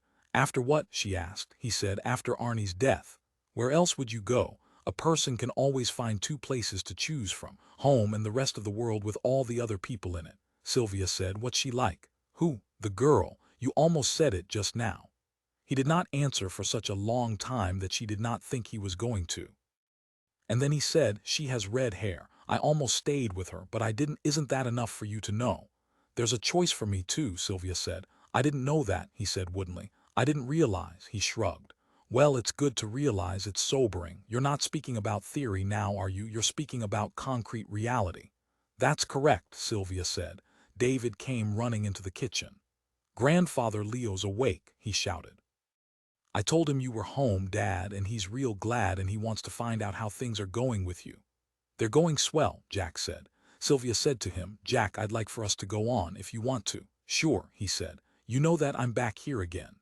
He smiled at her so forlornly that it almost broke her heart. "I came a long way, first on that no-good damn tractor bus which I hate, and then on foot." "There won't be any more," Silvia said. "Of other choices, will there, Jack? It really has to be that way." "No more," he said, nodding emphatically. She went over to the table then and bending, kissed him on the forehead. "Thanks," he said, taking hold of her by the wrist. "That feels good." She could feel his fatigue. It traveled from him into her. "You need a good meal," she said. "I've never seen you so crushed." It occurred to her then that he might have had a new bout with his mental illness from the past, his schizophrenia, that would go far in explaining things. But she did not want to press him on the subject. Instead, she said, "We'll go to bed early tonight, okay?" He nodded in a vague fashion, sipping his iced tea. "Are you glad now?" she asked. "That you came back here, or have you changed your mind?" she wondered. "I'm glad," he said, and his tone was strong and firm. Obviously he meant it. "You get to see Grandfather Leo before he goes," she began. A scream made her jump, turn to face Jack. He was on his feet. "Next door, the Steiner house." He pushed past her. They both ran outside. At the front door of the Steiner house, one of the Steiner girls met them. "My brother," she and Jack pushed past the child and into the house. Silvia did not understand what she saw, but Jack seemed to. He took hold of her hand, stopped her from going any farther. The living room was filled with Bleekmen. And in their midst she saw part of a living creature, an old man only from the chest on up. The rest of him became a tangle of pumps and hoses and dials, machinery that clicked away, unceasingly active. It kept the old man alive. She realized that in an instant. The missing portion of him had been replaced by it. "Oh God," she thought. Who or what was it sitting there with a smile on its withered face? Now it spoke to them. "Jack Bohlen," it rasped, and its voice issued from a mechanical speaker out of the machinery, not from its mouth. "I am here to say goodbye to my mother." It paused, and she heard the machinery speed up as if it were laboring. "Now I can thank you," the old man said. Jack, standing by her, holding her hand, said, "For what? I didn't do anything for you." "Yes, I think so." The thing seated there nodded to the Bleekmen, and they pushed it and its machinery closer to Jack and straightened it so that it faced him directly. "In my opinion." It lapsed into silence, and then it resumed more loudly now. "You tried to communicate with me many years ago. I appreciate that." "It wasn't long ago," Jack said. "Have you forgotten? You came back to us. It was just today. This is your distant past when you were a boy." She said to her husband, "Who is it?" "Manfred." Putting her hands to her face, she covered her eyes. She could not bear to look any longer. "Did you escape AM Web?" Jack asked it. "Yes," it hissed with a gleeful tremor. "I am with my friends." It pointed to the Bleekmen who surrounded it. "Jack," Silvia said, "take me out of here, please. I can't stand it." She clung to him, and he then led her from the Steiner house out once more into the evening darkness. Both Leo and David met them, agitated and frightened. "Say, son," Leo said, "what happened?" "What was that woman screaming about?" Jack said. "It's all over. "Everything's okay," to Silvia, he said. "She must have run outside. She didn't understand at first." Shivering, Silvia said, "I don't understand either and I don't want to. Don't try to explain it to me." She returned to the stove, turning down the burners, looking into pots to see what had burned. "Don't worry," Jack said, patting her. She tried to smile. "It probably won't happen again," Jack said. "But even if it does, thanks," she said. "I thought when I first saw him that it was his father, Norbert Steiner. That's what frightened me so." "We'll have to get a flashlight and hunt around for Erna Steiner," Jack said. "We want to be sure she's all right." "Yes," she said. "You and Leo go and do that while I finish here. I have to stay with the dinner or it'll be spoiled." The two men with a flashlight left the house. David stayed with her, helping her set the table. "Where will you be?" she wondered as she watched her son. "When you're old like that, all hacked away and replaced by machinery. Will you be like that too? We are better off not being able to look ahead," she said to herself. "Thank God we can't see. I wish I could have gone out," David was complaining. "Why can't you tell me what it was that made Mrs. Steiner yell like that?" Silvia said. "Maybe someday. But not now," she said to herself. "It is too soon for any of us." Dinner was ready now, and she went out automatically onto the porch to call Jack and Leo, knowing even as she did so that they would not come. They were far too busy. They had too much to do. But she called them anyhow because it was her job. In the darkness of the Martian night, her husband and father-in-law searched for Erna Steiner. Their light flashed here and there, and their voices could be heard, businesslike and competent and patient.